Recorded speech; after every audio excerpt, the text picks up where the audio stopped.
Chapter 421, Super-Gene Extractor and Temporary Character Summon Card.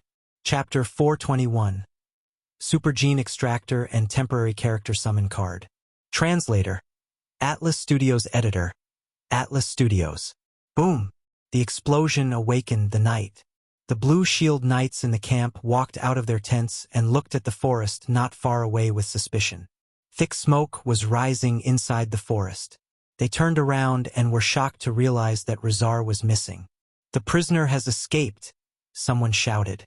The knights hastily picked up their shields and steel swords and hurried to the scene of the explosion. As they entered the forest, they saw Han Xiao standing before a huge pit. Inside was a corpse that was as burnt as charcoal, unidentifiable. Rex, hastily, arrived at the scene and demanded with a serious face, "What happened here?"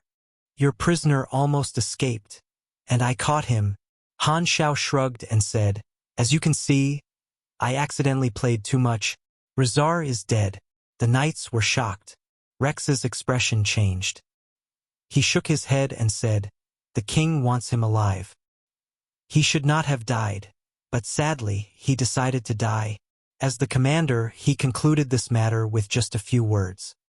He strictly punished a few guards on duty, then ordered the knights under his command to go back to sleep. The people saw this and did not bother too much about it. Since Rezar had died, there was no need to escort him anymore, and they would not have to be nervous on their way back anymore. Many people heaved a sigh of relief and felt content. Most people had the same thought as Rex and wanted Rezar dead. The hometown of some knights was the Southland territory, and Rezar had almost killed their family. If not for the higher world warriors, the outcome would have been unimaginable. Despite Rezar's failure, they could not take it as if nothing had happened. A few old soldiers who had followed Rex a long time realized something and gave Rex a meaningful look. They knew their commander well. This escape was most likely planned and acted out for the sake of the king and those royalties who wanted to capture Rezar alive. Killing Rezar was to prevent others with vicious intentions from benefiting from him and causing more harm. Rex had a very good reputation among the army and was loved. Furthermore, the soldiers did not have very good impressions of the royals. Without any discussion, they all took it as they knew nothing. After everyone dispersed, Rex nodded at Han Xiao and left.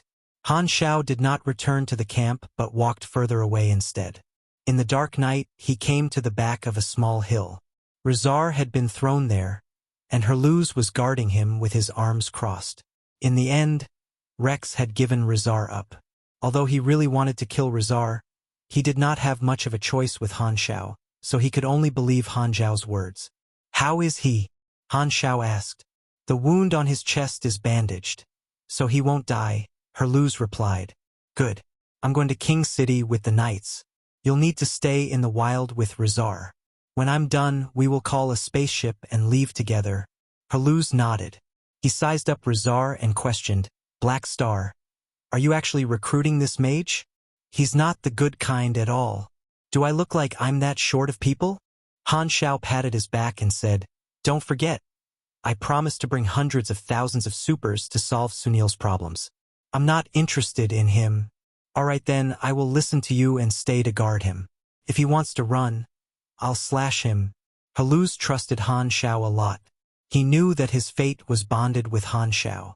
In the beginning, he had joined Black Star full of doubt, but after going through so much together, he strongly believed that Han Xiao had the ability to live up to his promises when he recruited him.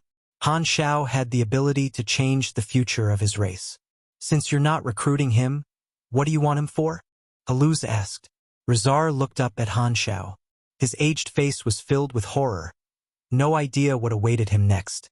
"You'll see."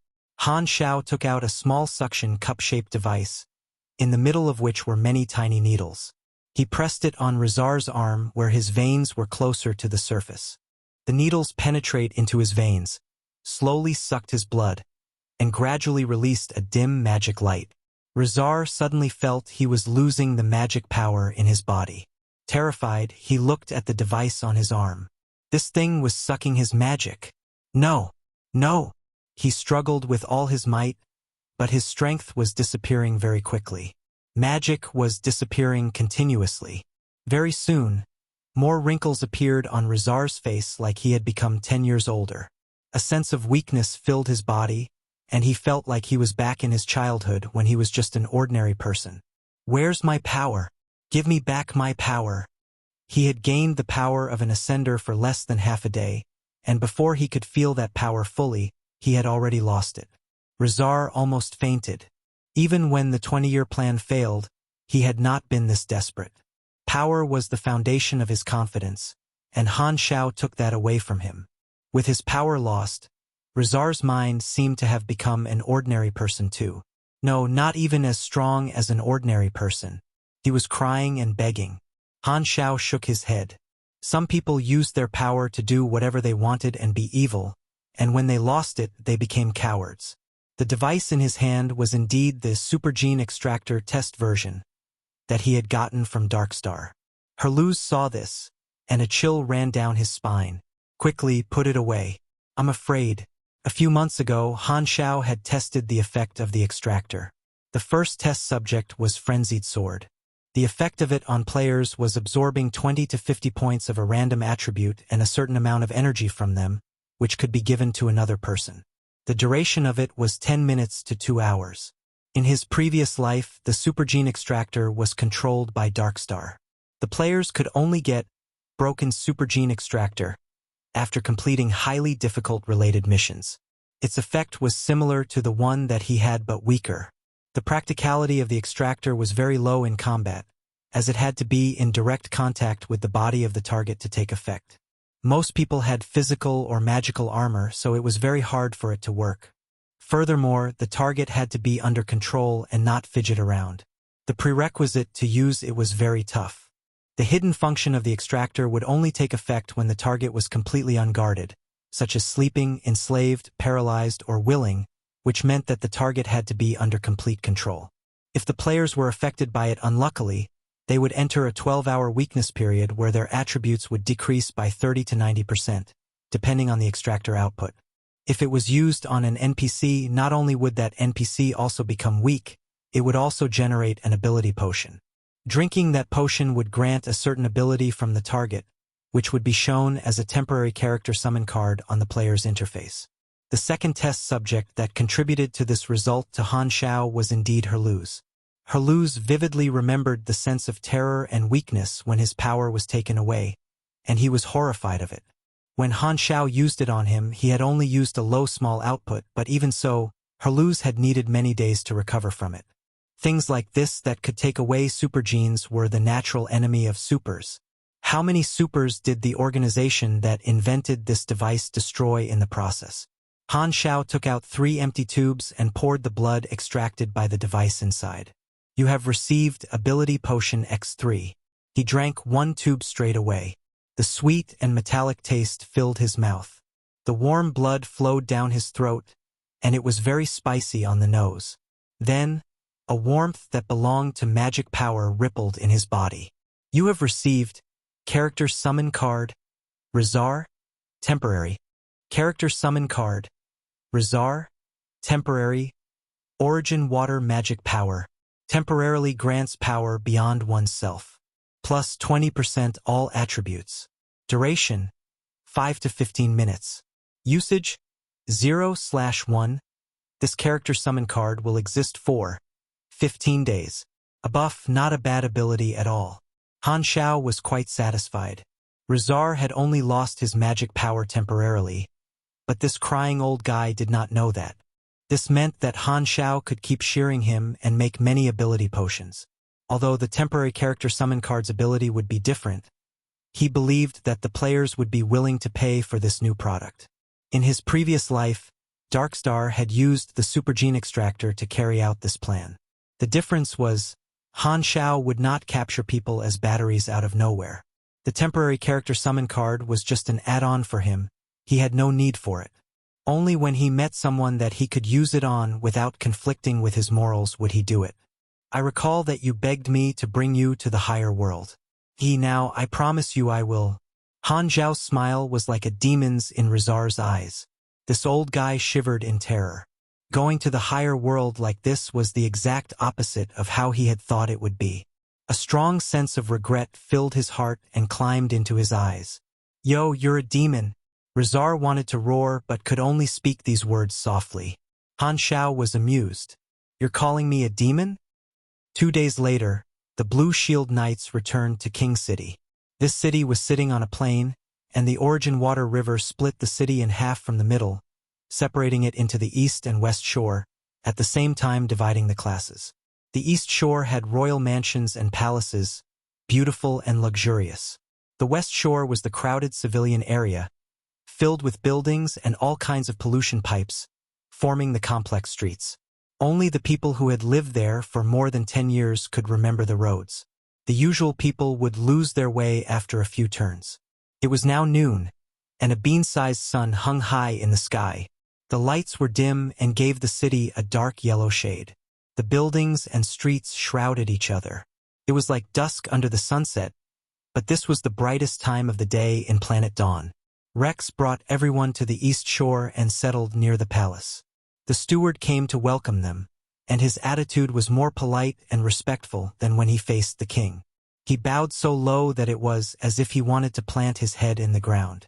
"On behalf of the Vane Kingdom, I welcome you to Planet Dawn. His Highness has invited the higher world warriors to join the palace for dinner. We hope that you can give us the pleasure. By then, our ascenders will communicate with you through the Kingdom Tribune mages and make payment for the reward of this hire." The people had no objection. Han Xiao's main goal of this trip was to ask around about the signs of the mutation disaster, and it was the perfect opportunity to ask the king. If the palace dinner was the type of party that allowed him to move around freely, he would then ask the king for intel. Chapter 422 Sign of Mutation and Beginning of the Finals. Chapter 422 Sign of Mutation and Beginning of the Finals. Translator. Atlas Studios Editor. Atlas Studios. When night came, it was bright in the palace. Han Xiao and the others accepted the invitation, changed into formal clothes given by the steward, and attended the dinner banquet. The waiter of the palace led them to the garden courtyard that was already set up as an outdoor banquet area. The warm, bright light expelled the darkness of the night. On the long tables were exquisite dishes, green, yellow, and purple fruits and vegetables. The fragrant roasted meat from unknown beets, the sweet pies with overflowing cream, and the light blue liquors made from Origin water. Waiters roamed the place with a plate on their hand, and a musician sat in the middle and played a joyful rhythm with a strange-looking instrument. Meanwhile, the light blue-skinned Venerian royalties chit-chat in the courtyard. The banquet had just started. At a corner of the courtyard was a pavilion, inside which were the Vane King and the supreme royalties. They looked at the courtyard entrance. Seeing that the higher world warriors had arrived, the king cleared his throat and led the others to stand up. "Everyone, welcome to the palace dinner banquet. I'm Gallo Mio. Thank you for your kind assistance," the king said. Mio in the Venerian language meant king or leader, and it was how the king addressed himself. King Gallo was a rather built middle-aged man. As he was saying his appreciation speech, he walked down from the pavilion and welcomed Han Xiao and the rest personally. The other royals stopped their conversations and greeted them together. In front of the guests from the higher worlds, they knew that their royal status meant nothing. This was a level difference, similar to a native tribe chief facing guests from a developed civilization, but the difference was larger. The higher world warriors were dragons that were strong enough to ignore the local overlords. Lin Go clearly expressed that Han Xiao was the leader, so Han Xiao had no choice but to take on the conversation. They exchanged pleasantries, playing down their roles. Then King Gallo told a joke that was not funny at all, yet the royalties laughed out loud like it was some kind of extremely funny tease. A group of Kingdom Tribune mages walked out while holding up the galactic communicator. They handled it so carefully like it was some kind of holy relic. After some clicks and pressed, the hologram of an ascender appeared in the middle of the courtyard, sparking shocked awe among the Venerians. Han Xiao heard an old royalty beside him saying to his offspring, "Treasure this moment. We can only see an act of God like this when there are important guests." The oldest Volga curled his lips and said, "These people are so ignorant." The second brother glanced at him and said, "Weren't we like this when we were young, too?" The oldest brother had nothing to say. He turned around and saw that their youngest brother was already ramming down a beast drumstick with oil around his mouth. King Gallo spoke a few words with this ascender. The ascender thanked them for their help and sent the money to their accounts, then ended the communication. King Gallo smiled and said, "Please enjoy the food and drinks. This is a joyous occasion."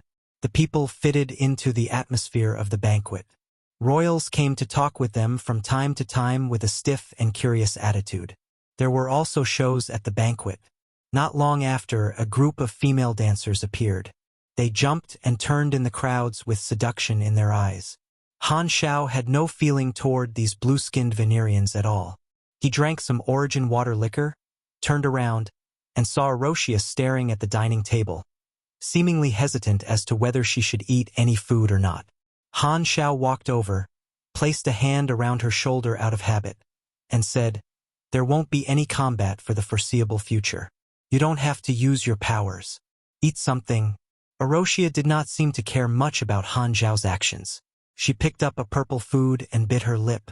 She did not need food to live, as she automatically absorbed stray energy from the environment around her to sustain her energy use, which was supposedly a characteristic of energy lives.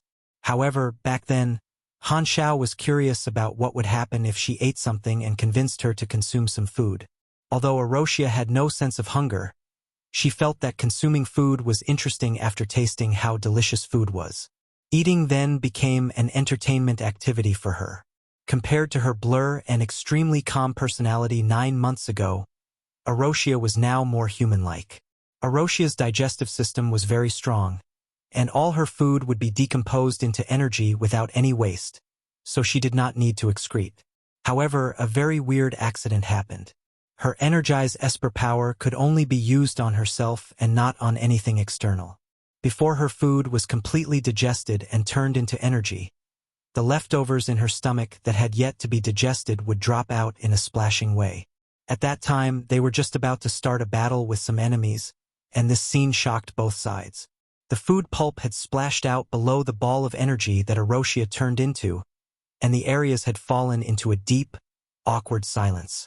Ever since then, Arosia would always count the dates before consuming any food, calculating whether she would need to use her powers before her food was digested. Her Esper power strength was rocketing, and it was not much slower than the players. She was already at grade C+, only half a grade away from grade B in the mission requirements. After lifting and putting the fruit down multiple times, Arosia took a bite in the end. Joy appeared on her face, and she passed the fruit that she had taken a bite from to Han Xiao and said, "It's delicious. Try it." Han Xiao bit on the fruit. His face was then immediately covered in wrinkles. He pushed Arosia's hand away and said, "It's so sour. Your taste is too different from mine. Keep it for yourself." Han Xiao guided her to train her energy. After spending more time with each other, Arosia was closer to Han Xiao. Their interactions were very intimate, but there were no inappropriate thoughts. Han Xiao did not look at Arosia as a normal female being at all. In his eyes, she was a sexless and pure energy form. Arosia did not see herself as a female either, so these intimate actions were very natural to her. After walking to the side, Han Xiao thought that it was time to have a talk with King Gallo. King Gallo invited Han Xiao into the pavilion and asked with a smile, "Captain Black Star, what did you want to talk to me about?" Han Xiao lowered his voice and said, "I have a special kind of intuition ability. When I arrived on this planet, I felt that there was some kind of virus from space that's here on planet Dawn." King Gallo was shocked. He sat up straight and said, "Are you saying that our planet is infected by some kind of illness?" No, this is just a feeling. The details still require some research on if there were any similar symptoms appearing on a large scale. Only then can the virus be confirmed to exist.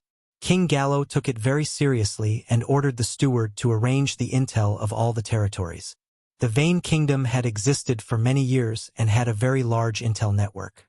The lords of the territories would submit reports of their territories once every certain period, so it was very easy to collect.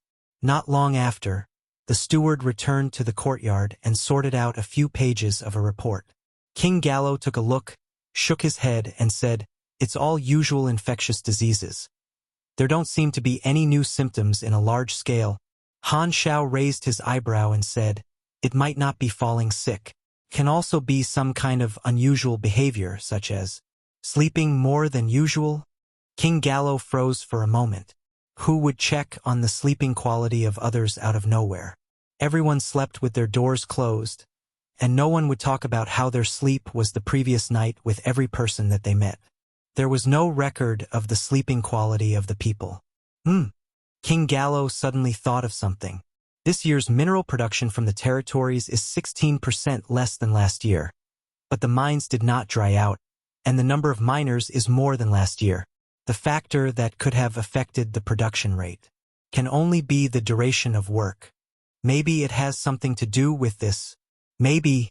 Han Xiao gave King Gallo another look. This king seemed quite capable, as he was able to notice a hidden connection between matters that did not seem to have any relation. The incubation period of the mutation virus was very long, and the means of its spreading were many. The early-stage symptoms of the infected were sleeping more than usual and drowsiness. The symptoms would gradually become worse, and the infected could sleep for even 2 to 3 days. That would be when the mutation virus was close to erupting. When the virus became more mature, the incubation period would become shorter, and the symptoms would become worse. The drowsiness period might even be entirely skipped, and the symptoms would enter the next stage. According to the version time, the mutation virus at this moment was still in its infancy, so it was very hidden. Freebnol.com. I wonder how planet Aquamarine is now. King Gallo was rather worried. He asked if there were any solutions for it. Han Xiao shook his head and told him that he did not know what virus it was either, but they had better be cautious about it. Then he left. Han Xiao had already gotten the information that he wanted and reminded King Gallo, so Planet Dawn would at least not be totally unprepared. After all, this planet was one of the mission targets as well. During the incubation period of the mutation virus, Han Xiao had no solution for it. Unless he was willing to give up on the yet to start mutation disaster mission and face a huge risk by giving the 7th generation mutation source to Ghidorah before the disaster began so that they could make a cure for it, which would also lead to him being questioned and suspected as well. This was not worth it at all. He could only maximize the value of the things he had when the disaster struck and caused Ghidorah and Darkstar to fight directly. The only preparation I can make for the mutation disaster is become stronger. Everything else has to wait for the right time. The next day, Han Xiao kindly rejected King Gallo's invitation and left King City. He called the spaceship of a nearby partner out in the wild, picked up Herluz and Rezar, and headed back to Ubarely Hub. Lin Go got Han Xiao's communication number and left joyfully with his people as well. Black Star Mercenary Group was now considered quite well known in Ubarely Hub, and they could finally enjoy the same privileges that they had seen given to the Sky Ring allies when they first arrived at Ubarely Hub. They did not have to queue and had priority in many services. When they walked on the street, many mercenaries and passers-by greeted them with respect and kindness. After going back to the stronghold, Han Xiao knocked Rezar unconscious, placed him in an empty room as a cell, and left him there for the time being. There was something more important that needed attention at the time. The International League would begin in 3 days. The International Leagues were divided into 2 stages. The first stage was the point-based regular competition, where the top 8 teams and top 16 singles contestants would enter the international finals. The second stage was the finals, where 2 teams battled each other through best-of-5s until the final champion was decided. In China, the qualified teams were King Admiral's Dynasty, Hao Tian's Long Sky, and Li Ji's Temple of God. The singles contestants were King Admiral, Snowflower, and Frenzied Sword. The other unqualified pro players helped them to train and lent equipment to them generously. In important times like this, everyone had put down their past grudges and become united. The clubs in all the countries did the same, giving the best equipment and abilities to the contestants. This was the first international competition, so other than King Admiral, who was the calmest, all the other contestants were somewhat nervous. Not only them, but all the pro players in the various countries had the same feeling, nervous and anticipation. A festival was around the corner, and the passion of the players had been ignited once again. The forums were filled with information on clubs from all the countries, and all kinds of analysis and prediction posts appeared. Compared to regional competitions, international competitions were much more vigorous. Players from different countries came together to discuss. It was very boisterous on the forums. Dog enjoyed the benefits of being in a favorable position. He temporarily stopped the Black Star series that already had 16 episodes and started to make a special episode featuring the pre-competition interviews of the Chinese contestants in the mercenary group. Chapter 423, Debut. Chapter 423, Debut. Translator. Atlas Studios Editor. Atlas Studios.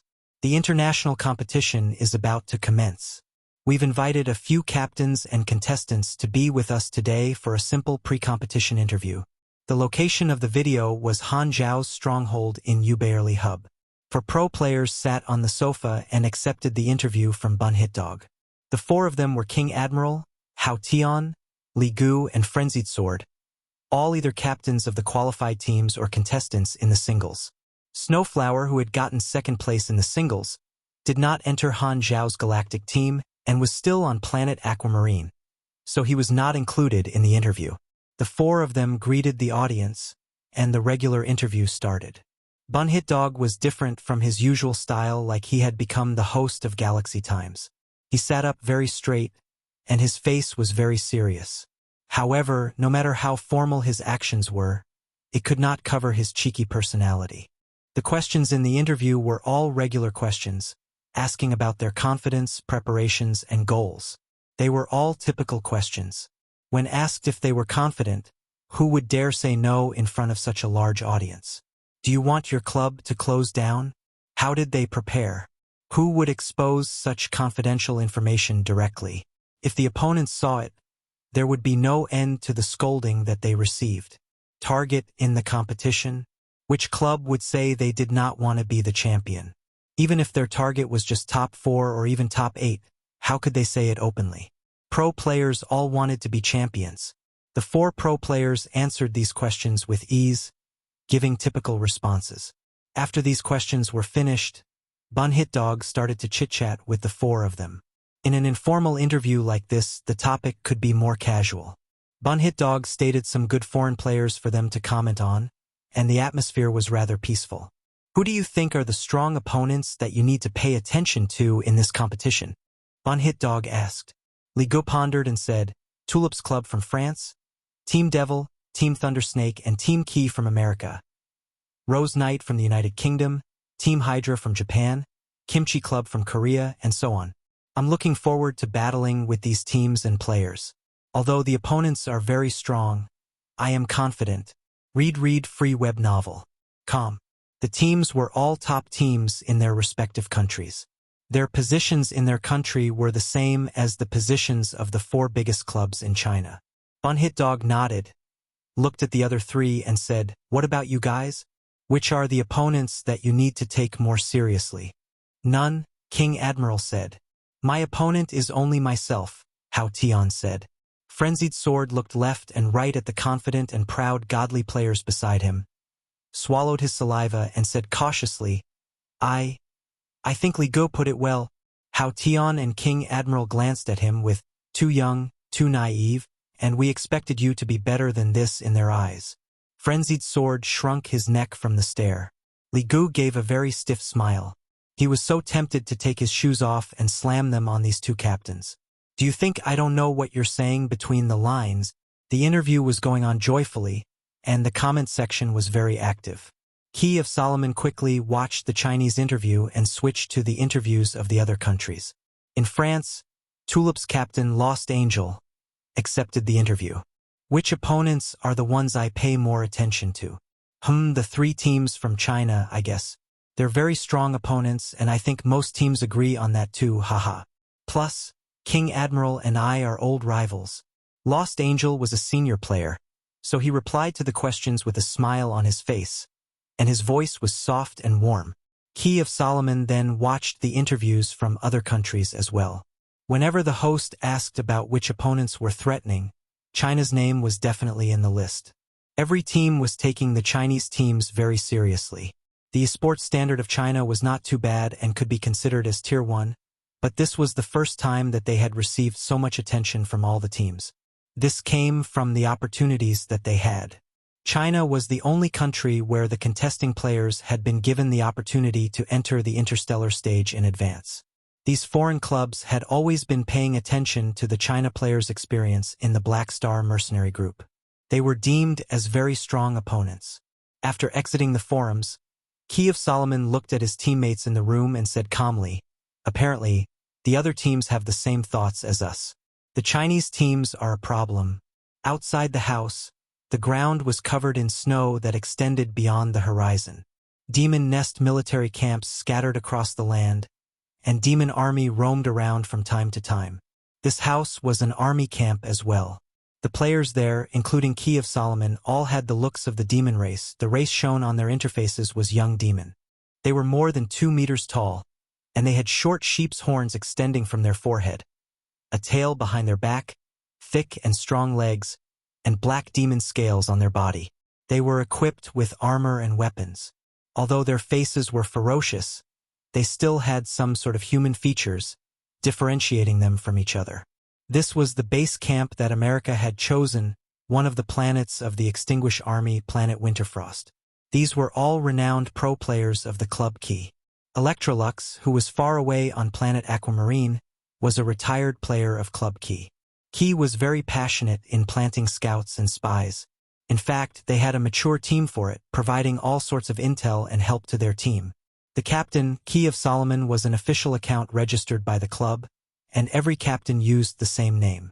The previous captain retired, and this generation's Key of Solomon had been given the position last year. He defeated all the players in the team through the selection process. Club Key saw extraordinary potential in him, so they had made an exception and made him the captain, deciding to focus on training him for a long time. They had very high hopes for him. Key's higher-ups planned to use 1 to 2 seasons to build an ace team surrounding him and a few old members, gambling on their future, hoping to achieve 3 consecutive championships. This was also the dream of every team out there. This generation's Key of Solomon was not as steady as the old players. He was known for being quick and fierce in both his combat style and commanding style. The higher-ups had very high hopes of him, but he felt it was what he deserved because of how capable he was. He was arrogant, but he had the right to be. His teammates, fans, and the superiors all admired his sharpness. Humility is a virtue in China but not in America. Being direct and proud were the characteristics of American players. In the first league season, most of the clubs only planned to observe the situation, train their team, and familiarize themselves with the competition, and they did not have too much desire for the results. However, Key of Solomon was not like others. He had only one goal, the championship. There are many opponents, but there are only a few strong ones that can obstruct us. China's dynasty is one of them. Other than these obstructions, the other teams are no threat. They're all just pray for us to gain more points. Key of Solomon placed his legs on the table and glanced over his teammates. He had a confident and contemptuous smile on his face. "Guys, let me lead you to become the champion." 3 days quickly passed. Han Xiao settled the matters of the mercenary group. He temporarily did not accept any requests and announced that they wanted to rest for a period of time. The international competition would last 3 to 4 months, and Han Xiao planned to give the players some holiday at the start for about a month. He was going to rest for some time as well, getting his hands on his class advancement requirements and subclasses. Today was the day of the International League commencement. Han Xiao stayed in his room and opened the forums. At the top of it was a live stream of the International League, which had yet to begin. In the Stronghold Hall, all the Black Star players had gathered. The contesting players were surrounded in the middle, waiting for the store to start selling gathering crystals. Frenzied Sword rubbed his hands together. The thought of battling with pro players from various countries made him nervous. He had never been to such a big stage before. "I've made a name for myself in the area competition, but if I don't perform well in the international competition, more than half of the hard work before this would go to waste. Only if I perform well in the international competition can I maintain my fame or even increase it." Frenzied Sword was spirited in his heart. He prayed for himself to not underperform. On the other side, Hao Tian, King Admiral, and Li Gu were talking to each other. If one of us is unfortunately in the same group as the other, it's best for us to cooperate. If one team ends up having absolutely no chance of qualifying, that team can help the other team in the same group. If we meet each other, let's not go all out, Li Gu said. Hao Tian intercepted him and said calmly, I will go all out no matter who the opponent is. My professionalism doesn't allow me to hold back. King Admiral yawned and said lazily, You can't beat me even if I hold back. Li Gu was furious. Why can't the two of them see the big picture? We are now representing China. If we don't get good places, we're wrong no matter what. It will cause a huge negative impact on the name of the teams. The result is the only thing that's important in competitions. For the sake of getting better results, what's wrong with some suitable adjustments? We have to be flexible. At this time, a notification popped up on the interface of the contestants. They hurriedly opened the store. The gathering crystal was already available for purchase. They crushed it as soon as they bought it. Fog popped out from the crystal and wrapped around them. When the fog was gone, the contestants disappeared. Just like the effects of dungeon crystals, they entered a duplicated scene. With a flash in Frenzied Sword's eyes, the surrounding environment changed completely. He was in a huge arena, and beside him were the other China contestants.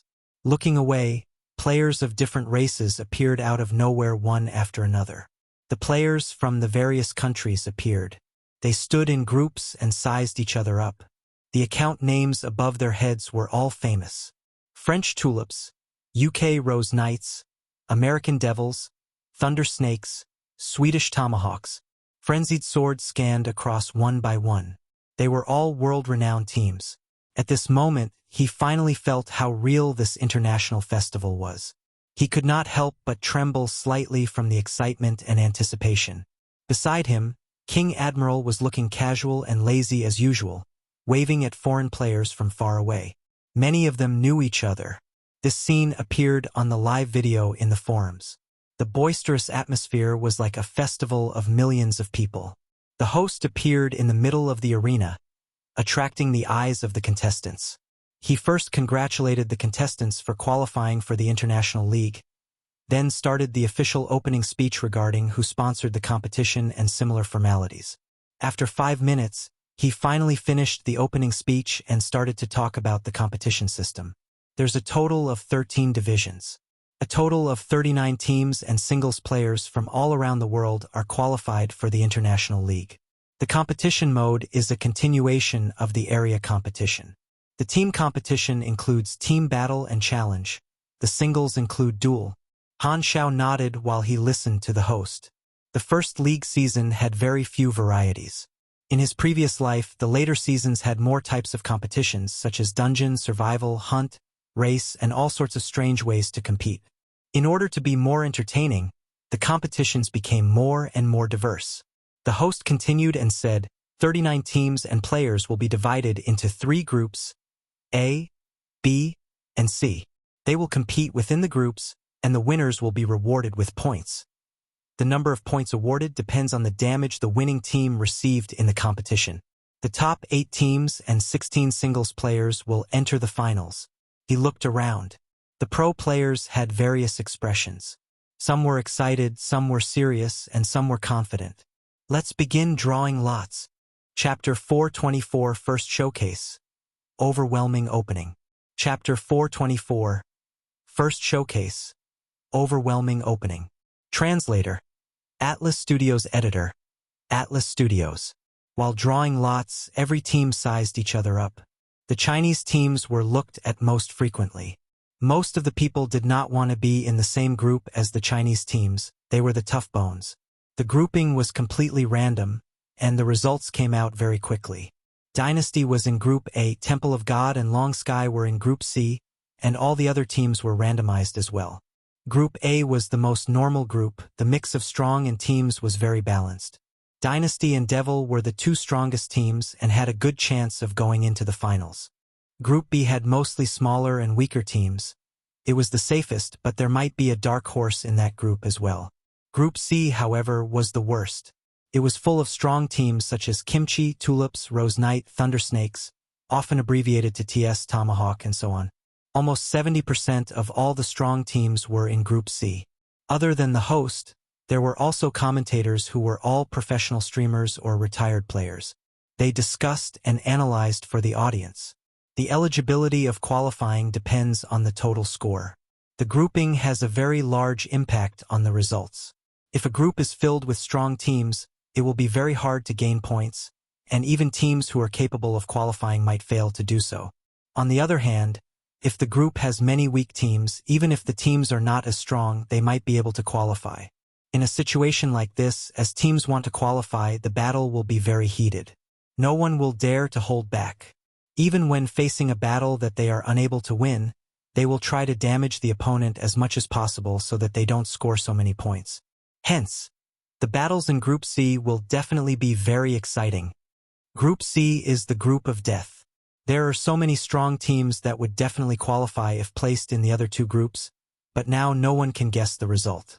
Any team could be eliminated. Competitions like this are very interesting, and I look forward to their exciting performances. The result was determined. Teams in Group C were all very serious and passionate.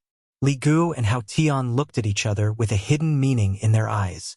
Looks like you guessed right. We are in the same group, Han Xiao said with a poker face.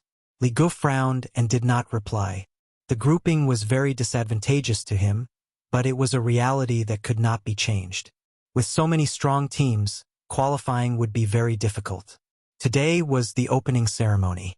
After the draw finished, all the participating teams immediately started to dig into the information of the opponent teams in their group. For hours later, the schedule was officially announced on the forums. International competitions had a slower pace.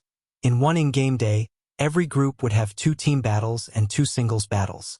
This meant that the international group stages would last around 39 days. Every team would battle once with the 12 other teams in their group. The competition officially started the next day, and it was played live on all channels. Countless people saw the capability of the qualified teams. Every team had their own special tactics and style, and it was eye-opening. A rough outlook had formed in all the groups. Devil was defeating other teams in a demolishing fashion. Their performances were impeccable in all the competitions, but they had yet to face Dynasty, who were in the same group. Although Group B only had weak teams that were not as well known, they were still teams that went through the merciless elimination process and had qualified for the International League.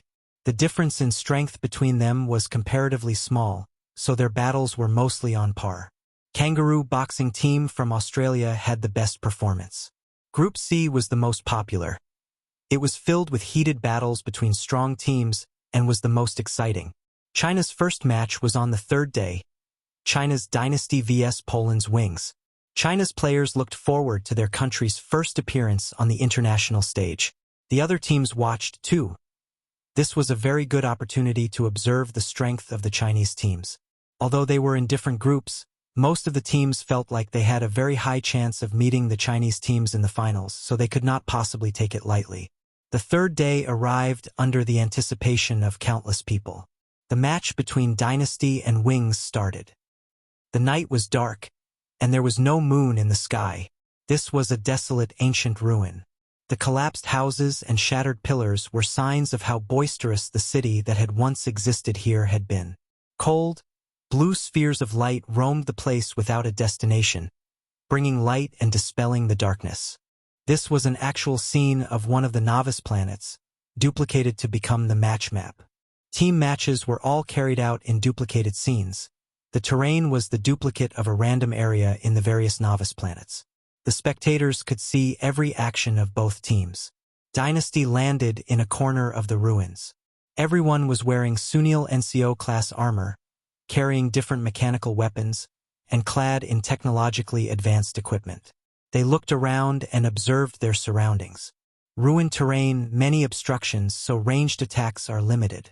Plus, it's night, so melee and assassination are very suitable. The class combination of Team Wings is Defensive Esper, Range Mage, and Combat Mage. Their damage output is plenty, but their backlands are comparatively weak. If we get into combat, we have to quickly deal with the backlands. The opponents should definitely have mobility abilities. Hence, our dexterous player shall not follow the rest of us and act alone, staying stealthy near the battlefield and striking when there is an opportunity. There are two methods that they might use to do damage. One is to surround the player with damage output in the middle of layers of protection, and the other is to act alone and look for opportunities to deal damage. As they have many damage-dealing players, they might use both methods. The only source of light here are those light spheres running around.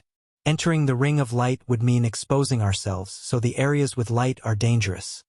It's only safe to hide in the dark. Therefore, the battle will only happen in the dark, and it will depend on which of us discover the other first. They have mages, so they can be enchanted with cat eyes and life senses. Our advantage is the night vision, heat vision, and radar function from the mechanical suit. In terms of detection, we are slightly better. King Admiral explained the situation calmly. He was very experienced, quickly analyzing the situation and what they should do. Team matches were not just fighting each other head-on. There was also the battle of cooperation, detection, tactics, and so on. The information of the opponent came from the area competition. Now that a long time had passed, although their class would not change, they definitely made changes to their tactics. The reason that China was feared was that they had left the planet and received too many opportunities in space. There was no way to interpret their tactics and equipment. The unknown was the biggest enemy. Dynasty's class combination only had pugilists and espers, but they were all wearing high-quality mechanical equipment. This meant that their every member had part of the ability of a mechanic, and it was quite powerful even without the boost from machinery affinity. Their strength was absolutely superior. Hence, Dynasty actively searched for the enemies. In the live feed, Team Wings cast all sorts of stealth spells instead, clearly showing that they did not want to fight Dynasty head-on. In his previous life, the side avoiding the battle had always been the Chinese teams who were steady and cowardly. Now that their positions had switched, the Chinese teams had become the ones to strike actively. In the audience's perspective, Dynasty was like a hunter that chased after the prey and had the upper hand while the opponent ran around. Such a strong stand made the Chinese viewers feel very proud. They could feel Dynasty's strong confidence even through the feed. Dynasty's confidence came from Han Xiao.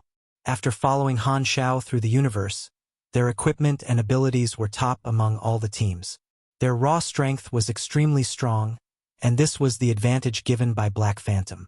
It did not matter how much the pro players from other novice planets envied this. There was no one like the great mechanic Han on their planet. Chinese teams were the ones being chased back then. Now, it's the other way around. Not bad. They're all youngsters with a lot of potential. Han Xiao smiled, quite content. Wings was very cautious and cast Chameleon and other spells to get rid of their tracks, but the map was only so big, and they would not get far away no matter how much they ran. Sooner or later, they would have to fight. King Admiral commanded his teammates to fire toward the sky to break the stalemate, letting the enemies hear where the sound of gunfire came from. This way, the uncertainties would be eliminated. The enemy would either approach, run the other way, or flank them. With greater strength, Dynasty was completely unafraid of letting the enemies know their location. The head-on battle broke out from an accident. As King Admiral expected, a combat mage from the opponent was acting alone near their team and was discovered by Second Prince, who was also acting alone. Although Second Prince was very cheeky usually, he was very decisive in competitions and struck immediately. Second Prince was a pugilist that focused on dexterity and assassinations. He was using the scouting-style NCO class mechanical suit, which had a streamlined body and a pair of blades extending from the wrist like fangs. He attacked like a cheetah. Not only was his assassin combo completely on point, but it was also smooth and quick. There was close to no gap between his abilities and position changes. This was considered to be a great performance even on the professional level. That combat mage could not react in time to the attack. He was heavily wounded by Second Prince's storming and thunderous attacks, then ended up turning into a flash of white light and dying before the reinforcement from his teammates arrived. Solo kill. Second Prince backed up into the darkness again and disappeared, only leaving blood all over the floor. The assassin's way. Strike once and back off miles. Damn. That was beautiful. Although Second Prince's brain has some problems, he is really quite strong. The audience was excited. This solo kill opened up the situation suddenly. Wings lost a teammate and were more disadvantaged than they had initially been. They were eventually caught by Dynasty and completely demolished in one team fight. Dynasty achieved an overwhelming victory with 0 losses, shining brightly and making the audience thrilled. The challenge after this was an even more steady victory. King Admiral alone ferociously defeated 2 opponents and handicapped another. The first match could be considered a perfect opening. Compared to Devil, who were in the same group, this performance was not any worse at all. The huge victory inspired the audience and also made the other teams fear them even more. Dynasty's mechanical suit made its first appearance in a competition. Equipment like this gave comprehensive enhancements to the players.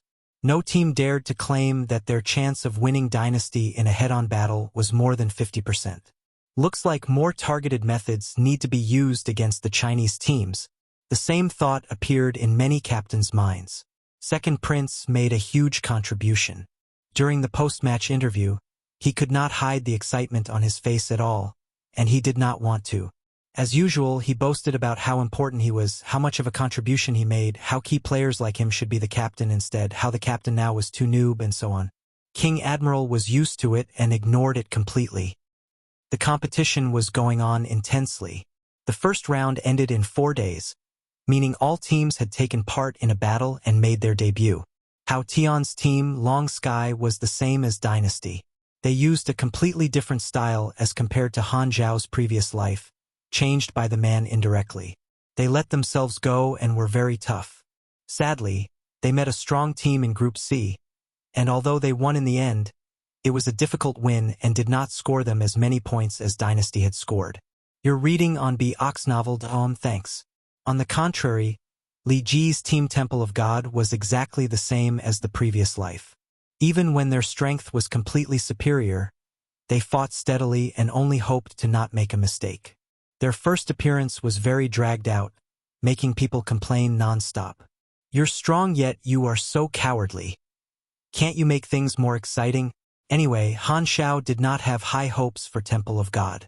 That team had always been this way, not hoping for merits and just hoping to not make mistakes.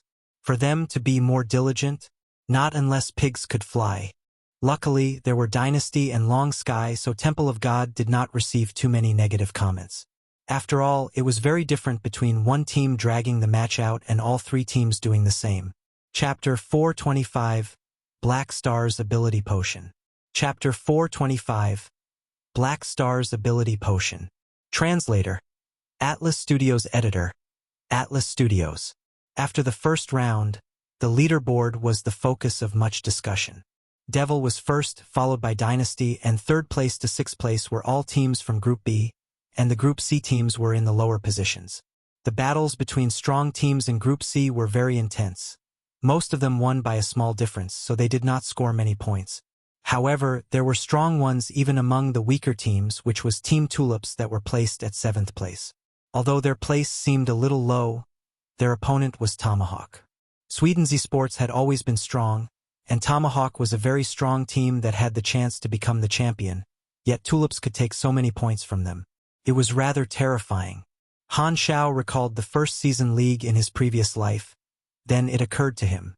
Right, the first season champion was French Tulips. These people's strength is overwhelming. Their class combination, equipment selection, and ability collaboration are almost perfect, and their tactics are seamless. For China, only Dynasty was in top 8. The other 2 teams did not even qualify for the finals. Looking down, the scores of 8th place to 17th place were the same. This was just the first round, so the ranking did not matter too much. Every team still had 11 more matches, so the final result was far from being decided. The popularity of the singles was high too, as 1 versus 1 has always been.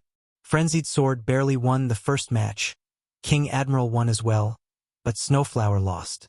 Snowflower was a feminine man, and his fans called him Sister Snow. Among all the contestants from China, he was the only one that lost, which was regretful. After completing the matches, the Chinese players found Han Xiao to repair their mechanical suits. During the competition, these pro players did not hold back in spending all their anas on enhancing their mechanical equipment. Han Xiao accepted the request with a smile. It was because of the players' continuous hard work that he had accumulated close to 800,000 anas. It was enough to even buy a spaceship. Of course, he was definitely not going to buy a spaceship. Why would he buy one when he could take rides on other spaceships? The competition carried on. The Chinese teams doing very well. Although they did meet strong teams and face tough fights, they still won in the end. Han Xiao filtered the equipment that he sold to them. Although NCO-class armor was strong, it was not invincible. Players were all at max level 60 and had gathered the best equipment in their area, so their equipment was not bad either. They might even have something hidden up their sleeves that could turn the tables completely in important times. Although China's raw strength was at the top, the competitions were very unpredictable, and there were countless examples of the weaker ones winning through tactics. Han Xiao was definitely not going to sell the core equipment ahead of schedule. He would not destroy his sales plan for the sake of helping China get better results. He had yet to even figure out what was happening to him in this world, so he did not have the time to control the players' competition. Furthermore, the league was a business opportunity in his eyes. His main goal was to let the players showcase how good the equipment that he sold was so that he could expand his potential market. As long as the result was not too bad, it was enough for him. After several battles, all the teams had a clearer understanding of the other teams and had designed specific tactics. China was no exception. The strongest point of the Chinese teams came from those mechanical suits and weapons from Black Star. As long as they could deal with that, their threat would decrease tremendously. Therefore, the next few opponents that China met with all changed their class combination, adding a psychic. In the earlier stages, the psychic class was not one of but the biggest nemesis of the mechanic class. Not only could they control objects, but their psychic attacks completely ignored physical armor. For the mage class, their psychological resistance was high, so they could at least block it to a certain extent. The pugilist class could reduce the duration of negative effects, and the esper class was made up of extremely lucky people, so it could not be considered as an example. Hence, the mechanic class was the only one left that was targeted by it. Mechanics depended on machinery to battle, so they were usually weak. Psychics just happened to be able to deal direct damage to the user through physical armor. Plus, there were many methods of mind controlling, such as illusion, confusion, fear, and many other debuffs. Furthermore, their attack range was very long, and the attacks ignored terrain. The minimal level of skills needed to play this class was just a little bit more than pugilists. When faced with such specific tactics, the specialness of the Chinese teams was shown. Although they were wearing armor, they were pugilists and espers. Despite the psychics reducing the effects of the armor and dragging them down from the top place, the strength of the Chinese teams was still top tier. The opponent still had to face a group of top-tier pro players. Other than the psychic class, the mage class elemental, corrosive, and curse spells also reduced the effects of mechanical suits. Of course, while they could reduce the effects of mechanical suits, they were paper-like themselves. The very existence of the armor forced these teams to spend more effort to deal with it. Its strength was clearly shown. This thing could be used by all classes and provided comprehensive enhancements. It was like they wore a turtle shell with spikes that had an extra bar of health and were given the ability of range damage output. If the margin for error for normal teams was 3, China's was 10. The enhancement was too tremendous. Even with a certain level of damage adjustments and balancing, it was impossible to cancel out China's equipment advantage. Actually, in version 2.0 or 3.0, basically everyone had a mechanical suit. Since everyone had one, the difference was in the performance of the mechanical suits, and that difference would not be as huge as it was now. Sadly, characters that sold armor in the first version were extremely rare, and even if they did, they were selling rough, semi-finished ones. Han Xiao was the one and only place that provided high-quality armor and related services. However, these specific tactics did have an effect. The Chinese team's damage taken increased clearly. Everyone was a strong team from their area, so they could not defeat all of them in an overwhelming fashion. The matches after were all back and forth. It was exciting and intense. The rankings on the leaderboard fluctuated every day. Dynasty and Devil faced each other once, and Dynasty won with a slight advantage, placing them at the top of the leaderboard and attracting a lot of attention. Such results made Chinese spectators feel very proud. Every time a Chinese team or player was having a match, they would definitely be waiting on the forums for it to start. Not only the Chinese fans, but quite a number of foreign viewers became fans of Dynasty because of their performance. The popularity of the matches involving China was at the top 3. Comparing to the tragedy in the previous life, this was a complete change. On the other hand, Long Sky and Temple of God, who were in Group C, were not doing very well. They were drifting between the 8th and 12th place, at the edge of being unable to qualify. The competition was very intense. In an unused alloy room in Black Star's stronghold that was modified into a prison cell, Rezar was still imprisoned. His hands were fixed tightly on the metal bed, and a few needles were inserted into his body and kept that way, injecting nutrients and sedatives. His eyes were filled with emptiness, and his face was completely stiff. He was being used as material for the extractor.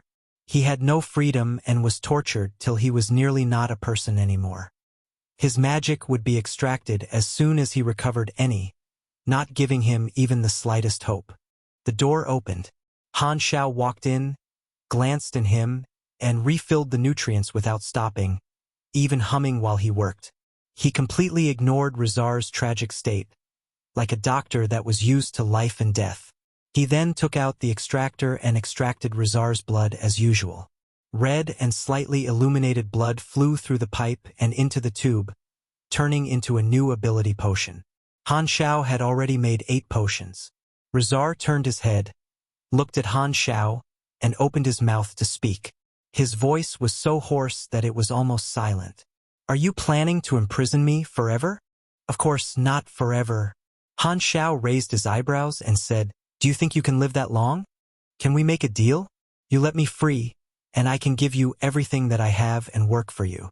I just wanted to come to the higher world and satisfy my desire for knowledge." "I don't oppose working for anyone," Rezar said in a pleading tone. Han Xiao picked up the new ability potion and shook it.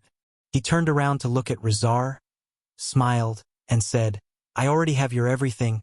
You are so evil." Rezar clenched his teeth tightly. His eyes filled with bottomless hatred and despair. "I won't do this to the innocent. If you were a normal person, maybe I would pity you, but you're an evil person that almost killed millions of lives. Hehe. Do you think I should pity you? That would be an insult to the millions of lives you almost took." Han Xiao's heart was never shaken. He had been through the dark times of being imprisoned by the Germinal organization and being a test subject, so he knew very well how it felt.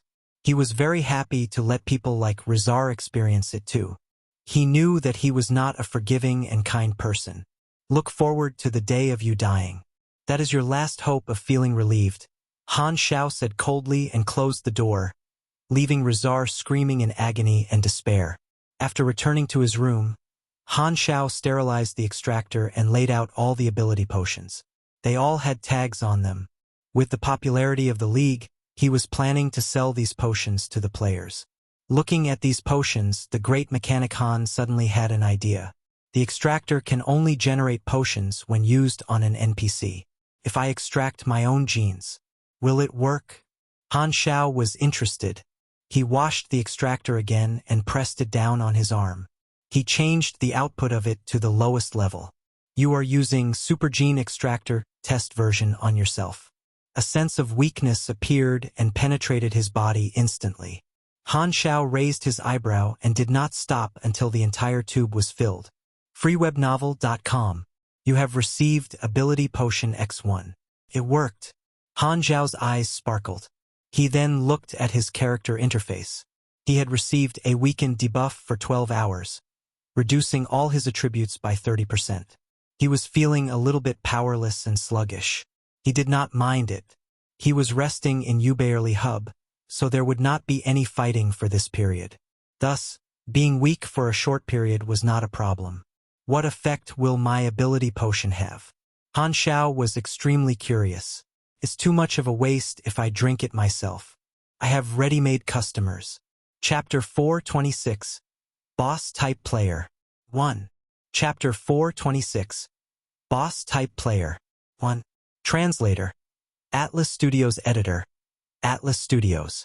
A faint light flashed past. Frenzied Sword. who had just finished his match for the day, appeared in the stronghold hall. He was quite upset. "Sigh, another loss. Lost Angel is too steady. I really can't beat him. My ranking dropped by 1 again. The next opponent is Club Keys Key of Solomon, a very strong guy. If I lose again, it will be completely impossible for me to qualify." Frenzied Sword shook his head worriedly. More than half of the matches were finished, and the situation started to get clearer. In the team matches, Dynasty had secured 1 qualifying position. Long Sky and Temple of God were both still moving around the edge of 8th place.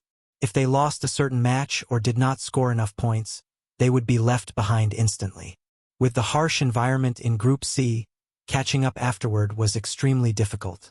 However, the team matches had nothing to do with Frenzied Sword.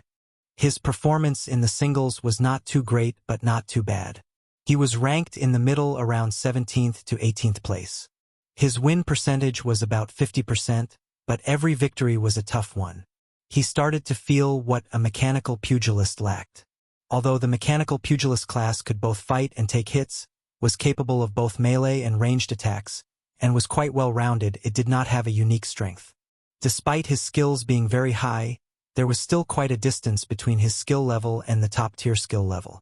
These maniacs in the singles all had their own special tactic or even tactics. They were good at dragging their opponents into their own tempo. Frenzied Sword realized that if a mechanical pugilist like him wanted to chase up, the only method was to depend on stronger or more unique mechanical weapons. However, the flaws of the mechanical pugilist class were not because of personal skill level. The mechanic class did not suit the first version very well. After all, every version had its own legends. In order to make up for the shortcomings of a mechanical pugilist, one had to depend on stronger machinery and higher-level enhancements in the later versions.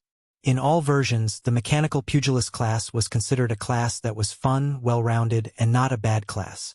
It could be played as the main tank or the damage source, and its development curve was smooth, unlike the mechanic class. It was already very rare for Frenzied Sword to have achieved so much. Other than his skills, the main reason was his high-quality mechanical equipment from Han Xiao. If he had not met Black Phantom back then, he probably would have been in the area competition and never would have made it to the international stage. Of all the players that followed Han Xiao, Frenzied Sword was the firmest supporter. Not only because he had received the most help, but also because he really liked the character of Han Xiao after spending so much time together. Sometimes, he even felt as if Han Xiao was a real person. Although all the NPCs in Galaxy felt like real people, Han Xiao gave him a unique feeling. Maybe it was because Han Xiao was the first important character that he had met. After regaining his focus, Frenzied Sword decided to find Han Xiao to repair his equipment and add some new weapons for the next match, hoping to increase his chance of winning. Just as he was about to head toward Han Xiao came to the hall. Frenzied Sword approached immediately and expressed his wish of repairing. The store interface appeared before his eyes. He quickly browsed through it. Suddenly, he noticed a few new items at the bottom. Ability potion? Never seen this before. Is this new? Frenzied Sword was surprised. Han Xiao placed the ability potions into the store. There was a limited quantity, so he made their price very high. The effect introduction was that they granted one ability of another character for a short period. The source of the ability potion was written, and the potion that Han Xiao made from his own genes was in it as well, which was discovered very quickly by Frenzied Sword. Only one ability potion from Black Star. What's its effect? The potion prices were all 2,000 anas, not cheap at all, or it was quite expensive. One would only know its effects after using it. The effect of the temporary character summoning card would definitely be one ability of the person that it came from. The ability given was random. Frenzied Sword had yet to make a purchase decision. At this time, Dynasty, Temple of God, and other contesting teams approached as well. They noticed the new product, Ability Potion, as well. Temporarily grants an ability of someone else. This looks like a buff potion. Why is it so expensive? Are the effects very strong? In order to increase their strength, these teams did not hold back on spending. Hao Tian immediately bought an ability potion from Rezar. After drinking it, a notification of temporary character summoning card popped up. Its effect was increasing the damage of magic attacks by 77%. He was quite shocked by it. Sadly, I'm not a mage, or this enhancement would be quite strong. It can be used in key moments in the team fight or to kill the weaker opponents in a short time. It can turn the tables if used properly. This was not the first time that the players had come into contact with character summon cards. The character summon cards could enhance one's strength and were very practical. Usually, only special missions awarded such things, so they did not appear often. They did not expect Han Xiao to sell character summon cards. Despite these being temporary ones, this was the first time that they had seen them. They were shocked and joyed. Frenzied Sword's eyes sparkled, and he hastily bought the only Black Star ability potion. He was a mechanic and so was Black Star. Thus, the ability was definitely going to be suitable for him. Not bothering about the other teams snatching the rest of the ability potions, Frenzied Sword walked to the side and drank Han Xiao's potion carefully. A notification appeared on the interface. You have received Character Summon Card Han Xiao, Temporary. Character Summon Card Han Xiao, Temporary. Black Star's Advent. Increase your machinery affinity by 247%. Duration 3 minutes. Usages 0 of 1. Frenzied Sword instantly opened his eyes widely. The shock was stuck on his face. He could not help but to rub his eyes, afraid that he had read the wrong numbers. TW 2.5 times enhancement. Frenzied Sword could hardly believe it. My machinery affinity is barely half of this number even after using all my enhancing abilities. Black Star's attributes are way too strong. How strong is he? Overpowered was not even enough to describe this. The enhancement was almost like a bug. Using this character summon card at this level, even a pig could defeat the opponent. Han Xiao had many abilities, and this character summon card granted the user his machinery affinity. This was not considered an ability but Han Xiao's basic attributes, so its effect became a buff. Without using any abilities, Han Xiao had 247% machinery affinity from his talents and passive abilities. When abilities were used, this number would be increased by another 100% to 200%. This was the simplest effect but also the strongest one. That was because machinery affinity was the core attribute of the mechanic class. It directly influenced one's strength. As the level of the mechanic class continued to increase, the machinery affinity would continuously increase as well. However, the effect of the temporary character summon card was an extra enhancement. Hence, this was like giving the user the attributes that he would have dozens of levels later, and dozens of levels higher. Happened to be the level that the mechanic class started to be strong. Luckily, the temporary character summon card could only be used once and was very rare. If it was a fixed ability, it would make the player invincible. Seeing that Frenzied Sword was breathing heavily in excitement, Han Xiao touched his chin, very curious. Which of my abilities did this kid get for him to be this excited? Frenzied Sword, 3rd place in Planet Aquamarine Singles, Mechanical Pugilist class, known as the strongest mechanical pugilist in China. In the Club Key Stronghold in Planet Winterfrost, Key of Solomon casually browsed the information of his next opponent in singles. He sneered and said with pride and confidence, "Looks like there's nothing to worry about. Are you planning to use Howling Gate?" An old member, Curse Staff, asked. "You're overthinking. There's no need to use my trump card to beat the next opponent. I bet that people like Lost Angel, Golden Champagne from Rose Knight, and Scarlet Marshal from Devil definitely have trump cards up their sleeves. Although I'm ranked 7th now, I can definitely reach the top if I used my trump card. However, just qualifying is enough for now. It's best to leave the trump card to use in the finals." Key of Solomon was very confident in his trump card. Howling Gate was a special spell item that he had gotten from an extremely difficult hidden mission. Although he did not know what the trump cards of the others were, he was confident that he was close to invincible in this level in a one-on-one. Even if he did not use his trump card, his skills were among the highest. Being able to reach 7th place had already proved that. After winning this, my ranking will go up another place.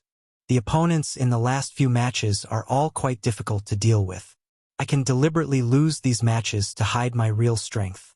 This way, my ranking should drop to about 15th place, just enough to qualify. And that's enough. Based on the assumption that he would win the next match, Key of Solomon started planning for the rest of the matches. In his eyes, the next match was free points before facing strong opponents. He was certain of his victory and did not even consider his chances of losing. Frenzied Sword was one of the few mechanic class players in the international singles and the only mechanic class from China. With the title of Strongest Mechanical Pugilist in China, he received a lot of attention from many fans and viewers. From the start of the competition, Frenzied Sword's performance had been nothing extraordinary, and his ranking was only average. Even for the matches that he did win, the viewers could see that he had a hard time winning. His ranking could not go up. It seemed like he had reached his limit. Between the three singles contestants from China, King Admiral had a very high ranking and did not have to worry about qualifying. Snowflower was at the bottom, and due to the fact that more than half of the matches had been completed, unless he won every match from now on, there was no chance for him to qualify. Frenzied Sword's ranking was fluctuating around 16th place, which meant that he had a chance of being the second contestant from China to qualify. He had the hopes of many fans on his shoulders. The rest of Frenzied Sword's journey in the competition was rather extreme. His opponents were either very strong in the top 10 or very weak at the bottom. The fans analyzed according to his performance and realized that even if he could beat all the weaker players, he would still need a few more points to qualify. He had to beat at least one strong player in order to qualify. However, Frenzied Sword had a very low win rate against strong players at this time. The situation did not look good. And the opponent of this match was ranked 7th, Key of Solomon. Many fans were secretly anxious and encouraged him. There were also people who were bitter and complained, saying that Frenzied Sword was falsely given the title of the strongest mechanical pugilist in China and embarrassed himself in front of the entire world. As always, the forums were filled with all kinds of comments. No matter how they looked at it, time would not slow down even the slightest. The day of the match arrived as usual. Frenzied Sword and Key of Solomon entered the match venue. The image that the viewers saw included the health, stamina, status bar, and all their attributes. The situation was clearly laid out for the audience to make watching the match simpler. The venue was a huge city. Tall, thick walls made of concrete and steel surrounded the city. The two of them landed on the two sides beside this dozens of meters tall, 4 to 5 meters thick wall. They could see each other's tiny outline from far away. Storm clouds flew above the sky of the desolate city. The audience pulled the bird's-eye view higher and realized that on the outside of the wall, there was a huge oil painting of a few words. Black Phantom Sanctuary 3. Haha. This is the random venue. I know this place. Isn't this Sanctuary 3 from our planet? The Chinese fans were pleasantly surprised. Chapter 427. Boss-type player. 2. Chapter 427. Boss-type player. 2. Translator. Atlas Studios editor. Atlas Studios hashtag. The commentary from the two commentators appeared timely to introduce the battle. The two contestants in this match are Key of Solomon and Frenzied Sword.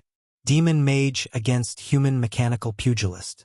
Key of Solomon's ranking at the moment is 7th place, and Frenzied Sword is at 18th place. The win rate estimation is 57% to 43% in favor of Key of Solomon.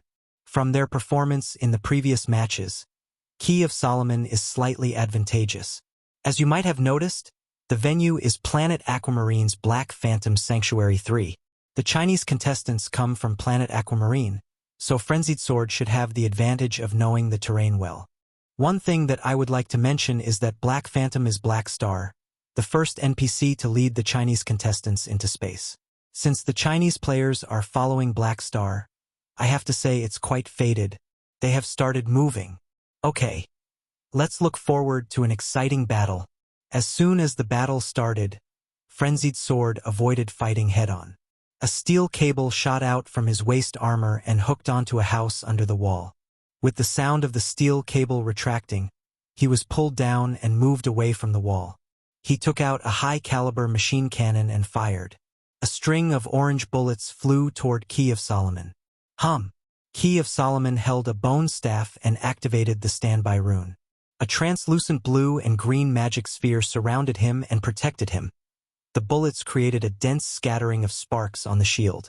The audiences could see that Key of Solomon's status bar had a shield durability bar, which was decreasing slowly. At this time, Frenzied Sword had already disappeared between the houses. Bullets were fired at him from time to time, small grenades too, blasting clouds of black and thick smoke on the wall.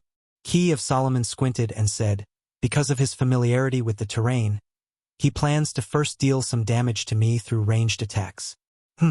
As he was speaking, jumped down from the wall as well. He took out a few magic scrolls and tore them. Various colors of magic light then appeared. Many buffs appeared instantly on his status bar. Tracking, stealth, misdirection, shadow demon cloak, fake death. Damn, that is so costly. Magic scrolls are very expensive. The Chinese spectators felt nervous for Frenzied Sword. Although they had not come into contact with magic much, they had learned about many magic effects through the forums. The enemy's location suddenly disappeared from the radar of Frenzied Sword's armor. He frowned and thought, magical stealth, a troublesome ability. I'm at a disadvantage in terms of detection, so I can't kite him easily. As he was thinking, he changed the detection method of the radar into detecting air movements in order to relocate the opponent's location. The detection range was smaller than before. The two of them moved stealthily and tracked each other, both attacking and receiving attacks. They were mainly testing each other, and as soon as they noticed the opponent's weakness or mistake, they would immediately launch a thunderous strike on the opponent. The audience could not move their eyes away from the match, and the tension grew as the distance between them became shorter. They were both making micro-movements on each other. Hew, hew. The sound of breathing echoed in the armor helmet. Frenzied Sword hid behind a house and looked at the tactic screen. The trace of the air movement appeared in his vision, showing a blue snake-like line. The end of the line was the opponent's position. Frenzied Sword was good at melee battles, but he decided to distance himself. This was because the information on Key of Solomon showed that he was not as paper-like as other mages. Many melee pugilists had lost tragically because they got too close. Frenzied Sword's plan was to find an opportunity to land a stealth attack followed by a combo, controlling the opponent and maximizing the damage output. Although he had an invincible trump card, he was not going to use it easily. If he could win by himself, the character summon card could be saved to use the next time that he faced a strong opponent. There is a time limit to his magic shield, and it costs him mana. I have quite a lot of ammo left, so I should be able to deplete around 28% of his mana and 15% of his health. As he was thinking, he fired at the enemy's location, hitting on the magic shield. However, at this time, a new buff appeared on his status bar, marked Reverse Revenge Mark. Frenzied Sword knew that this was bad. This ability was very rare, and it was the first time that the opponent had used it. There was no information about it in the data that he had received. Its effect was very simple, locating and tracing the attacker if the user was attacked in a certain duration. This was a spell used to deal with stealth attacks. The next moment, a blaze quickly approached. Boom! A frostfire ball blasted through the house that Frenzied Sword was hiding behind, turning the environment into a sea of blue flames. Key of Solomon slowly walked over from afar, his face expressionless. He was a demon mage trained in both ice and fire. He combined the two of them and formed the Frostfire style. The spell combining function was similar to the blueprint invention function of the mechanic class. The difference was that the chance of it succeeding was quite high, but at the same time its experience cost was much higher as well. The combining method was to put two or more spells together and form a new effect. It also cost a certain material to do so. The Frostfire Ball spell, for example, required the spell, Frost, and Huge Fireball, as well as the material Fire Trapping Ice Crystal. The spells used for the combination would be forgotten. There were two ways of relearning these forgotten spells. One was to separate the new spells that were formed through combining these spells, and the other was to learn it again by spending experience. Cost a lot of experience as well. The specialty of Frostfire was the ability to quickly reduce the durability of metals. It was an extremely effective way of dealing with the mechanic class. At this time, A layer of magic light appeared on the surface of Frenzied Sword's NCO-class armor. The frostfire was repelled, and the speed of the armor's durability reducing slowed down. The enchantment from the Volga brothers gave his armor a certain level of magic resistance. Frenzied Sword's armored legs stomped heavily on the ground, and blue fire shot out from the thrusting device on his back. He charged forward like a rhinoceros. A huge foldable alloy shield ejected from his left arm's armor, big enough to block his entire body. His right hand pulled out a short metal rod from his waist. The metal rod automatically extended and turned into a long, thin gun-lance spear. He entered melee mode instantly. The alloy shield smashed on the magic shield with a force so huge that it made Key of Solomon take 2 steps back. This time, Frenzied Sword saw an opening and jabbed with his spear, penetrating into the magic shield. A concentrated explosive bullet slid into the chamber of the gun lance. The next instant, a violent explosion was released from the tip of the spear, exploding from within the magic shield. Boom! Black smoke spread out. A beautiful attack, a commentator complimented. Mechanical pugilist's tactics are very flexible. Frenzied Sword changed his weapons again. Speaking of which, he has yet to use the same weapon in all the matches of the singles. Wait, the health loss is very little. It did not seem to hit completely. Frubnov.com. In the black smoke, Key of Solomon had disappeared, replaced by a stone that had already turned into ashes, while he appeared more than 15 meters behind Frenzied Sword, not taking much damage. He used the object swap spell on himself in an emergency. The cooldown of this ability is very long, 5 minutes. Apparently, Key of Solomon is very cautious about keeping his health up. That's right, after all, Frenzied Sword is wearing a mechanical suit, so his health is almost 1.7 times Key of Solomon's. After the stealth phase of the match ended, the two of them entered a tug of war. Frenzied Sword continuously poked Key of Solomon in close range, and Key of Solomon cast Frostfire from far away. It was a back-and-forth and exciting battle. They looked to be on par, but the status bar showed that Frenzied Sword was at a disadvantage and was losing health faster than Key of Solomon. The battle between two pro players was definitely not just standing still and attacking each other. They were both using very delicate dodging abilities. Obviously, Key of Solomon's skill was higher. However, it looked like Frenzied Sword had the upper hand. With his armor, his health was way too high, and he would be able to win even by exchanging hits. But the commentator was not optimistic. Frenzied Sword has 80% health and 66% armor durability left. Key of Solomon has 73% health, 31% magic shield, and 68% mana left. The situation is actually very disadvantageous to Frenzied Sword. Although he has a lot of health, if the durability of his armor is depleted, he will lose at least half of his strength. He only has 1 set of armor, but the opponent can create a new magic shield as long as he has mana. Boom! The frostfire exploded, this time with a repelling effect. Frenzied Sword was forced to back off a few steps. Key of Solomon backed off as well, his eyes sparkling as he thought, not a bad fight. I underestimated him a little, but that won't affect the result. Key of Solomon took the opportunity and started to murmur in the strange demon language, like a deep whisper. His eyes started burning like flames, countless blue flames gushed out between his scales, and his body suddenly became taller and bigger. He turned into a demon covered in blue flames, and a new buff appeared on his status bar. Demon Talent, True Name Release Basic Stage. All attributes increased by 13%. 10-minute duration. Health and mana recovered by 30%. All buffs removed, including positive buffs. He took a deep breath. The flames around him turned into a blazing current and were swallowed by him. He received an extra 20% health, and his health was now at 120%. This was the flame excitement.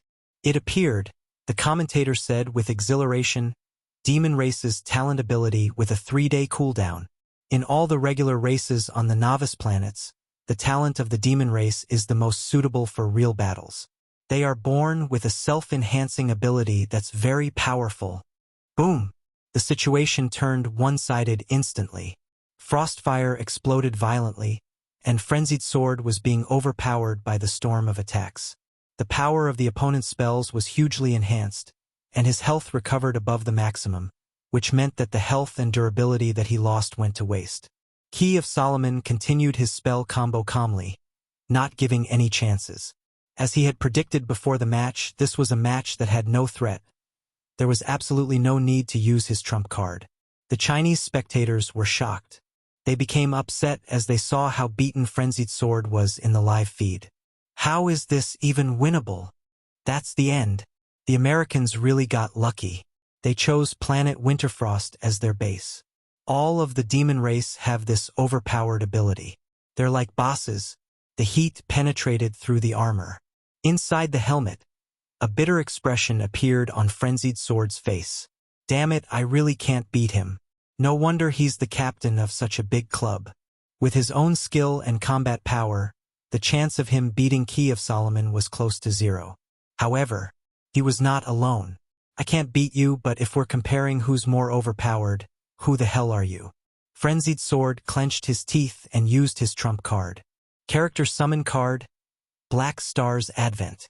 A 4-meter-high translucent hologram appeared behind Frenzied Sword wearing black clothes. His looks were very familiar to the audience.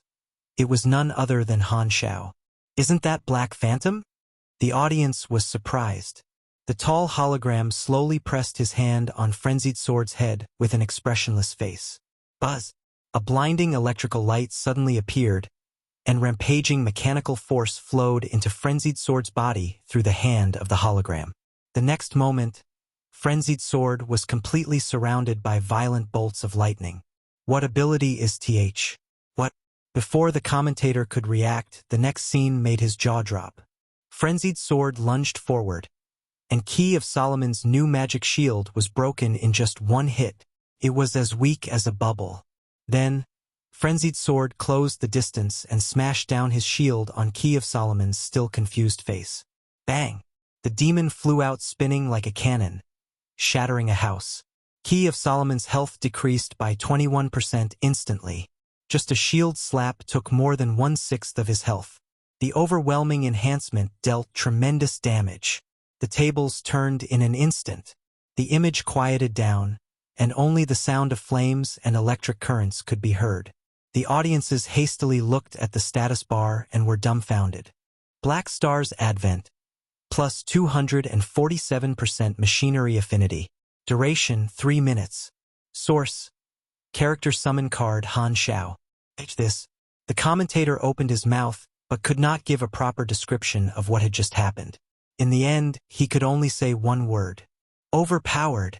What he had forgotten was that the compliment, overpowered, had belonged to Key of Solomon not long ago. Chapter 428 Trump Cards Out. Chapter 428 Trump Cards Out. Translator: Atlas Studios Editor, Atlas Studios. Frenzied Sword was covered in lightning snakes, and the lighting effect was gorgeous. So, he got my machinery affinity. Han Xiao was watching Frenzied Sword's match. He smiled and said, "This kid really is lucky." Through the status bar, the audience was surprised to see that the buff had Han Xiao's name on it. To appear in the league in such a manner, Han Xiao found it quite interesting. He had only had a flash of inspiration when making the ability potion, and now it seemed to not only have brought him a profit but also fame. The players were very familiar with the name Black Star, but they did not expect to see Han Xiao's character summon card in a competition. When they thought about it, Frenzied Sword. No, all the Chinese players were following Han Xiao through space, so it was quite normal for him to have Han Xiao's character summon card. The problem was, this character summon card's effect was way too strong. Who could face the close to 250% machinery affinity boost at this stage? Han Xiao's personal attributes were shown as all question marks when detected by the players, so they never knew his real level. Now there was finally a lead. With close to 2.5 times affinity, no wonder he was so strong. He was probably above level 100. Han Xiao had always been a blessing in the eyes of the mechanic class players. Now, he had showcased the tip of the iceberg of how strong he was, making the spectating mechanic players extremely excited. They felt like they saw the bright future of their class. Boom, boom, boom. Frenzied Sword did not dare waste time. He charged forward with large strides, jabbing his spear again and again, causing chain explosions. Even though Key of Solomon tried his best to dodge the attacks, the impact of these attacks still caused his health to go down to around 40% very quickly. The magic shield that he summoned could not even block even one hit. Just more than 10 seconds ago, Frenzied Sword had been the one being overwhelmed. Now, the situation had completely reversed, and Key of Solomon had become the one that could not fight back at all. He did not dare to divert his attention onto fighting back. He would die if he failed to dodge just one attack. This buff has a stupidly strong enhancement to the mechanic class. If this goes on, I won't have a chance of winning at all. After calming himself from the shock, Key of Solomon quickly adjusted his mindset. He had thought that this was a definite victory, but he had never expected his opponent to have hidden such a strong trump card. Key of Solomon had his trump card, too. He had originally planned to win this match, deliberately lose the matches afterward, and barely qualify, saving his trump card for the finals. However, he was forced by Frenzied Sword to change his plan. If he still did not use his trump card, he would definitely lose. If he lost this match, he would not be able to hold back in the later matches, and those opponents were all very strong. He would surely end up using his trump card to secure the victory. Since that was the case, he might as well use it now. As long as he could win this one, he would not have to worry about the matches afterward. Frenzied Sword's sudden explosiveness did indeed shock him, but he found a way to deal with it very quickly. He admitted that Frenzied Sword was near invincible in the duration of Black Star's advent, but the buff would only last for 3 minutes. As long as he survived past that, he would still stand a chance.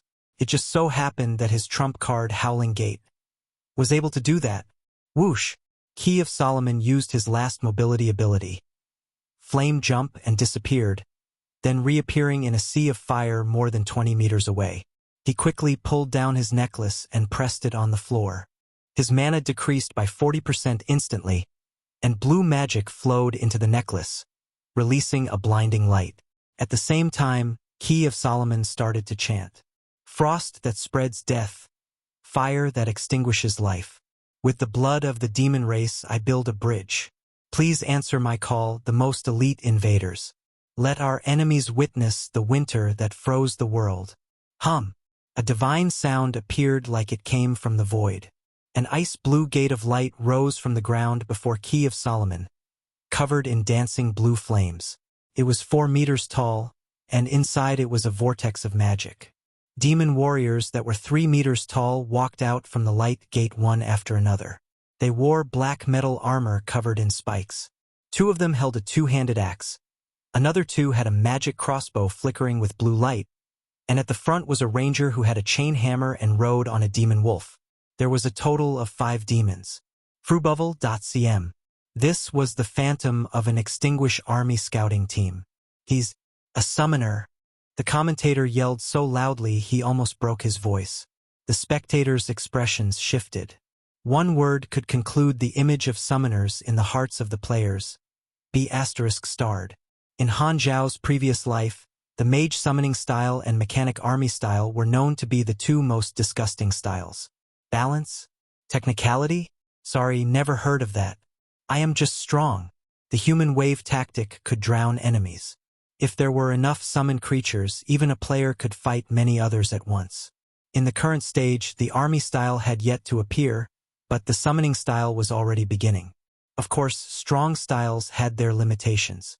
There was a chance to fail summoning spells, and a spell medium was needed, some of which were specific summoning items. Some required the user to have certain abilities, and some required the user to make contracts with the summoned creatures. There were many ways the summoned creatures could exist, such as in its real and physical form, which would be gone once it died. Key of Solomon, however, summoned phantoms, similar to the duplicate monsters in dungeons, which meant that he could summon them again after they died as much as he wanted. His Howling Gate was a pink quality rare level 60 summoning item that could summon the phantom of a demon scout team. Demon scouts were the specialty of the Extinguished Army. Howling Gate was a solo challenge mission. It was very difficult and meant to be completed by players above level 60, But Club Key had used their team's power to help Key of Solomon get this pink item. The attributes of these 5 demon scouts appeared on the status bar: 2,500 health, 134 to 197 attack, 40 defense. In this stage, the summoning style was far from being complete. Usual summoners could only summon forest wolves, venomous snakes, and other small creatures, which did not even possess 1/3 of the attributes of the demon scouts. Yet, he could summon 5 demon scouts together. What did that mean? A level 60 pugilist player had about 3,000 to 4,000 health. These 5 demon scouts had the total health of about 3 pugilists, and their damage was high as well. The theoretical damage that they could deal at most in one round of focus fire was close to 1,000. This was Key of Solomon's confidence of being close to invincible in duels. Not only because he was a Frostfire-style demon mage, but also because he could change to summoning style anytime. The audience was still in awe of how strong Black Star's advent was, and the situation had already made another turn, astonishing everyone. Holy, he summoned a group of elite monsters. That's almost the same as a boss. Really? Key of Solomon made the ranger and 2 axe demons surround Frenzied Sword, while the 2 archers stood beside him and attacked from range. He did not have much health left, and he feared Frenzied Sword's damage, so he hid behind the archers. Frenzied Sword's face turned grim. He raised his shield and held his sword, charging forward in large steps. The metal armor strongly clashed into the 3 demons, making a loud clank. The impact created a shockwave in the air, and the players could feel the image shaking. Boom! Pa!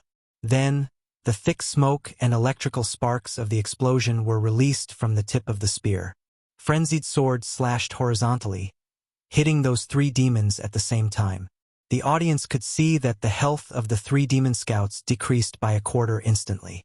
With the enhancement from Black Star's advent, Frenzied Sword's damage was extremely terrifying.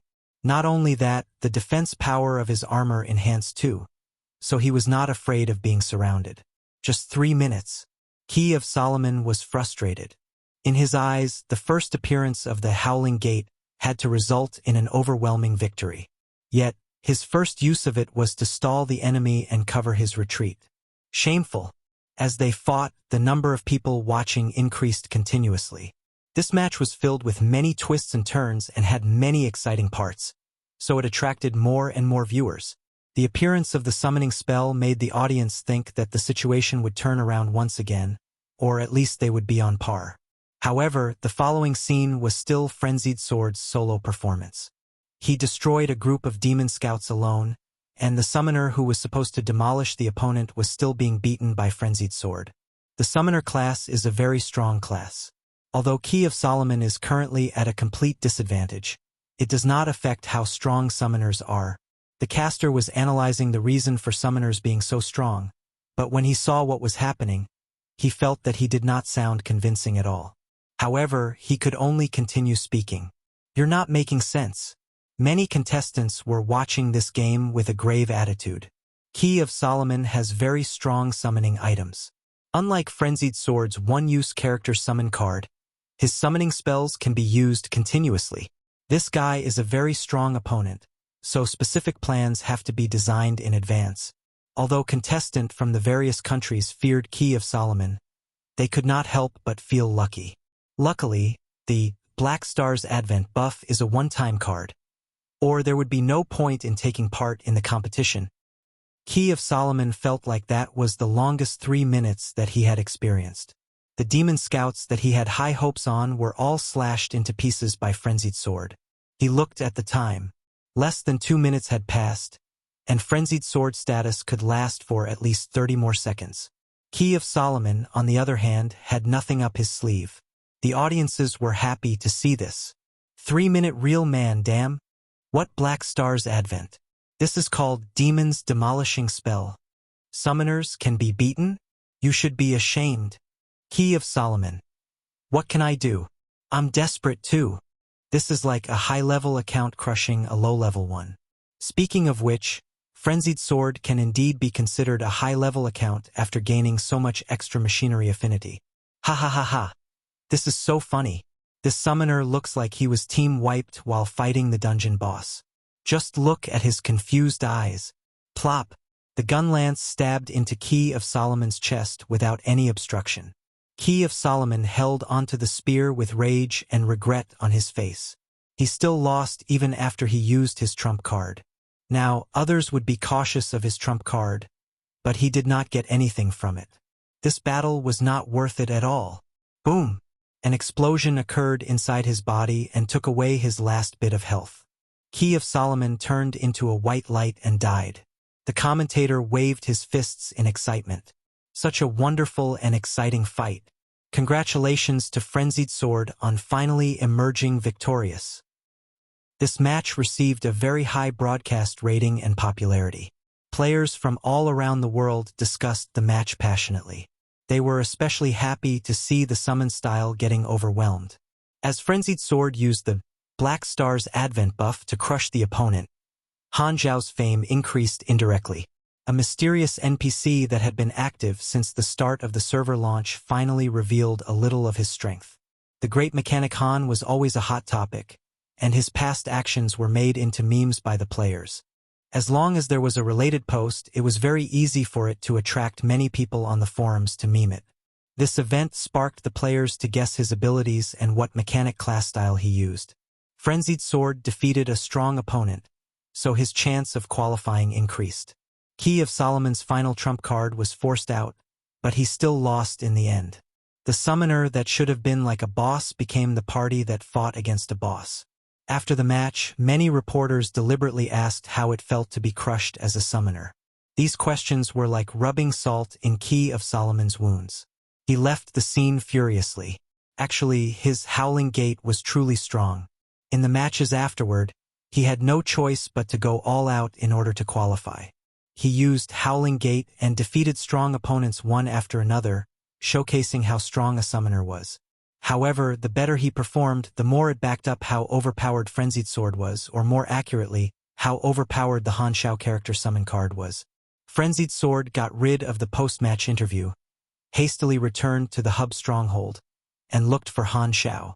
He tasted the sweetness of the ability potion. It could turn the tables completely. For things like this, the more the merrier.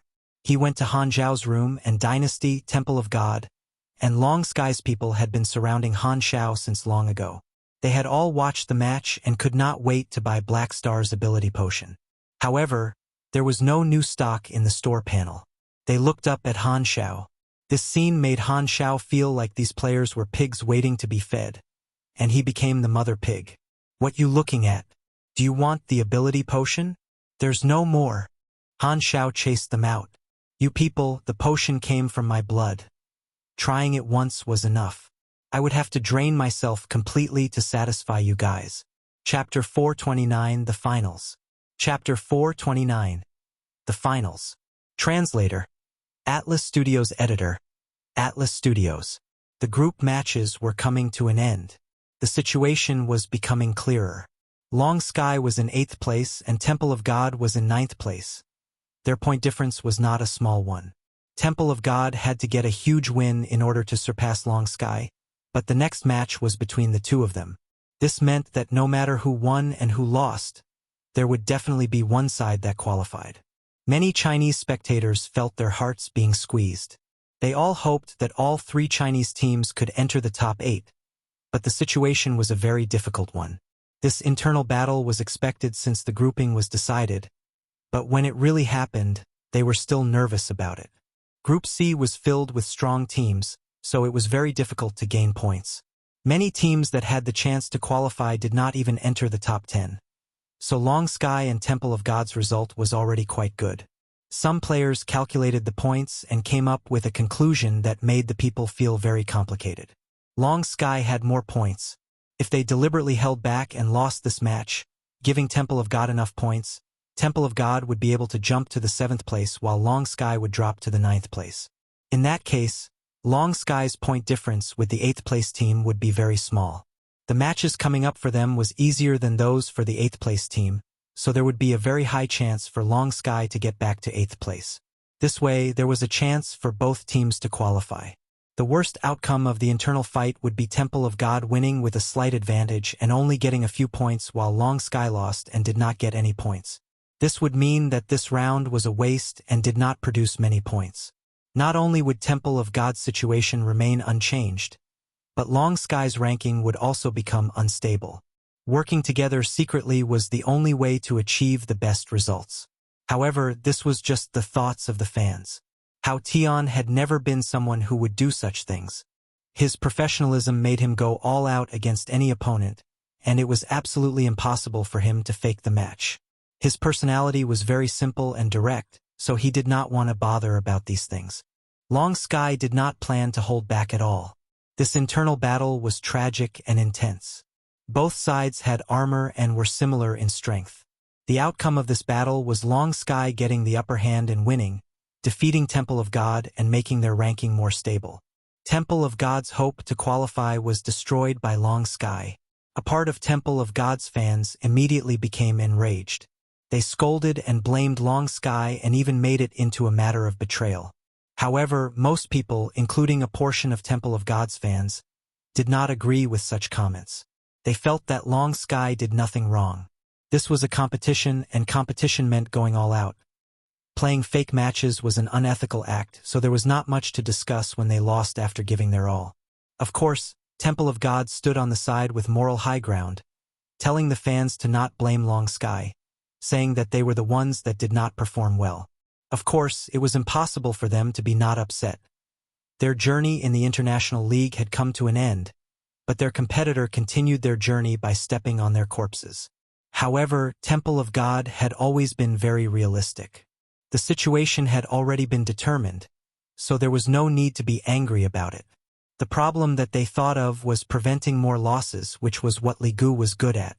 He was proficient in building a good image and guiding the comments.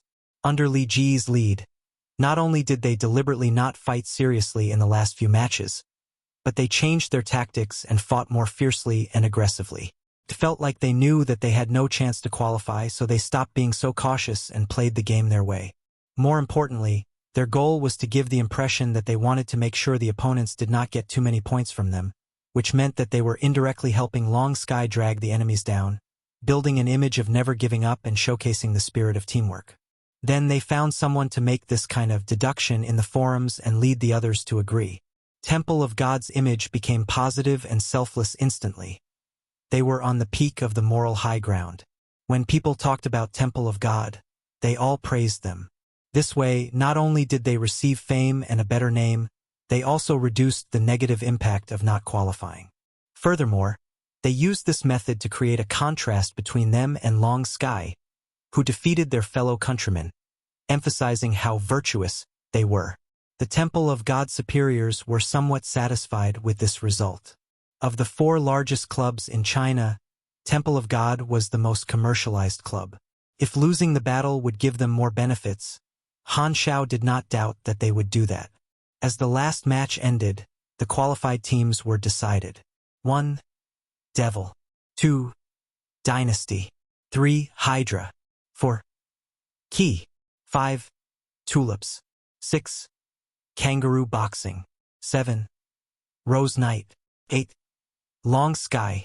Dynasty had the best performance in the group stages.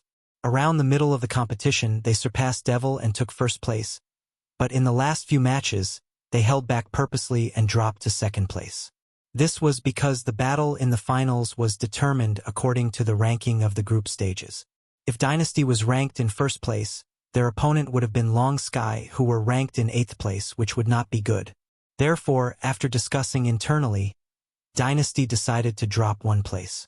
However, everyone knew that if Dynasty wanted to, they could absolutely have maintained their unbeaten streak and entered the finals without losing a single match. This ranking was completely different from the one in Han Xiao's memory. Han Xiao's existence had a butterfly effect and changed the situation of the league. He vaguely remembered that one of the top 8 in his previous life was Korea's Kimchi, but Kimchi was now below 10th place and had been replaced. There were many strong teams in the top 8 that had shone brightly in every season of the league in his previous life. Sadly, their novice planet was very distant, otherwise Han Xiao would have drawn those pro players into his faction. Their ability to complete missions was very dependable. In the top 8, only China and America had 2 teams qualifying. Dynasty had been the only one in the top 8 in his previous life, but Long Sky was now qualified as well. In the singles, Frenzied Sword qualified in 15th place, and King Admiral qualified in 6th place. There were 2 Chinese players qualifying as well. With strong teams and highly skilled players from so many areas competing on the same stage, getting this result was amazing. The Galaxy Times did an episode focused on analyzing the performance of the teams that qualified, predicting the future situation in the finals. They came to the conclusion that 3 teams had the highest potential of becoming the champions: Devil, Dynasty, and Key. With the match system being best of 5, every team would definitely use all their trump cards and target the opponent in any way possible. The schedule of the finals was released. The first round was Key versus Tulips. During the group stages, Han Xiao had stayed in Ubarely Hub and temporarily rejected the partnership invitations from other mercenary groups, letting his team rest. He was not doing nothing. He had built more machinery, guided Erosia, commanded the Sunil division to do other missions, and helped her lose in combat training. Now that the group stages had ended and the ranking was up to his expectations, Han Xiao did not focus on the details of the competition anymore. No matter what results the teams got, it would not impact him much. He continued to expand the business scope of the mercenary group. It just so happened that the head butler of the Floating Dragon Island, Jenny, had sent him a supply mission.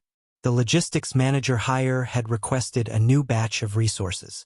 The seller's team was on a Godaran-colonized planet in the Gavin star system, so they required Han Xiao to escort the goods. Ames almost did not manage anything at all. Jenny had always been the one dealing with all matters. Compared to the other 3 beyond grade A individuals in the Shattered Star Ring, Ames was the most carefree in terms of making his forces stronger. The other 3 more or less had armies, while Ames only had a group of guards. The Black Star mercenary group was the only external combat force under her command, but they were actually just running errands. After all, compared to those large fleets, a medium mercenary group was as insignificant as a speck of dust. Floating Dragon's protection did not come free. His Black Star mercenary group was Floating Dragon's field team on paper, so they often had to do some errand missions such as escorting supplies, chasing enemies, collecting intel, and so on.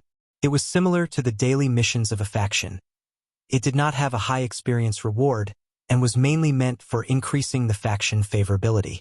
Han Xiao's faction favorability with Floating Dragon was already at 2,100 points, and the relationship had become friendly. Han Xiao brought the others and headed out. As the players used gathering crystals to enter the match, they were not limited to one location, so they acted together with Han Xiao. Although the competition was important, following Han Xiao was crucial as well, or there would be no one to repair their armor. Freeobnovel.com. Chapter 430 Poison Assassination. Chapter 430 Poison Assassination. Translator. Atlas Studios Editor. Atlas Studios. Tulips defeated Key 3:1 and entered the top 4. Most strong teams reserved their trump cards for the group stages, but Club Key's trump card had been showcased in advance due to the battle between Frenzied Sword and Key of Solomon. Although Howling Gate was very strong, the other teams had plenty of time to think of ways to deal with it. Tulips was steady and strong, and they had a trump card as well, which they finally used for the first time. As Key of Solomon expected, his team was unprepared and defeated. If not for Key of Solomon, who overperformed in the third match, it would have been an overwhelming 3 o'clock defeat. Club Key stopped at the top 8. This result was far from Key of Solomon's target of becoming the champion, so he was furious. On the other side, the Black Star mercenary group arrived at the planet where the resource team was and prepared for the escort. A fan-shaped light gold interstellar space station was floating outside the atmosphere of a Godaran-colonized planet, following its course and orbiting indefinitely. Its alloy shell emitted a magic aura, and various models of spaceships were parked there. The seller was waiting for Han Xiao's arrival. His name was Tyrell, a slightly known businessman in the Gavin star system. He operated a commercial department store group and had a long-term agreement with the logistics department of Floating Dragon. Han Xiao carried out numerous resource escorting missions, and Tyrell and he had known each other for quite some time. Han Xiao and the others arrived at the pier, and a voice came from afar. "Haha! Black Star of Floating Dragon, we meet again." Tyrell was a Godaran.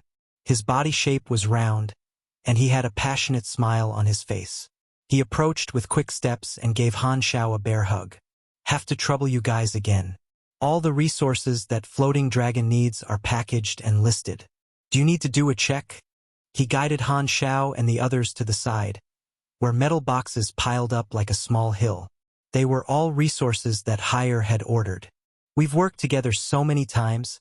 I don't doubt your reputation. However, this is Jenny's request, so I'll have to let my people do a check." Han Xiao passed the list to Maple Moon and gave her a counting goods mission. "Understood. Understood." Tyrell rubbed his hands and smiled brightly. Escort resources were a daily mission, and the reward was 150 Floating Dragon faction favorability. Because of Han Xiao's position as a member of Floating Dragon, Tyrell gave him a certain discount, so Han Xiao often bought things from Tyrell. He trusted Tyrell's reputation, but now that he was working for Floating Dragon, it was better to be more careful. When ordering resources in the virtual interstellar network, the logistics were a problem. Other than those advanced civilizations that normalized long-range transportation devices, the logistics in space were usually contracted by professional delivery organizations, or the seller would partner with a travel agency and have them airdrop the delivery on their way. There were many scavengers in Shattered Star Ring, and some low-level galactic pirates focused on robbing logistic spaceships. Hence, the commercial teams would usually hire mercenaries as guards. Maple Moon counted very quickly. The number was correct. Han Xiao nodded and said, "There's no problem. Let's head out now. I have already contacted a travel agency spaceship. It's parked at port 5468. Tyrell turned and said to one of his staff, "Decker, get some men and take the resources into the goods cabin. Then follow Black Star to Floating Dragon Island to carry out the handover." The man who was called Decker nodded, called some workers, and started transporting the boxes to the port. He was a regular manager of the Tyrell group. He looked very ordinary, and he was someone that did not attract much attention. Han Xiao and the others stepped onto the stairs into the travel agency spaceship. Tyrell stood on the dock and said loudly, "Send my regards to Jenny." Han Xiao waved his hands and walked into the spaceship. After the hatch closed, he wrote a guard mission and gave it to some players, then told Herluz to take them to the goods cabin and begin shifts to protect the goods. He then went to the guest cabin with the others. With some turbulence, the spaceship took off. This was a small traveling spaceship, so there were no other passengers. Tyrell had booked the entire spaceship specifically to transport supplies for Floating Dragon. There were few people on the ship. Other than 10 or so crew members and mercenary group members, there were only around 10 of Tyrell Group's employees. Decker was their boss. Han Xiao had met him before. They did not communicate much, but he did notice that Decker brought a girl onto the ship this time. "Are you Black Star?" In the guest hall, as soon as they sat down, the girl beside Decker spoke. She tilted her head and looked at Han Xiao curiously. Han Xiao sized her up. This was a space-human teenage girl, rather young, about 15 to 16 years old, and her head only reached Han Xiao's chest. She had dark brown short hair, pale skin, and a pretty face. The bridge of her nose was tall, and her bright eyes were filled with a youthful energy. "Uncle Decker always tells me stories. He's talked about you before." The teenage girl's eyes moved up and down on Han Xiao's body, sizing him up. Decker coughed and said, "This is one of my friend's daughters. Her family. Ahem. Let me take care of her temporarily. She wanted to follow me no matter what, so I brought her onto the ship." "Lord Black Star, would that be a problem?" "Not at all." Han Xiao shook his head. He looked at the teenage girl, smiled, and asked, "What's your name?" "Sylvia. Quite a nice name. What's your home planet?" Sylvia curled her lips. "Are you doing an identity check, Uncle?" "Uncle." Han Xiao was speechless. He was clearly young and handsome. What nonsense was she talking about? Sylvia glanced at Han Xiao sideways, changed the topic, and said in disdain, "I heard you mercenaries have no morals and fight for whichever side pays higher. I really want to know, is the money earned from selling your souls not hot to hold?" Han Xiao raised his eyebrows. Before he spoke, Decker pulled Sylvia back in terror, scolded her, and hastily apologized to Han Xiao. She doesn't understand many things.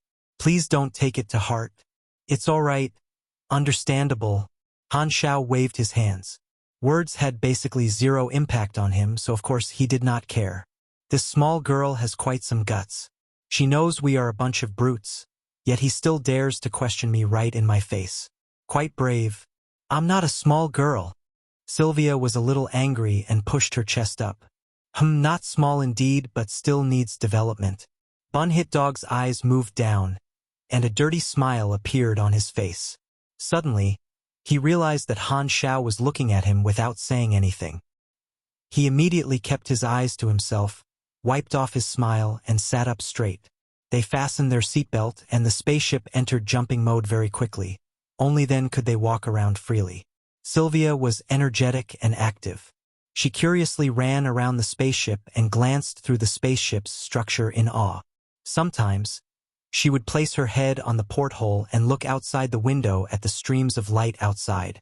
Decker smiled bitterly and said, "This is her first time on a spaceship. Sorry to trouble you. As long as the mission is not affected." Han Xiao looked at the energetic back view of the teenage girl and narrowed his eyes. Sylvia. This name sounds kind of familiar. He did not want to give up even the slightest doubt. He returned to his room and pondered for more than 10 minutes. Finally, he found someone in his memories who had this name. Mechanical Lady Knight Sylvia? Han Xiao froze for a second. He did not expect the teenage girl that he had met coincidentally to be a known character. Furthermore, in the storyline of his previous life, Sylvia was very well known and was especially popular among the players. Sylvia was still a young girl now. Han Xiao recalled her look in his previous life after growing up.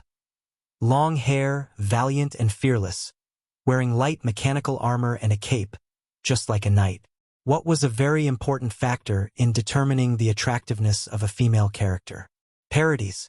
Sylvia had a lot of parodies, and being pretty was just one factor. After all, there were way too many pretty females in Galaxy.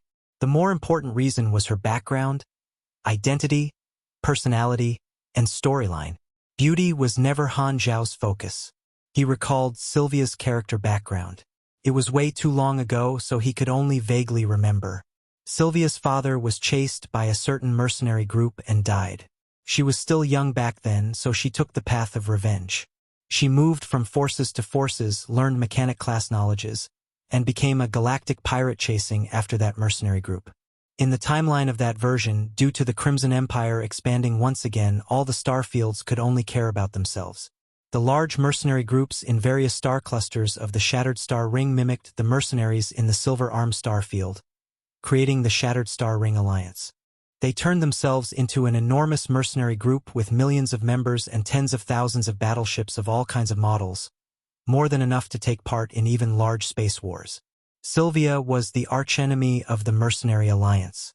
Players back then took part in the Mercenary Alliance event. In their eyes, Sylvia was a renowned villain boss of the opposite party. Many players received missions to chase and kill Sylvia, but they all failed. Sylvia was too strong. During the times of opposing the Mercenary Alliance, Sylvia often appeared in the eyes of the players. Then, through what looked like an accident, she discovered that her father was the bad guy and knew that her father deserved his death. She then disappeared for a period of time. When she reappeared, she was not a galactic pirate anymore. She became a freedom fighter of Shattered Star Ring, helping the people who were victims of harm, dealing with some criminals, and being responsible for quite a number of famous events. Furthermore, they rejected rewards or requests in any form. All their actions came from themselves. They were like superheroes. Basically, she reformed. Although Sylvia was not the main character of a certain event, she was a renowned character like Gila. She was involved in many events in the Shattered Star Ring. When the players wandered in space, they would sometimes bump into her fighting bad guys and could choose to help her. She was loved by many in Shattered Star Ring. These were all things that happened after version 3.0. Han Xiao shook his head.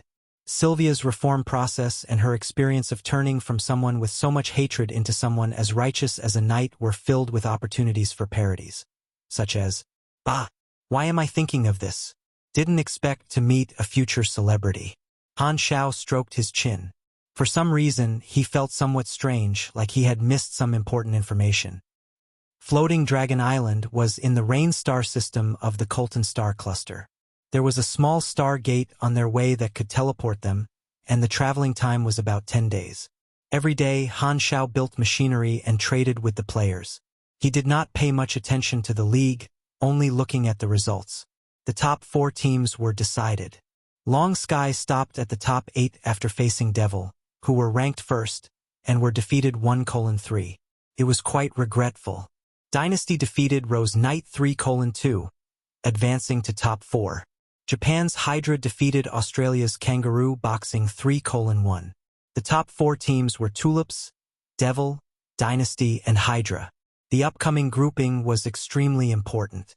It seemed like the prayers of countless Chinese spectators had an effect. Dynasty's next opponent was Team Hydra.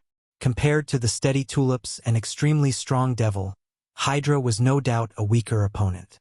Dynasty had the most confidence in defeating Hydra as compared to the other 2 teams. The Chinese panel in the forums was practically celebrating already.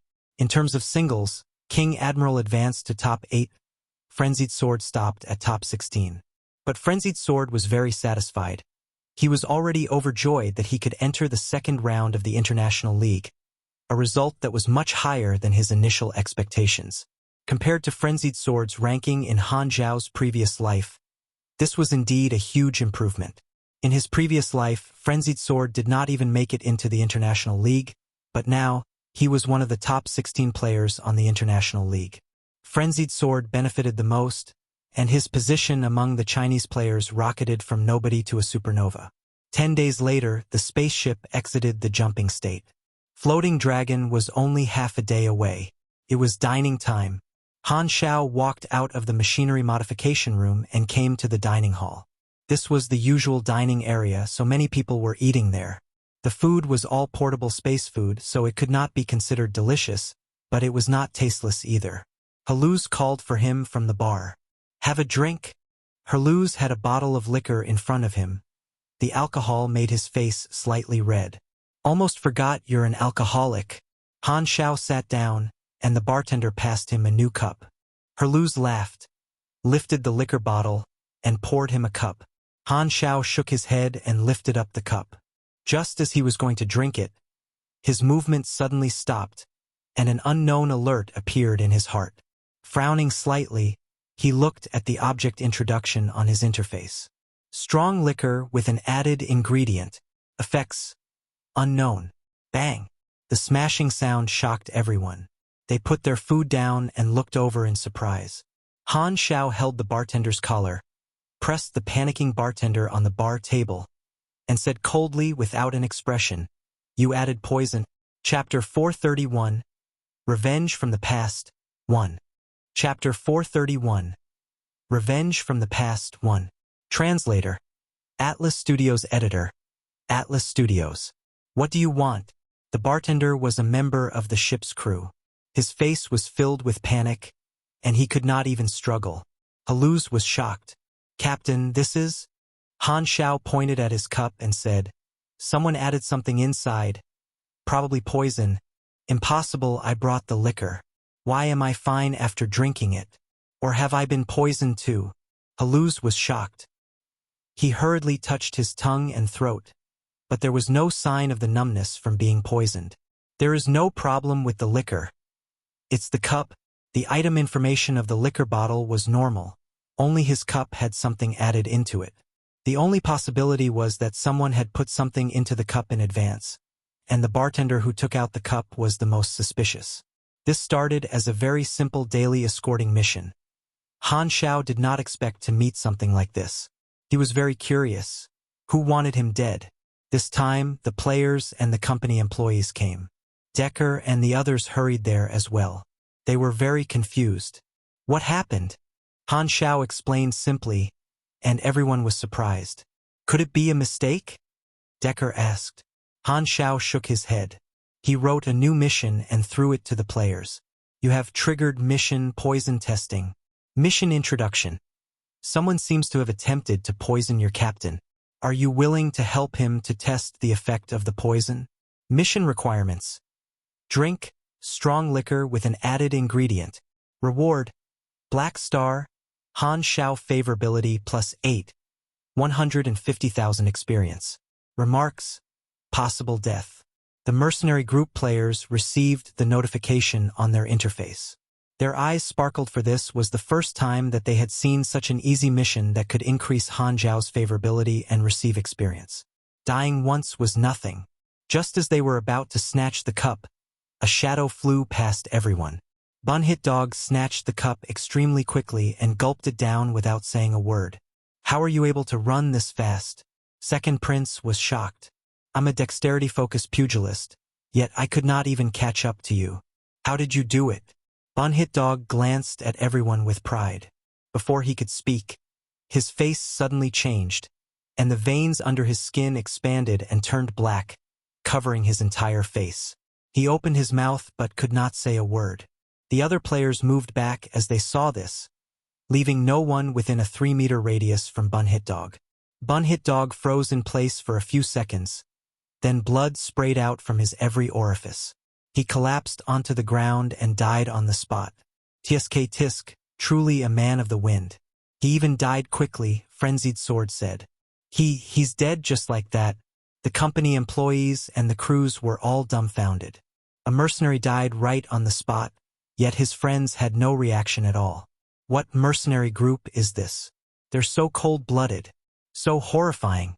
Plus, these mercenaries are way too loyal to Black Star.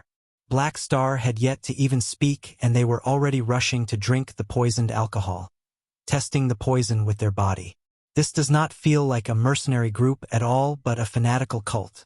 However, the next moment, Bunhit Dog's corpse turned into white light and disappeared.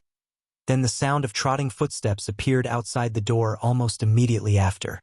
Bunhit Dog had run over from the revive point. Yo, you, Decker stammered in shock. Han Xiao looked at him.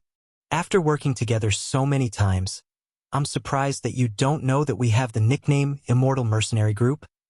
I see. I don't know much about the mercenary industry. Decker smiled bitterly. No wonder the mercenaries were so calm. They were all immortals. Black Star's name was widely known, but his details were only known within the industry. The other industries did not know much about it. Han Xiao turned around and asked, what was the effect of the poison?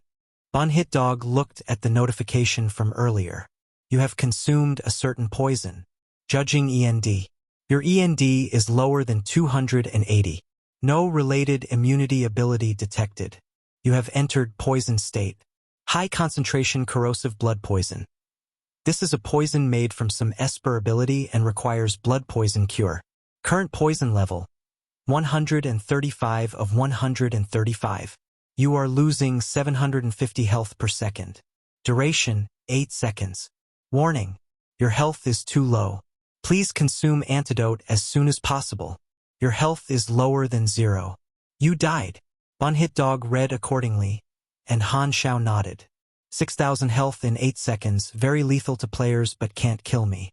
This means that the person who added the poison has limited information of me, but the fact that the culprit could poison me on this trip means that they know my location, or at least know that this ship is transporting supplies for Floating Dragon and that I would definitely appear here. This ship is only so big, and the culprit is definitely hidden among them. Plus, even the title of Immortal Mercenary Group did not scare the culprit away, so there can only be 2 possibilities. Either they know that I'm not immortal, or an act of revenge? Han Xiao's eyebrows were locked tightly. He had many guesses in his mind, and even the players were not excluded. He had to guard against the possibility of something like this happening. He made himself stronger by helping the players, but he never completely trusted them. After all, he knew too well what the players were like. He only hoped that this was not the right guess and that there was no player who privately accepted a mission to assassinate him. After proving Han Xiao's words true, many pairs of eyes full of hostility stared at the bartender who had collapsed on the side. The bartender saw that the poison did exist and was scared **. His entire body was shivering. It wasn't me. I don't know anything about this. I just took an empty cup from the drawer. Han Xiao opened the bar drawer. There were many empty cups inside. He took all of them out and poured water in each of them. These were all normal. His cup was the only one that had poison. He frowned and said, "There are so many glasses, and the only one with poison is the one you gave me. How can you explain that?" I don't know. That glass was at the most outside. I really just took it randomly." The bartender almost urinated out of horror. Haluz suddenly was covered in cold sweat. "If the bartender took the wrong cup, wouldn't that have been the end of me? Your body is strong. The poison wouldn't have killed you," Han Xiao replied. He stared at the shivering bartender and said, "If it's not you, it's someone else that did something to the cup. Captain, where's the captain?" The spaceship's captain hurried to the scene, stepped out of the crowd, and said with sorrow on his face, "I'm the captain of Rainbow Conch. I am extremely sorry that something like this happened in my ship. I will provide my full cooperation to you with finding the culprit. I want to see the surveillance recording of this few days and see who has come close to this place." "As you wish."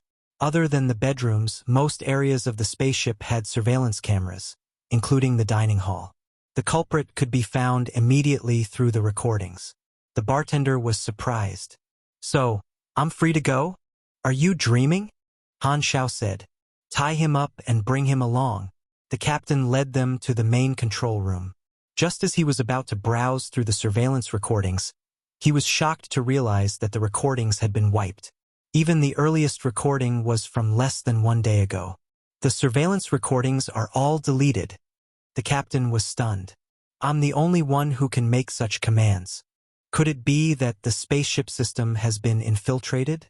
The culprit could bypass the alarms.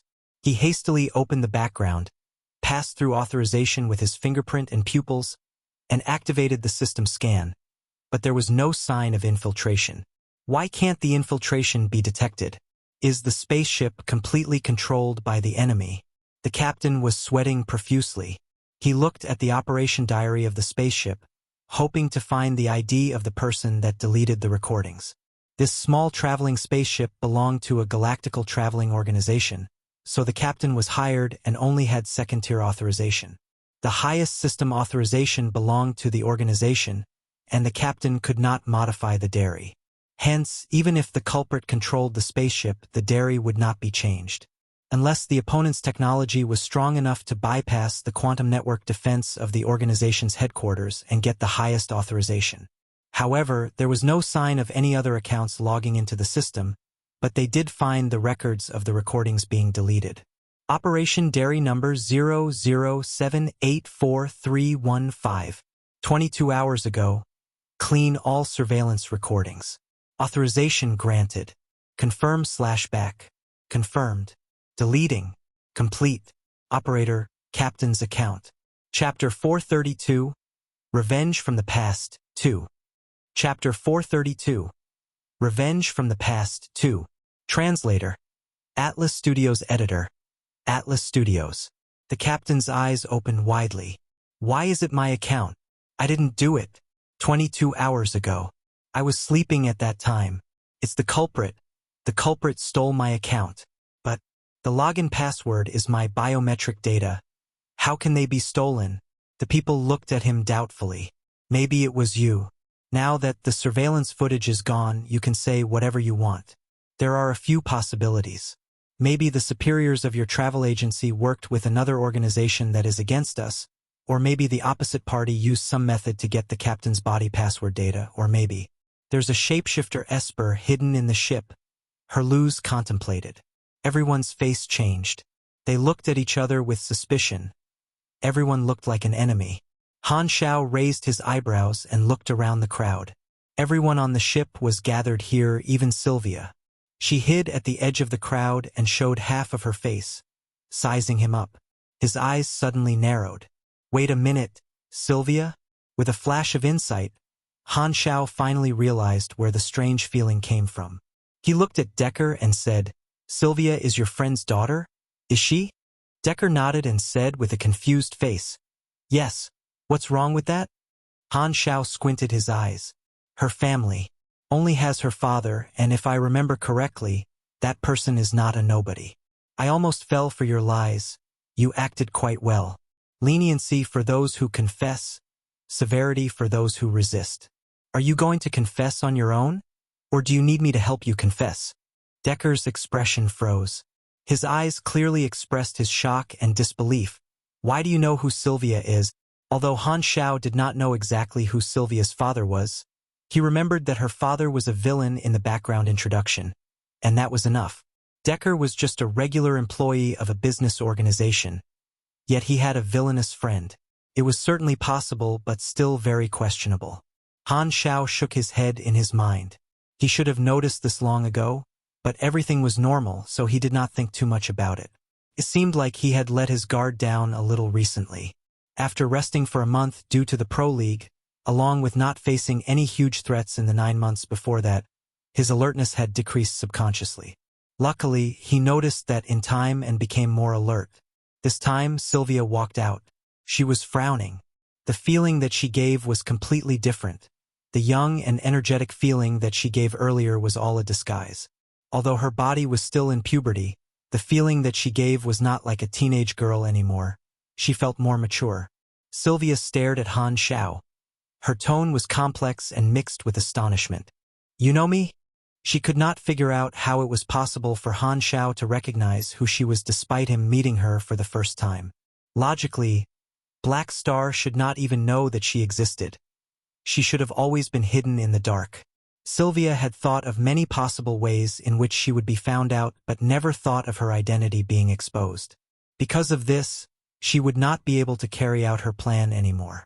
In reality, if Han Xiao did not remember Sylvia's character background, he would not have known the identity of the culprit. It was indeed not a coincidence to suddenly meet a future renowned character. Sylvia clenched his teeth and spat furiously.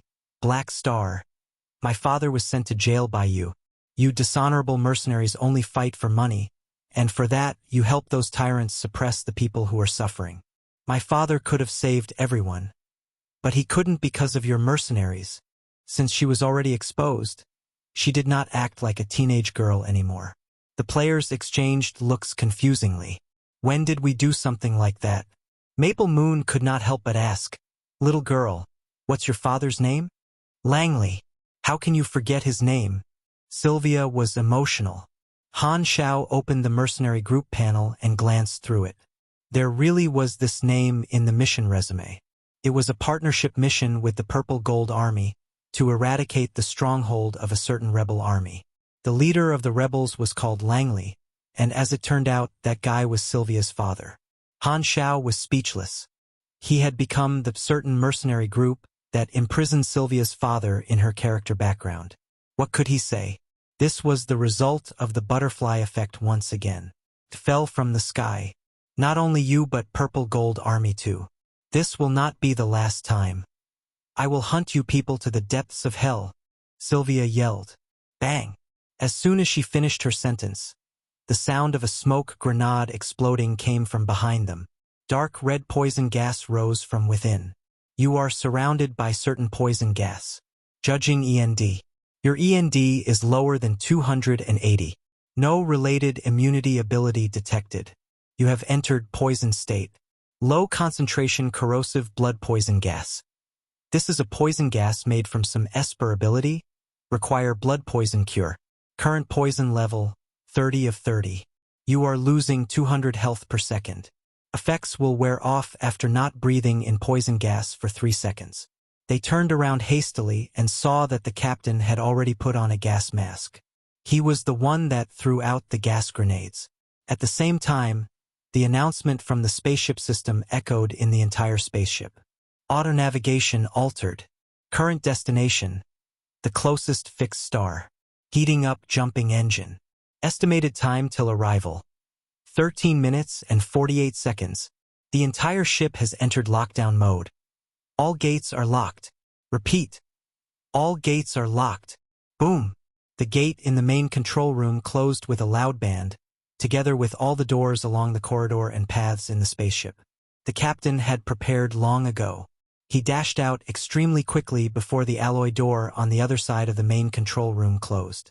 Herluz could not capture the captain in time, and he punched the metal door, leaving a shallow dent. The central alloy door divided a small part of the crowd and blocked them outside, including Sylvia.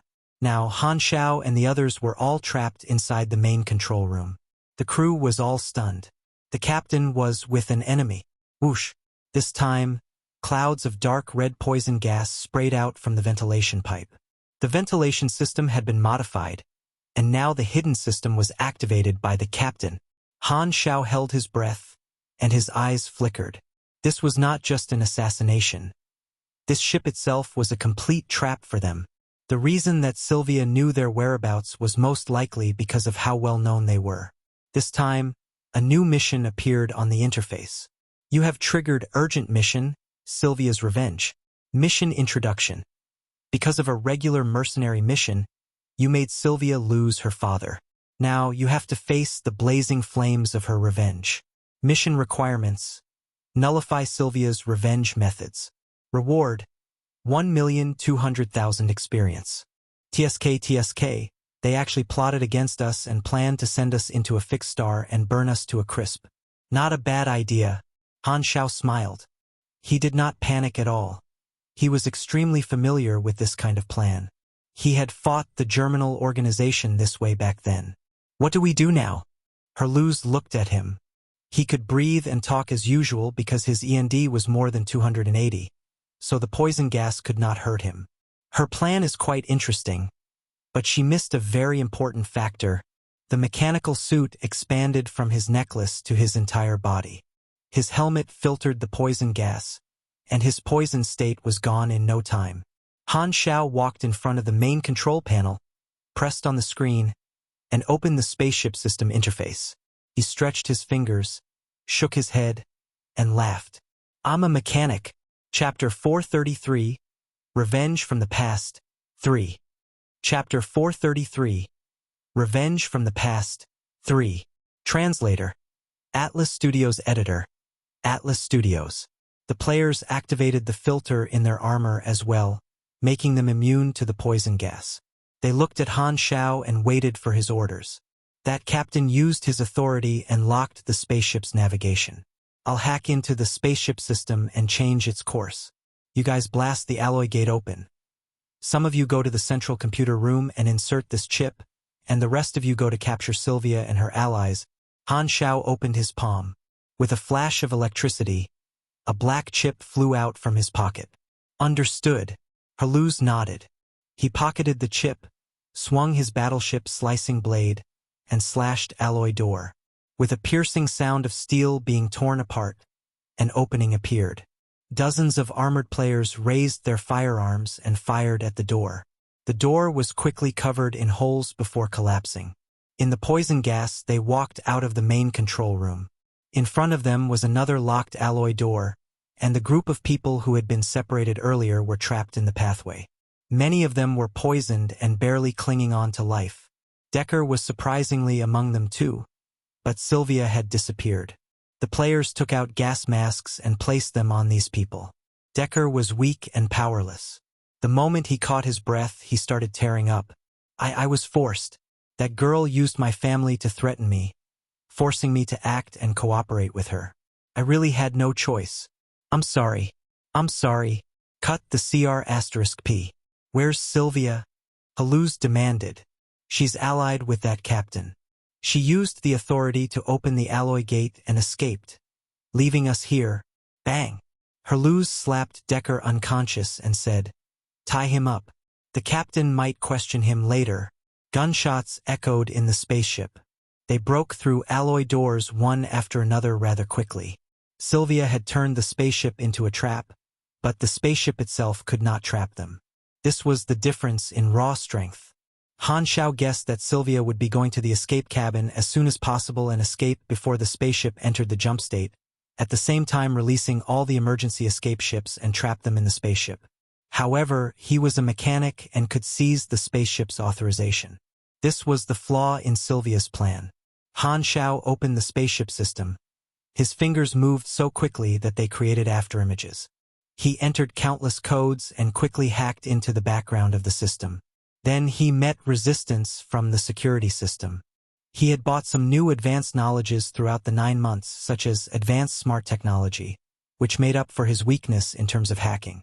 That black chip was an even stronger assistant artificial intelligence. After plugging it into the central computer room, the speed of breaking through the system would be doubled. The alarm was triggered, and the system warning echoed in the spaceship. System infiltration detected. Please stop your actions immediately. As time was limited, Han Xiao did not go around the alarm and chose the roughest method. 13th generation firewall from the TAK series, 47th calculating method of the Silverlight sequence, random password wall. Quite advanced, actually. Han Xiao's movements did not stop. He said while hacking, breaking through the system will take about 5 minutes, but the spaceship will enter the jumping state in 2 minutes. Sylvia will board the escape ship before this. Arosia, capture her.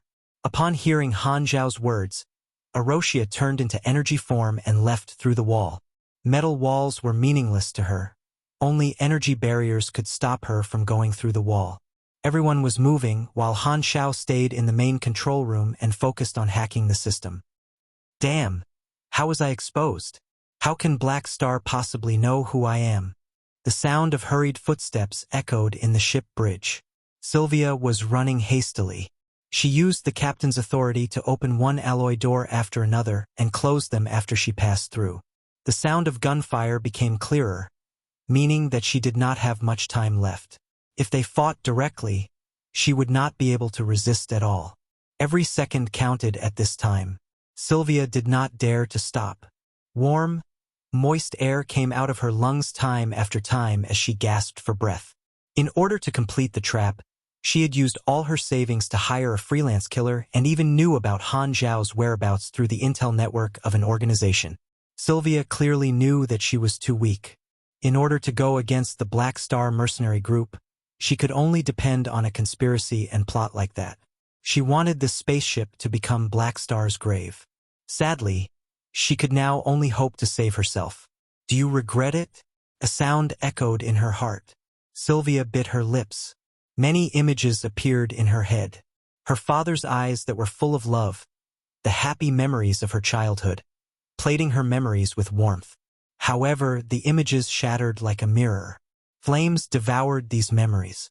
Mercenaries landed from the sky and destroyed everything with fire. If her father had not sent her away in advance, she would have died in that storm of bullets. After being captured by the mercenaries, her father was sent to jail. She had wandered around and suffered a lot before she could finally return to the old place. Her father's stronghold was like a home to her. But now, the only things left were the burnt ruins. She still remembered. When she was young, she liked to hide under the shade of an old tree and spend lazy afternoons time after time. But that tree was turned into charcoal now, giving out a pungent odor. The black branches were the only things left of the once dense leaves. Every time she thought of these things, the uncontrollable flames of rage would burn her nerves and shatter her reason. In order to have my revenge on these mercenaries, it's worth it to be in danger. Sylvia clenched her teeth. Very soon, she arrived at the escape cabin. Inside were 10 or so escape ships. The captain happened to arrive at the same time, and he complained, "You did not tell me that the risks were this high. I want a greater reward." The turbulence was becoming more violent. As soon as they entered the jump state, they would not be able to use the escape ships unless they wanted to be torn into pieces together with the escape ships. Sylvia hastily pulled down the bolt of the escape ship. With the sound of airstreams, the other escape ships were released, leaving only 2 behind. Just as the 2 of them was about to walk in, a tint of golden light appeared behind them. Arosia passed through the wall and made it just in time. "Quickly, go!" Sylvia clenched her teeth. She was about to enter the escape ship. Then suddenly, the captain pushed her from her back and threw her toward Arosia. In times of danger, he could not be bothered about the fact that Sylvia was his employee. He just wanted to stall time. In midair, Sylvia turned around in disbelief. She did not expect the sudden betrayal of the captain. An energy impact ring expanded, sending Sylvia flying before she even hit Arosia. She bumped into the wall and fell down on the side. Her expression was distorted from the pain.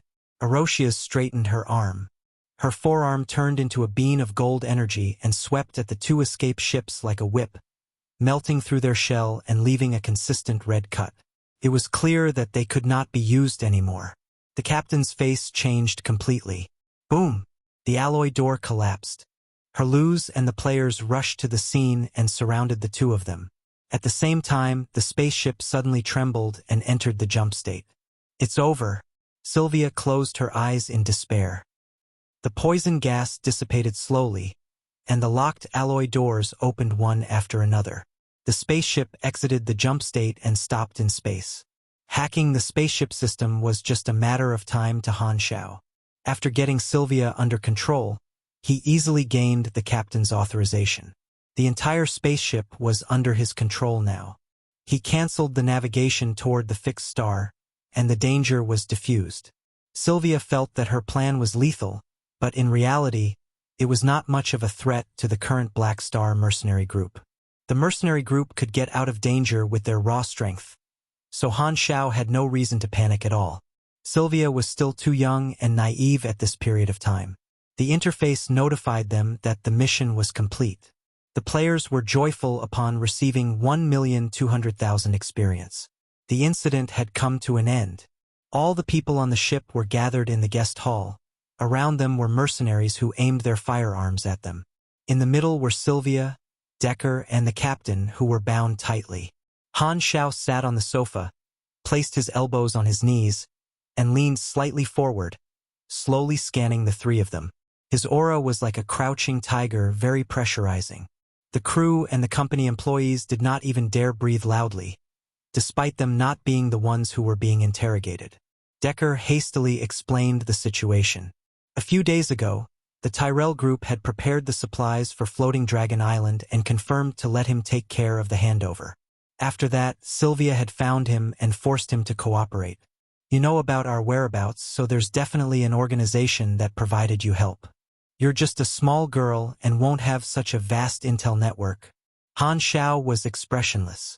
Plus, you bribed the captain to take the risk and fight a group of mercenaries, so you definitely depended on the power of that organization. Sylvia stared at Han Xiao with a determined face, like she had decided not to say anything no matter what. She was not willing to lower her head in front of her enemy. Bang! The sound of gunshots suddenly appeared. Smoke came out from the muzzle. Droplets of blood splashed onto Sylvia's pretty face. Her whole body shivered, and she turned her head and looked over. The captain's head had a penetrating hole of blood in it. The stunned expression was fixed on his face. He collapsed slowly, and the pool of blood expanded gradually. The captain had thought that Han Xiao was going to interrogate him, and was still troubled by what he should say in order to stay alive. But Han Xiao was completely uninterested in him and gave him a bullet straight away. The widened eyes were filled with regret. The corpse suddenly changed shape into another man. This was the shape-shifting Esper ability, especially suitable for infiltration. Herluz's eyes sparkled. I guessed correctly. There is indeed a shape-shifting Esper. Seeing this, Han Xiao could now guess roughly what had happened. Looks like the original captain died long ago and was replaced by this shape-shifting Esper. He's a killer you hired, and he should be the one that poisoned the cup as well. Sylvia bit her lower lip heavily. She turned her head to not look at the corpse. Despite her trying her best to stay strong, she could not stop herself from shivering or the tiny tears appearing in her eyes. She only looked like a teenage girl in the face of her fear of death. Yo! You might as well kill me too. Sylvia closed her eyes and tried her best to make an unafraid expression. I don't oppose that. The still hot muzzle pressed on Sylvia's white and smooth face. Through the muzzle, Han Xiao could obviously feel Sylvia was shivering more and more heavily. Chapter 434, Father 1. Chapter 434, Father 1. Translator. Atlas Studios Editor. Atlas Studios. Buzz. At this time, a hologram appeared in the middle of the hall. It was an individual wearing luxurious clothes who looked similar to lizards.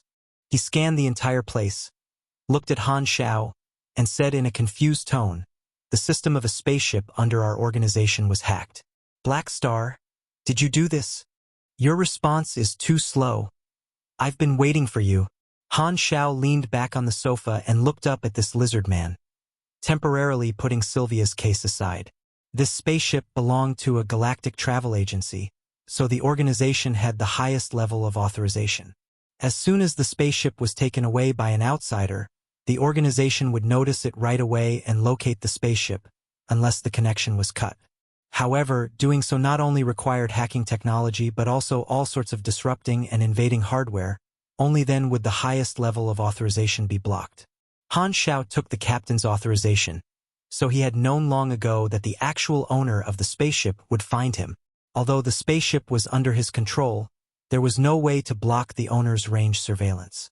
With his technology level, it would take a few days to half a month to change the basic setting of the spaceship and erase the rights of the highest level of authorization. The deeper the authorization level was, the stronger its defense was. The difference in difficulty was like the difference between hacking into a small enterprise and hacking into the government. The lizard man had thought that the spaceship had been stolen, but seeing the current situation, there seemed to be something else. He suppressed his rage and asked about what happened. Han Xiao explained what had happened in a simple way. Knowing that the captain had been replaced and someone had tried to kill the passengers during the trip, the lizardman's face changed tremendously. But the humans present could not see it. I took your spaceship because I trusted your travel agency, but I faced such a huge danger. Your reputation is very disappointing. If potential customers hear about this, who would want to take your spaceship that's so unsafe? Han Xiao pressed on his heart and spoke with an exaggerated tone, blackmailing under bright daylight. TSK. I have yet to recover from the terror. I am so upset. You have to compensate me for this, including mental damage, lost wages, post-trauma checkup, and others. The lizard man swung his tail and said with frustration, I'm sorry. This is a dereliction of duty from our organization. We will definitely deal with it and give you compensations accordingly. Assassinations were hard to guard against. His travel agency had been dragged into that mess as well, but there was nothing he could do. After all, it had happened on his spaceship. There were many galactic travel agencies in the universe, so the competition was quite intense. If this was spread out in an exaggerated way, their brand image would definitely be affected. At least Black Star was a mercenary group that worked for money and kept their word. He was willing to compensate and avoid the damages. This travel agency owned dozens of spaceships and made close to 1,000 anas every day. It would be a waste if Han Xiao did not make them pay. Han Xiao directly stated an outrageous amount, and after some negotiation, both of them barely agreed with compensation of 30,000 anas. After receiving the 30,000 anas, Han Xiao now had around 840,000 anas. He sighed in his heart and felt that blackmailing was a much quicker way to earn money compared to being a mercenary. But not as quick as earning from the players' wallets. Before you recall the spaceship, lend it to me for a few days. Anyways, you guys can track it and we'll know where the spaceship is, Han Xiao said. This. All right. After agreeing, the upset lizard man turned off the communication. Han Xiao did not intend to take the spaceship away. He was not a kid that could just snatch someone else's candy. Robbing a spaceship with an official owner will make him wanted, unless there were no witnesses. The cons outweighed the pros, and it was not as safe as blackmailing the owners. In his previous life, many players proved the consequences of robbing spaceships with actions. Regardless of whether they succeeded or failed, they would become wanted and be chased by mercenaries, bounty hunters, and the patrolling law enforcement of all civilizations. Their initial favorability with the various lawful civilizations would drop by a huge amount as well. Also, if they were discovered in the cities or planets belonging to the lawful factions, they would be surrounded by the guards and imprisoned. It was not worth it at all. Han Xiao had no interest in walking down the same path. He had no urgent need for spaceships, so he did not want to risk it.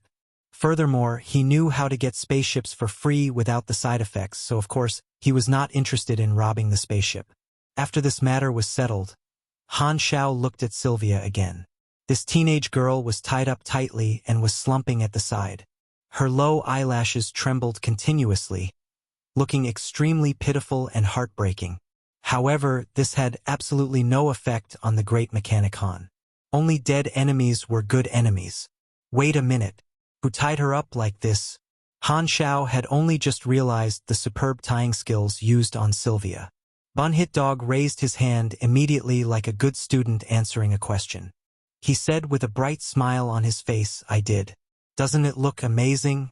You're really letting yourself go." Frenzied Sword's mouth twitched.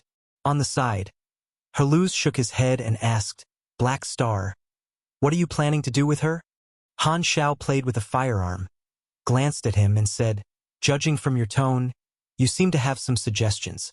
You should speak if you have any. I'm not a dictator. I believe in democracy." Herluz paused and chose his words carefully. She said, "You dishonorable mercenaries helped those tyrants suppress the people who are suffering." I think she has definitely misunderstood some details. We all know full well what kind of person Langley is, but she doesn't seem to, I think. Isn't it better to ask about it first? Then Herluz sighed and said, "After all, I understand the impulse of revenge.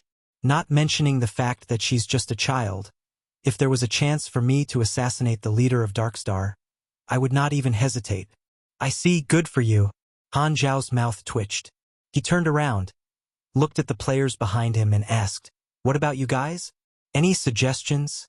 The players froze, not expecting to be asked. "Us? Anything. Whatever is fine. Anything is fine. But which one gives a better reward? This girl is quite pretty. It's a shame to kill her." The players replied carelessly. Most of them were male. They preferred to be decisive and get it done with. The female players like Rainy Kim and Maple Moon were more gentle and suggested searching for the truth. Sylvia clenched her teeth tightly and tried her best to show a fierce face, but her body was still shivering. She had no power to resist and could only wait for her fate to be decided by someone else. Han Xiao narrowed his eyes and stared at her as he contemplated. He had many ways to deal with this. Killing was the simplest one. As long as he pulled the trigger on Sylvia, who was acting tough but shivering in fear, the players in the future would lose thousands of parodies, making her journey end on his hand before it even started. He had a reason to do so. He was just killing an enemy, so no one could say that there was anything wrong with that. With the blood of countless people on his hands, Han Xiao did not care for one more future known character. However, he was not a bloodthirsty person. To him, killing was just a method. Benefits were his real goal. The question that was on his mind was if he could get more benefits from Sylvia and whether killing her or not killing her was more beneficial. It did not matter whether Sylvia would be good or evil in the future. The great mechanic Han only needed someone with value, just like that crazy woman Hila. No wait, he saved Aurora, so Hila was not crazy. But in the storyline in his previous life, Hila wiped out entire planets of lives, so it would not be an overstatement to call her extremely wicked. Her power was what Han Xiao paid attention to, not her personality, beauty, or things like that. There were many types of enemies. Archenemies that could not be negotiated with, such as the Germinal Organization and Darkstar, competitors that could be friend or foe, enemies from misunderstandings, and so on. The way he saw it, Sylvia was an enemy born from a misunderstanding, and Han Xiao knew what misunderstanding it was. Langley was a criminal rebel, but as a father, he had definitely hidden something from his daughter or even lied to her, finding excuses for his actions. Therefore, Sylvia thought that her father's actions were fighting against a tyrant and that he was saving his people. According to the experience from his previous life, Sylvia was quite righteous. She was just blinded by hatred and lies. If she knew what kind of person her father was, she might give up on her revenge as she did in Han Xiao's previous life. Han Xiao had known the truth since long ago, and he knew how to quickly change Sylvia's perspective. To him, those were just small deeds. But this was not the key. The key was, what benefit could he get from doing that? Maybe a certain mission can be triggered. Since there are some rewards, she still has some value. That shall be it then. Keep her alive temporarily and complete the mission first, then deal with it depending on the situation. If she still is hostile, then I shall bury her. Release her. That was completely impossible. From the perspective of a businessman, Sylvia was not just a person but a resource that had value. His assets were not so large to the extent that he could throw away money on the streets and waste resources. Upon having these thoughts, Han Xiao stood up and said, "Pack up and prepare to leave. Knock her out and lock her up." Sylvia's tiny face was filled with shock. She looked up and said, "Where are you taking me?" "To see your father," Han Xiao said coldly. Sylvia's eyes widened instantly. She could not believe it. Chapter 435, Father 2. Chapter 435, Father 2. Translator. Atlas Studios Editor. Atlas Studios. Agalo Prison City was an enormous fortress made of steel located in the Agalo Alliance garrison planet, one of the 7 planets under the New Phylan Alliance. It was used to imprison political criminals, war criminals, treason criminals, and other criminals from the members of the Alliance. Sylvia's father, Langley, was imprisoned here. The New Phylan Alliance was a small civilization alliance in the Rain Star system of the Colton Star Cluster in the Shattered Star Ring. In the Sea of Planets, there were countless political alliances like this. Usually, a civilization alliance only existed within a certain area. Most of them were formed when one civilization in the area decided to develop peacefully, hence forming an alliance. The New Phylan Alliance had 8 members, all small galactic civilizations in between planet level and star system level. These civilizations had once been nations on the same planet called Phylan. After planet Phylan's technology reached a level that allowed them to enter space, these nations could not come to an agreement. Since there were disputes, they decided to split up peacefully. There were so many resources in the universe waiting to be discovered, so there was no need to be inflexible. Therefore, the strongest nation stayed on their mother planet, and the other nations took migration spaceships and migrated to other planets. In the end, they all developed into different civilizations. In terms of fundamentals, these civilizations all had the same roots. Their technology and culture were very similar. Hence, after many years of separation, they came together once again, forming the New Phylan Alliance. This was the strongest force in the Rain Star system. In Han Xiao's previous life, there were discussions about implementing a similar system on Earth. Since Earth could not be united, maybe this was a good idea. Of course, this was very idealistic, and problems regarding limited resources were always complicated. Furthermore, it was still unknown whether Earth could even develop to a point where they could enter outer space. Fortunately, the great mechanic Han did not have to care about this problem anymore. Langley had originally been a high-ranked army officer of a nation, almost a warlock that had a land of his own. His life was good, and he was paid handsomely too. However, one day he suddenly used his influence to provoke the army, recruiting quite a number of people in secret and gathering a group of rebels, looking like they wanted to form a nation on their own. He called it an uprising, but in reality they were doing immoral things. They built a very firm stronghold and fought with their old superiors for many years. In the end, they were demolished by a group of galactic mercenaries who fell from the sky and penetrated straight into their headquarters. The Black Star Mercenary Group was one of these mercenaries that accepted the hiring invitation from Purple Gold Army. There was a total of 7 mercenary groups that worked together to complete this mission. This time, Han Xiao was piloting Rainbow Conch's spaceship and arrived at New Phylan Alliance's territory. He had sent a request earlier, and the Alliance always welcomed mercenaries who had worked with them before. Thus, they agreed to his request of questioning the prisoner. The spaceship landed on the pier of Agalo Alliance Garrison Planet, took the land transport, and headed toward Prison City. Han Xiao only brought a few people along for this trip: Arosia, the tied-up Sylvia, and a few players including Bun Hitdog. The rest were waiting on the spaceship. This trip was just to let Sylvia see her father, so there was no need to bring a lot of people.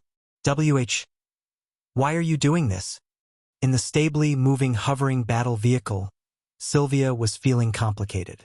A few days ago, when she failed the assassination, she had thought that she was going to die for sure. But to her disbelief, not only did Han Xiao not kill her, he even brought her to see her father. In the rare times that she was awake along the journey, she had been questioning if this was a dream. Without approval from the Alliance, she would never be able to enter the heavily guarded Agalo Prison City. She had thought that she would never see her father again. Sylvia could not understand why Han Xiao was helping her. To let you know that your hatred is meaningless and how unworthy it is for you to give your life for him. Also, to let your father know about your death. I really want to see his expression when he realizes that his lies killed his own daughter. Killing people and destroying their spirit is my favorite. Han Xiao shrugged. He could not be bothered with Sylvia's furious expression and opened up the interface. After he let Sylvia live, a new mission, lies, was triggered. Its requirement was to let Sylvia know the so-called truth. The reward was not too bad. 540,000 experience. There was no need to search for the truth, he just had to ask her father. In Sylvia's character background in Han Xiao's previous life, her father was blasted into pieces by the mercenaries. But now, he had been captured alive by Han Xiao. That hiring mission had given a greater reward for capturing him alive, so he had let Langley live, which made things much easier now. Agalo Prison City was enormous and magnificent. There was a lot of guards and many snipers were positioned at high locations. The searchlight illuminated the night and made it look like the day. They entered the prison successfully, and a warden came to welcome them. Black Star. I've heard a lot about you. This warden had a beard and was very straightforward. He shook Han Xiao's hand firmly and laughed passionately. My friend Barney serves in the 37th Field Army. He took part in the Langley Stronghold eradication operation and fought alongside the mercenaries. He witnessed how powerful you are and always mentions you to me. I'm stuck in this silent prison city every day, and finally, I'm meeting someone as renowned as you. You're too kind. Han Xiao maintained a slight smile and chatted casually as they followed the warden forward. Very soon, they stopped before the metal gate of a single-person cell. The distance was only one door away. Sylvia was very excited and almost wanted to immediately rush in to see her father. However, Han Xiao grabbed her shoulder, making her unable to move. Mr. Warden, I want to see Langley alone first. No problem. The warden nodded. What do you want to do with my father? Sylvia was like an angry kitten with flames in her eyes. She bit down with all her might on Han Xiao's hand. But not only was she unable to hurt Han Xiao, she was giddy from the shock deflected by Han Xiao's arm. A -13, deflected damage appeared above her head, while the word immune appeared above Han Xiao. What do I want to do to him? That's a good question. I don't want him to look so good when he sees you. Best to have lost an eyeball or an ear. Han Xiao curled his lips and walked into the cell alone. The metal gate closed after him and blocked Sylvia's furious screams. The light in the room was very dim. The cell was divided into two areas by a cage heated by electricity, and inside the cage was the actual cell. Langley leaned on the black wall covered in moss and dirt. There was stubble all over his face, and his eyes had no focus. He was much older and more decrepit than before. When Langley heard a sound, he thought it was the guard, so he turned and looked over subconsciously, but what he saw was his nightmare that he could never forget. His expression became terrified, and he jumped up instantly. It's you. Why are you here? You're very afraid of me?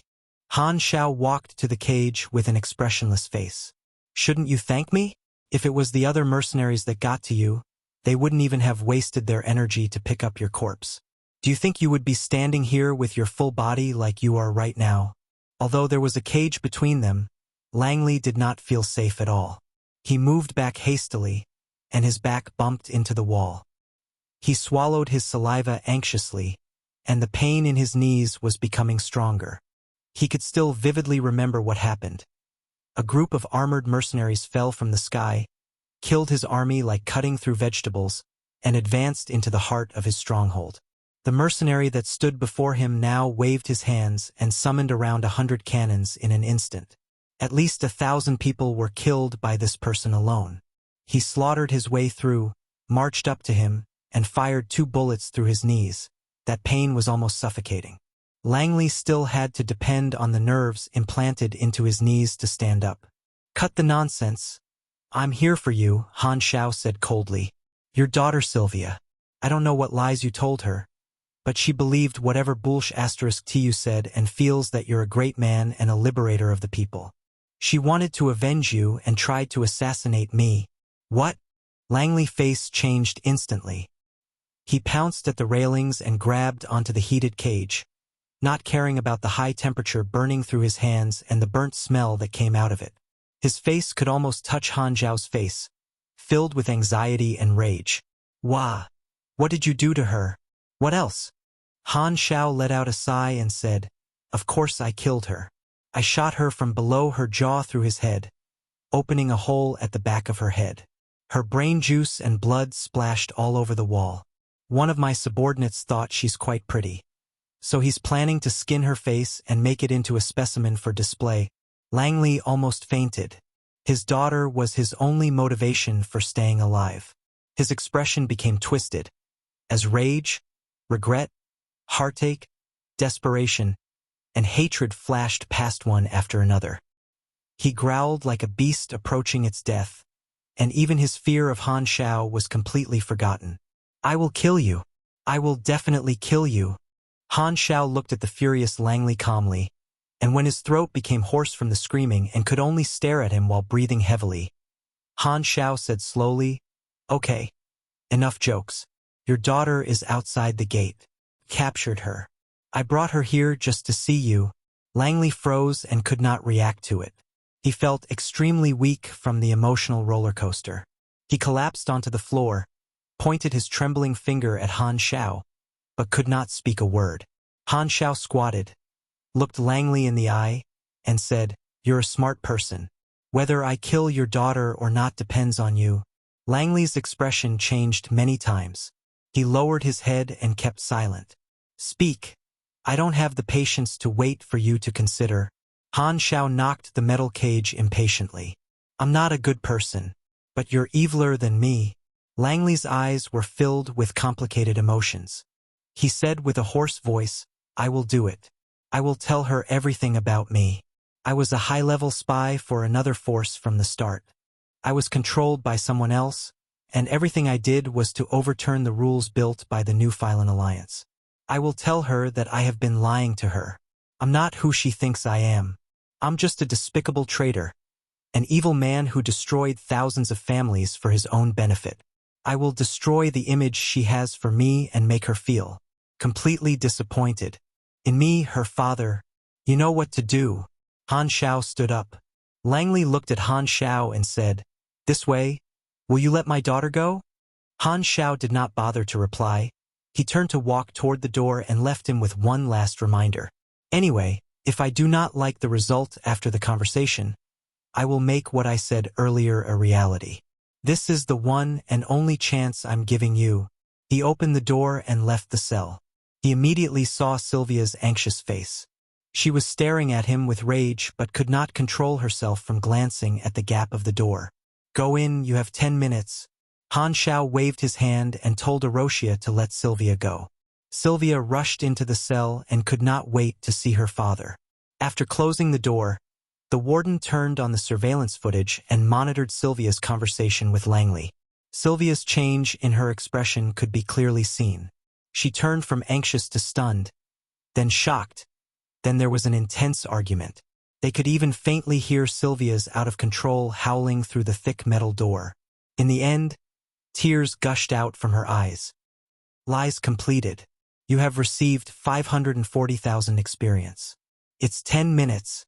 The warden opened the gate and brought Sylvia out. She looked like she had lost her soul. Her eyes were out of focus, and there were still tear marks on her face. She lost all motivations and was like a walking corpse.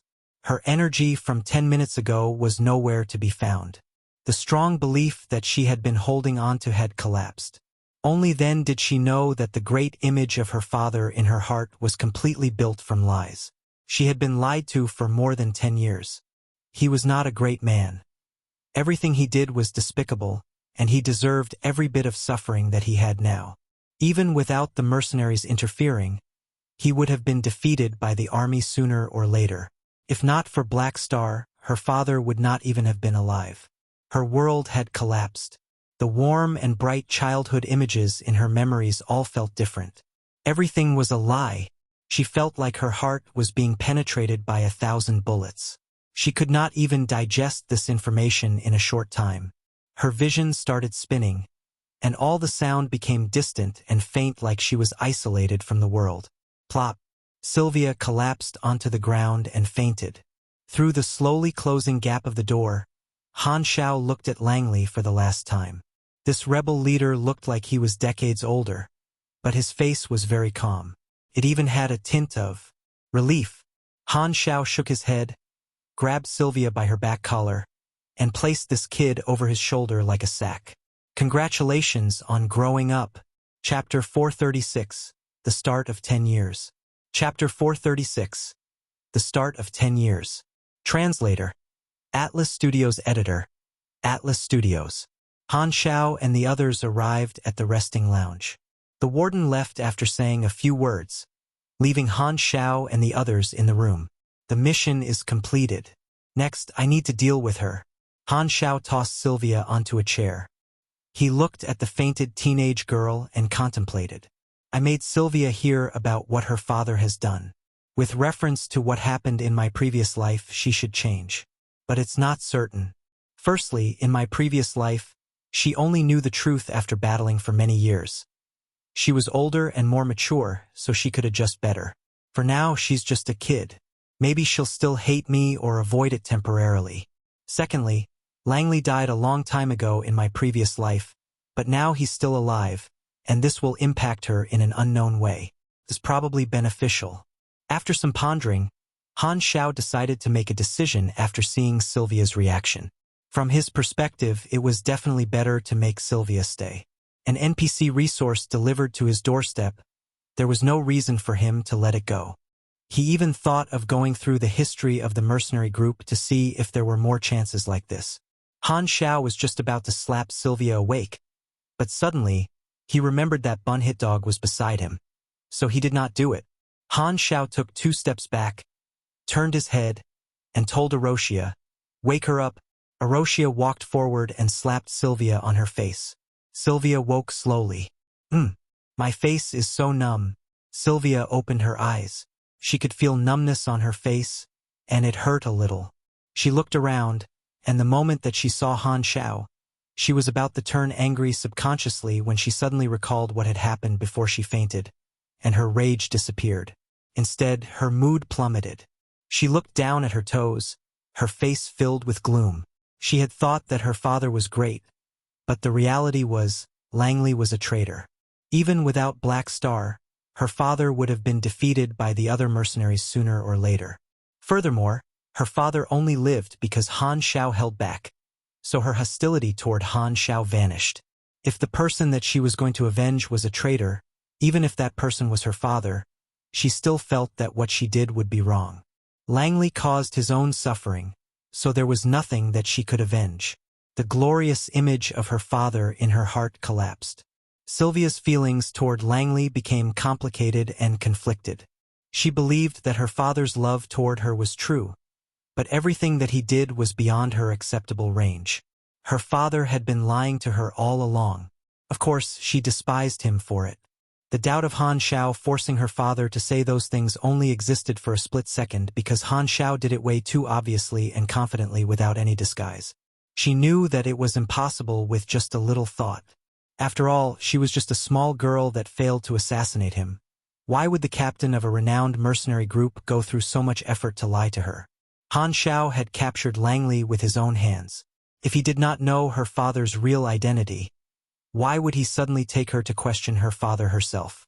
Furthermore, her father had given a lot of details on the crimes that he had committed, and they were all real. Maybe when she investigated back then, she had still held some hope in her heart and felt that those suspicions were all lies. Now that the source of these things had described those crimes in detail, all her fantasies were shattered. Sylvia looked at Han Xiao with very complicated feelings. Although this mercenary group captain had been scaring her all along, his actions had truly helped her. After her father was captured, she had experienced both coldness and warmth between people. She did not know how to react to this kindness from a stranger, and she felt guilty. When the flames of rage that burnt her senses away had extinguished, she finally spoke from her heart. "Thank you. You're a good person. And I'm sorry, really sorry." Han Xiao raised his eyebrows. "Looks like the heart-modifying operation was a success. Our captain is known as the women-loving mechanic Han. What did you think?" Bun Hit Dog laughed with his hands on his waist. Han Xiao acted as if he did not hear it and sized Sylvia up. This girl was not grumpy anymore. She looked quiet and pretty. Although she was a mess after being captured for so many days, the dust on her face could not cover how pretty she was. As one of the most popular targets in the parody industry in his previous life, he could already foresee Sylvia growing up to be beautiful. I don't want to bother about anything else for now. Tell me, which organization helped you to know my whereabouts? Han Xiao asked with a deep voice. Sylvia did not hide anymore and spoke the truth. It's an intel selling organization called Miter. I used a part of my savings and told them to be mindful of your whereabouts, then bought this intel from them. The shape-shifting Esper that I hired is a freelance killer. He and I designed the assassination plan together. The poison gas and poison all belong to him, but you have already killed him. Sylvia paused. She suddenly realized that Han Xiao had killed another person but not her. Was it because he knew her? Then she asked the question that she had been wanting to ask all along. How did you recognize me? Did my father tell you? Coincidence. Han Xiao gave a perfunctory response and pondered about that intel organization called Miter. Intel organizations were usually neutral.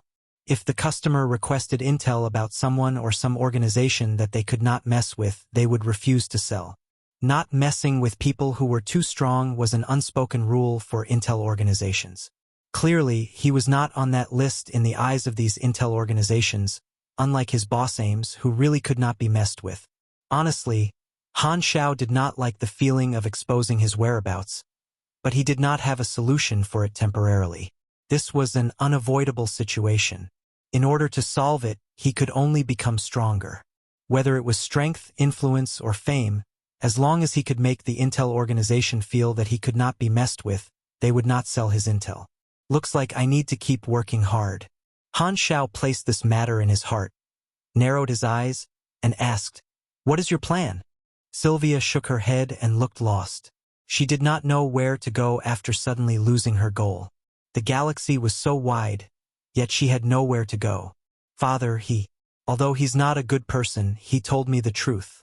Maybe it's because he doesn't want to drag me down and does not want me to neglect myself because of him.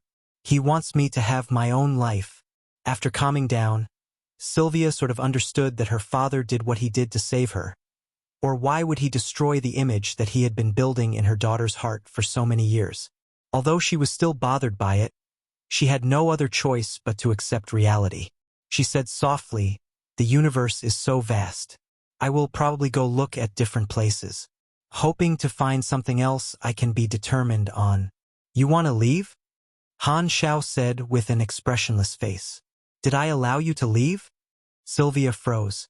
The first rule of mercenaries: all jobs have to be paid. Our help was not free. Furthermore, do you think I'm going to let go of the fact that you tried to assassinate me?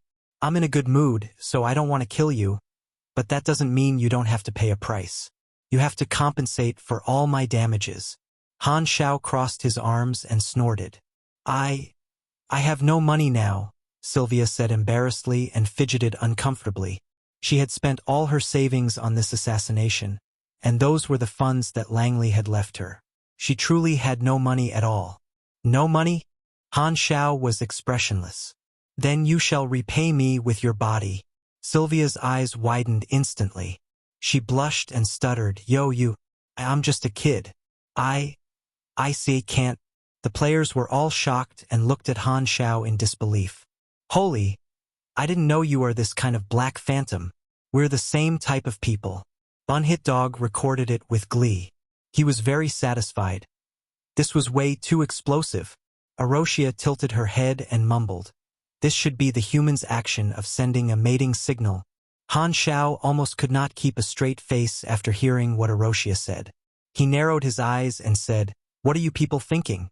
I have no interest in your body. I want your freedom." Sylvia immediately breathed a sigh of relief. She looked at Han Xiao apprehensively. "Freedom? What do you mean? You have to work for me for 10 years. 10 is too long. Can you make it a little bit shorter?" Sylvia made the hand sign of "a little bit" as she spoke with a fawning tone. 12 years. No, 10 years is good." Sylvia hastily waved her hands. In these 10 years, you'll be my subordinate. If you want to escape or betray me, I won't give you a second chance. Maybe you can escape, but your father has nowhere to run, Han Xiao said coldly. Hearing the threat, Sylvia's face became serious for a second. She wanted to be angry but felt powerless to do so. With her emotions in turmoil, she lowered her head and said softly, I won't run from my own mistakes. It's just 10 years. I'm still young, so I can afford it. I don't have anywhere else to go now anyway.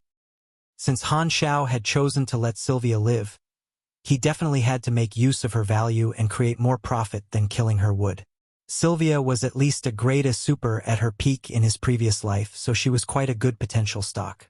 By recruiting her, he could consider it as having another high-quality officer. Furthermore, she was talented in the mechanic class, which suited his abilities. She could become his assistant. Although she needed time to grow, it was worth the investment. Han Xiao wanted mature grade A supers too, but tricking someone with a higher grade was way too difficult. There were not that many people who were as easy to trick as Herluz, and even tricking Herluz had not been that easy. According to Sylvia's personality in his previous life, although she was sometimes extreme, she could be considered as normal after giving up on vengeance. Now, this process had been completed many years in advance, which could only be for the better. Furthermore, no matter what, Sylvia was a popular character. This could indirectly increase the popularity of his faction among the players, giving his faction more fame.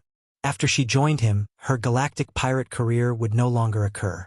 However, she had the fundamentals after all. As long as she was tuned properly, her flavor would definitely not be worse than the previous life. For the possibility of not being able to control her in the future, the great mechanic Han was not worried at all. Not because he was arrogant, but even the player's growth speed could not match his.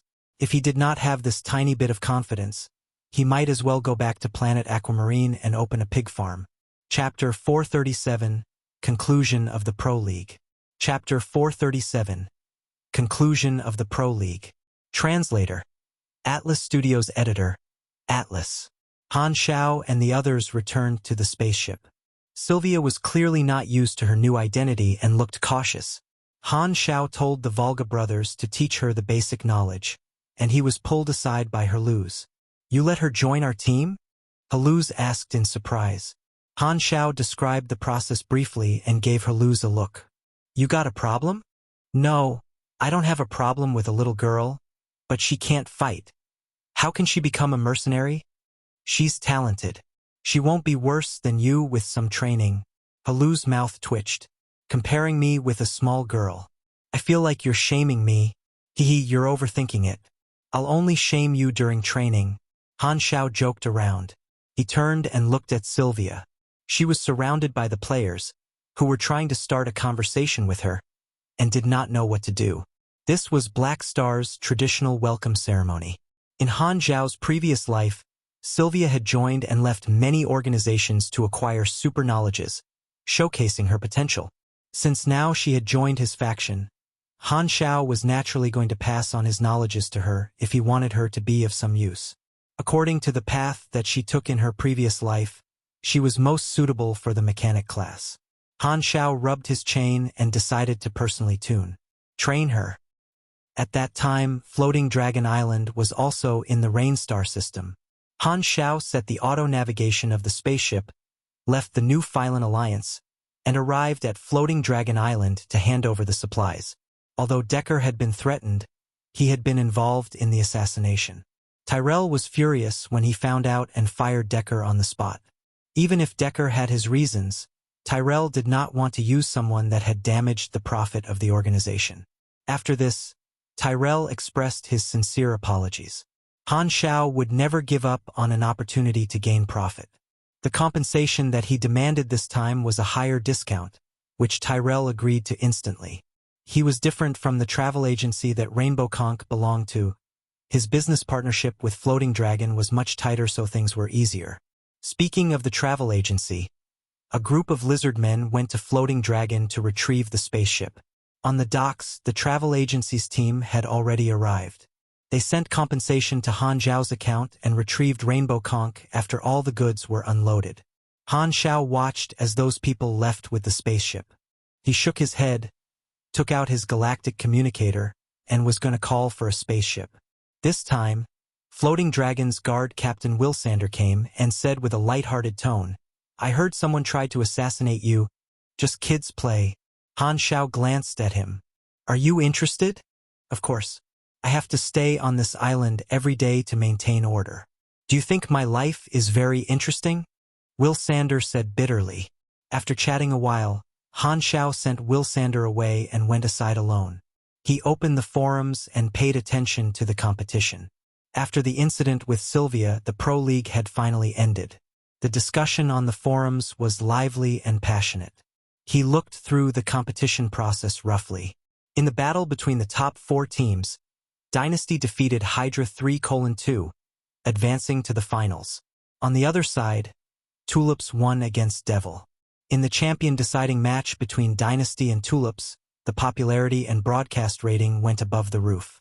Han Xiao did not watch the videos, but according to the content in these discussion posts, the matches seemed to be very interesting and close. They fought back and forth time after time, performing at the highest level of pro players, bringing a feast to the viewers' eyes. Sadly, in the end, during the match point when the score was 2-2, Dynasty made a small mistake, and Tulips caught that opportunity. Using that momentum, they won the match. Dynasty lost the match. Tulips were horrifyingly steady.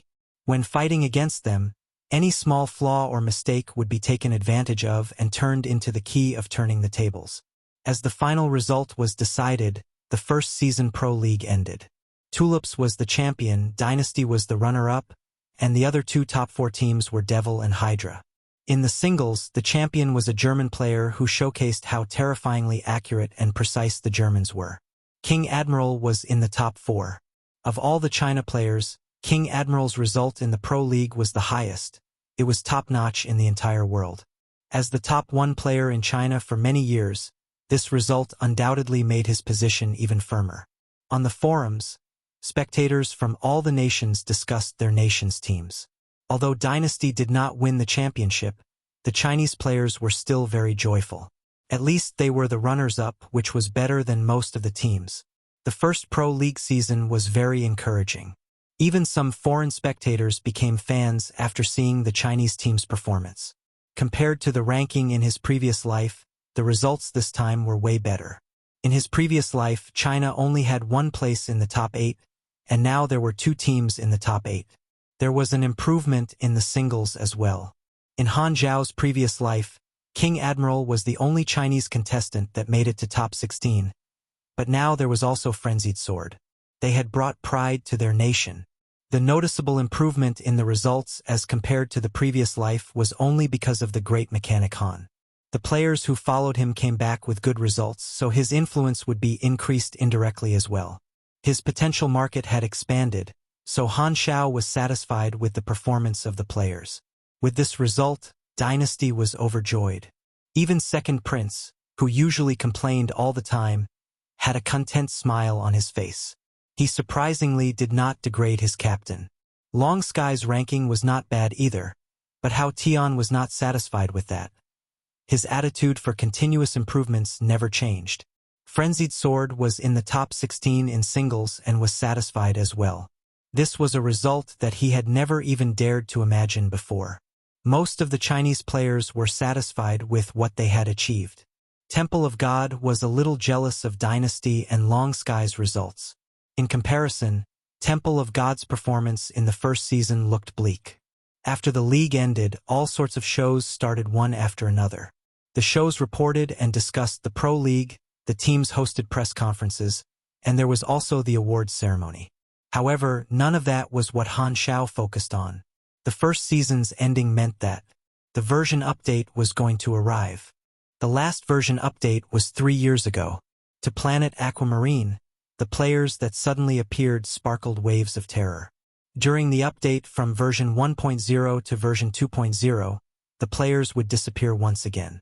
Normally, 6 days in in-game time was equivalent to 1 day in the player's real time. The flow of time was constant, but when there was a version update, the connection between their time would be cut off. In the version 1.0 update, the time passed in-game was 1 year. To players, it was only about 2 to 3 days. Every version update's time skip was different. The players would enter Galaxy at different times. Usually, the versions were all large events or disasters. During the version update, these players will not be here.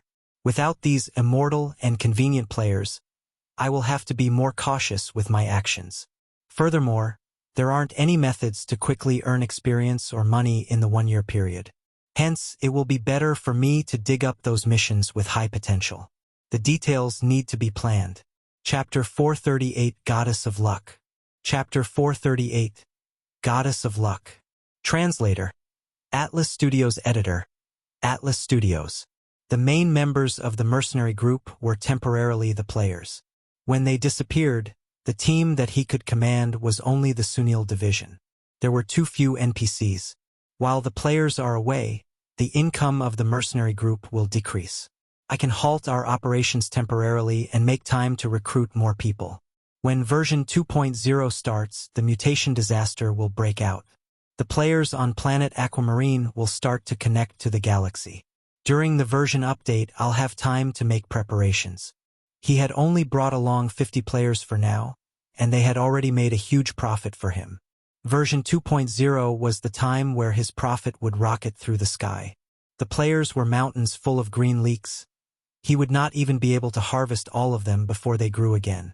Just thinking about it made the great mechanic Han look forward to the profit that he was going to make. His target was the tens of thousands of players. He wanted to make Black Star Mercenary Group a guiding faction for the players to enter space. Of course, it was easier said than done. He had hidden competitors, Godora and Darkstar. These two forces would use planets as battlefields to fight each other, and the players would then choose a faction in this situation. Han Xiao would be snatching meat from the mouth of a tiger by interfering. However, he also had some obvious advantages. These two sides would be focusing on fighting with each other, so he was the only one that would focus on the players. Plus, the impact and sense of belonging that he had built through Bunhit Dog's shows, as well as his position in the hearts of the players, would attract them to him. The more players that he recruited, the better. Therefore, he had to make abundant preparations. First was benefits such as equipment missions, rewards, and so on, enhancing his power and strength. Second was measures for the mutation disaster. The former was targeted at the players. The latter was targeted at the main storyline. I have more than 800,000 ANAs, enough to buy 2 advanced knowledges and complete the class advancement mission. However, I'm now at level 95, and there'll be a promotion mission at level 100, meaning I can only increase my level by 5 after spending all my money. It's best to first get a subclass, reach level 100, and look at the promotion mission. If it can't be completed in a short time, there's no hurry to spend this 800,000, and I can save it as funds. I have about 1.5 billion experience, which is not enough to level up to 120 straight away. Plus, I still need to leave some experience to gamble blueprints and upgrade abilities. Since there would be no players for him to harvest in the next year, Han Xiao had to be more calculating. The promotion at level 100 was the second chance of race evolution. He had received void genes from the void dragon bone marrow, which would largely affect his race evolution choices, so he was quite looking forward to promotion.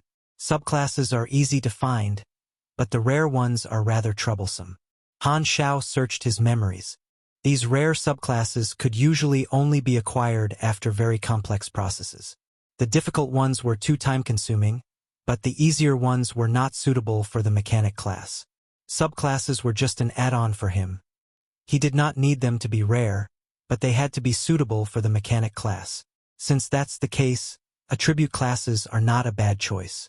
Luckily, I can get this class right in Ubarely Hub. Although it's not rare, its effect is simple and straightforward. Han Xiao's eyes sparkled. After completing Floating Dragon's daily escorting missions, Han Xiao was summoned by Ames to her house, as usual, to ask him about the progress of looking for her teacher. He then took the others back to Ubarely Hub to rest. The pro players had just finished their competition and were exhausted, so they completely loved the idea. Doing missions in Hub City was much more relaxing, almost like having a holiday. Obviously, Han Xiao did not do this to let them rest. It was mainly because it was almost the version update, so he wanted to use this opportunity to make one last push for profits. Han Xiao was planning to sell some machinery that he did not need anymore to the players, as well as some elite machinery from time to time, then take the enhancing and repairing services. For this, Han Xiao isolated himself for a few days to build more machinery. When there were so many players, no matter how quickly he could build the machinery, he would definitely not be able to meet the demands of all these players. Unless he had assembly lines, but that was a plan for further in the future. However, Han Xiao had a solution for this problem long ago. Enhance the NPC resources of the faction, then use the connections with these NPCs to give the players opportunities to go to other places for missions and income. Sunil was one of the training bases that he had prepared for the players. After selling things for a few days, Han Xiao took a flying disc carrier to the 57th floor of a tall building in the middle of the hub city. This place was an absolutely neutral agency called Space-Time Research Council. The name sounded very high-class, but it actually had nothing to do with space-time. This was a scholar association for people to store their knowledge and discuss their findings. They had agencies in various star fields, and it was based on a membership structure, so it was very liberal. The purpose of the Space-Time Research Council was to store the information and history of all the civilizations in the universe, similar to a knowledge base. Also, to provide a platform for the scholar members to exchange new research topics. This kind of organization, of course, was a public and neutral organization. The Arcane Church was the one that started it. The Arcane Church was the universal civilization that focused most on culture and knowledge. They had countless members across many star fields. Even the Federation of Light and Crimson Empire were among the executives of this association. The inventory of the Space-Time Research Council included very practical knowledge, such as the technology, magic, and super knowledges of different civilizations. Practical knowledge was more precious, and the sensitive parts would usually not be showcased to the outside world. This was a request from advanced civilizations as well. If someone wanted to browse that important information, they had to have higher authorization. The only way to increase the faction relationship with this association was to donate unknown knowledge and literature, but to gain higher authorization was much more complicated. There was no clear path, and one had to wait for the executives to make the selection. Firstly, one had to attend all kinds of networking gatherings hosted by the association, suggest new understandings, and make one's existence more known, increasing one's position and reputation among then members. When one's faction relationship was high enough, had been a member for long enough, had made actual contributions to the society, and did not have a criminal background, then there was a chance that the executives would make that person's authorization level higher. In conclusion, it was very complicated. In his previous life, when the players started to pay attention to the Space-Time Research Council, it was already the later stages. Back then, the players had been looking for the highest level knowledges for their classes, but these were extremely rare, and the Research Council had related information for them. This was one of the ways that one could obtain the highest level class knowledges. However, it required a tremendous amount of time and energy, and there were no shortcuts. Anyway, Han Xiao did not have to worry about that for a very long time to come, and it was better to join this association earlier, so he might as well join now. There was not any requirement to becoming a member. He just had to pay some money. Compared to the standard of the Research Council, the membership fee was really low, just 500 anas. Of course, at that moment, Han Xiao's target was only the subclass that could be acquired just by joining the Research Council, and that was what he wanted. There were no twists and turns during the admission procedures. Enter information, submit the form, pay the fee, tease the lady receptionist, and it was done. The entire process took less than 10 minutes. After walking out of the Research Council agency, Han Xiao opened his interface. He now had a new entry under his subclasses, Scholar. He directly leveled it up to level 5 and reached the promotion criteria of level 100. Scholar leveled up to LV5, plus 10 int. You have received 1 potential point. One type of subclass was known as the attribute subclasses, such as this Scholar. Every time it leveled up, it would hugely increase an individual attribute, and there were no free attribute points, only potential points. Every level of Scholar provided an increase of 10 intelligence. The 5 levels that Han Xiao had just acquired gave him 50 intelligence. Intelligence was the core attribute of the mechanic class as it was related to machinery affinity. Han Xiao currently had an ability called Machinery Analytical Comprehension, which provided 1% machinery affinity for every 10 points of intelligence. Han Xiao basically spent all his free attribute points in intelligence. He now had more than 600 intelligence, which was more than 60% increase in machinery affinity. This was a core ability, and Han Xiao knew that this was just one of the mechanic abilities that were related to the intelligence attribute. There were more class abilities in the later stages. Furthermore, the subclass Scholar gave him another ability, Research Theory. Its effect was to increase his intelligence by 1 for every 3 abilities that he possessed. It was extremely suitable for the mechanic and mage class. These two classes were known to have a ton of abilities, and the combat power of both was enhanced by intelligence. Compared to the mage class, which also needed the mystic attribute, the mechanic class received the most benefits from Scholar. The two of them were a perfect fit.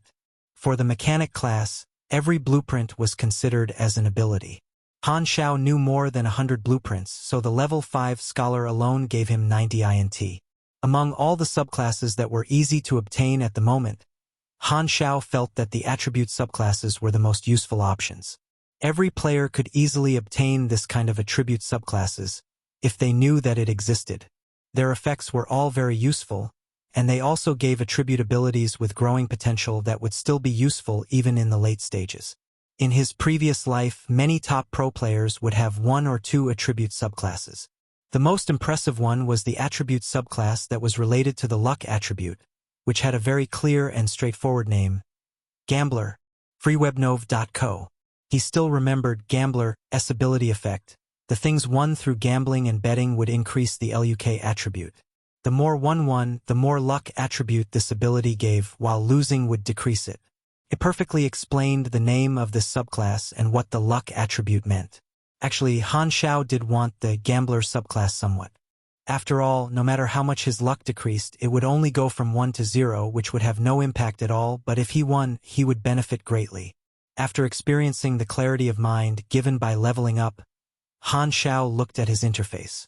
Seeing the promotion mission for level 100 was his main goal. With just one look, Han Xiao suddenly started to question life. I should probably learn the Gambler subclass. Chapter 439, version 1.0 update 1. Chapter 439, version 1.0 update 1. Translator. Atlas Studios Editor. Atlas Studios. Your total level has reached 100. Complete the promotion mission to continue leveling up. Trail of the Strong. Kill an enemy that's 1 grade above you. Note: this mission can be completed with a team, but the team members cannot have a higher grade than you. Progress 0 of 1. God damn it. Han Xiao clenched his teeth. This promotion mission was not the most difficult one, but due to his grade, its difficulty multiplied many times. He had met a similar promotion mission before when he was level 40. Its requirement was to kill 3 targets that were 5 levels above him. Compared to an entire grade, 5 levels was nothing. I'm now at grade B, doesn't that mean I have to kill a grade A enemy? Han Xiao's mouth twitched.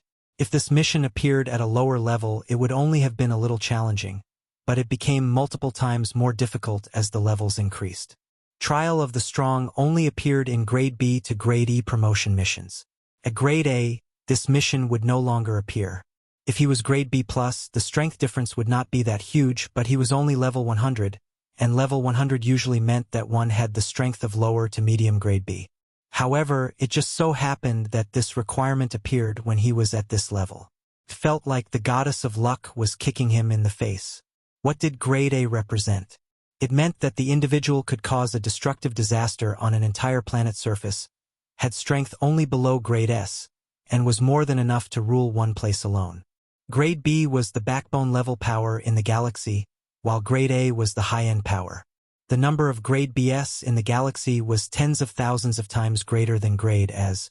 The strength difference was too vast. Han Xiao sighed. The mission was already determined, so there was no use in being annoyed by it. He needed to get promoted one way or another, so he had no choice but to think of a way to fulfill the requirement. The difference between grade A supers is large. If I want to complete the mission, I have to pick the weaker ones. But no matter how weak, grade A is still much stronger than me. I will definitely lose if I fight head-on, so I have to plot. Luckily, there's no need to fight one-on-one, and there are no restrictions to how the mission can be completed. Han Xiao contemplated. First, I have to choose a target and search for an opportunity from what I remember. Then, I have to make a plan to weaken the enemy as much as possible before the battle, or it will be impossible to kill a grade A at their peak. Since the killing method was not limited, it meant that he just had to be the one killing the target. The most idealistic way, of course, was to kill a prisoner that was unable to resist. This might have worked at lower levels, but it was impossible at his level. Even if some organizations might have imprisoned grade A prisoners, they would not kill them out of nowhere, and of course they would not let anyone else kill them. Therefore, the only way to complete the mission was through battle. This was like a hunt. The hunter had his eyes on strong prey, so he hid in the dark and waited for the prey to fall into the trap. It required a huge amount of patience. It was impossible to complete the promotion mission anytime soon. Han Xiao was glad that he did not advance his class, or he would have been much more frustrated. There are many targets, but none of them can be messed with easily. This needs a long-term plan. When he returned to the stronghold, most of the players were not there. As the first competitive season had ended, there were many follow-up activities. The time that those pro players spent online was obviously much less. Only Bunhitdog, Maple Moon, and a few other players maintained the same playtime. However, they were not in the stronghold. They were outside doing daily missions. Han Xiao knocked on the doors of the others. Herluz, Arosia, and the others had all gone out, so he was the only one home. The enormous stronghold hall felt deserted. Han Xiao looked at the time for dinner. He took out a bright silver-colored alcoholic drink from the drawer and activated the portable food box. After 1 minute, a box of food covered in tinfoil was made, inside of which was some meat and beans with black sauce. Han Xiao placed the food and drink on the table in the middle of the hall, sat down on the sofa, and ate slowly. Such simple food was his dinner. After eating for a while, the stronghold door opened, and the officers returned together. Herluz walked at the front with a toothpick between his teeth and chatted with the three brothers of Volga. Sylvia carried many bags and clung to Arosia, who was expressionless, talking non-stop. Arosia's replies were never more than 5 words, yet Sylvia did not get tired of it. She had walked out of her negativity faster than Han Xiao expected. After all, her father was still alive, and things would only be treasured when they were lost. She understood her father's intention to want her to have a new life, so she did not want to keep being so negative. Arosia wore a new dress, and from what Han Xiao knew about her, it was most likely Sylvia who had chosen it. When Han Xiao was doing his things, these officers went shopping and had dinner together, or Arosia would have preferred to stay at home. As soon as they entered, they saw Han Xiao sitting on the sofa eating a box of fast food. Han Xiao looked up and glanced at them. "You're back." They hastily wiped the smiles off their faces and nodded. "Herluz, go check on the recent mission report of the Sunil division. Volga brothers, remember to enchant the batch of machinery that I gave you. Arosia, don't transform in the stronghold for the next 2 days, or it'll be very difficult to clean." Han Xiao put down the spoon, stood up, walked toward the machinery modification room, and said, "Sylvia, follow me." Sylvia's face tightened, and she hurriedly followed behind Han Xiao into the machinery modification room. The door closed. Han Xiao kicked away the waste parts on the floor, found a box, and sat down. He sized Sylvia up and did not speak. Sylvia was very uncomfortable from being looked at. "May I know why you've called me here?" Han Xiao tapped the table and said in a deep voice, "I wanted 10 years from you. You're now my subordinate, not having a holiday. What use do you think you can provide me?" "I don't know." Sylvia lowered her head. She did not understand why Han Xiao wanted her to work for him for 10 years. Clearly, she was just a child and could not help in any way. "You're not of any use now, so in the days to come, I will teach you the knowledge of a mechanic. Only when you're stronger will you be of use to me. If you refuse to learn and do not want to work for me, Don't think I will allow you to laze around in my mercenary group. I don't need flops. Han Xiao was very direct. Yo, you want to teach me super knowledges? Sylvia froze and struggled to speak coherently. I thought you just wanted a maid. Han Xiao frowned and said, what do I need a maid for? Can you do it better than the cleaning robots? Sylvia's eyes swayed and said with uncertainty, I never thought of that. Super. Can I really be one? I mean, do I have the talent? My eyes can see a rough image of the future, and I saw potential in you, Han Xiao said calmly. Langley never let you set foot in the areas of supers, how foolish. Ever since you were born, the super gene has been lurking in your body, waiting to be awakened. Your asshole father wasted many years. You can't call him an asshole, Sylvia said unhappily. That's my father. I haven't lost my memories. Han Xiao raised his eyebrows. He is accused of 17 major crimes, including but not limited to betrayal. Okay, he is an asshole. Sylvia bit her lips. But you can't call him that, only I can. Stop talking nonsense and get back to business. I will let you awaken magnetic energy and teach you mechanic knowledge. Sylvia straightened her back uncontrollably. She felt like she was about to enter a new world. She looked forward to it, but she was understandably nervous. Then, what should I do? Han Xiao took out 4 thick, heavy books and stacked them up. Combined, the 4 books were about 40 centimeters thick. Those 4 books were all basic machinery theories written by different people. The interface allowed him to not need to read them and study them, but for others it was not that convenient.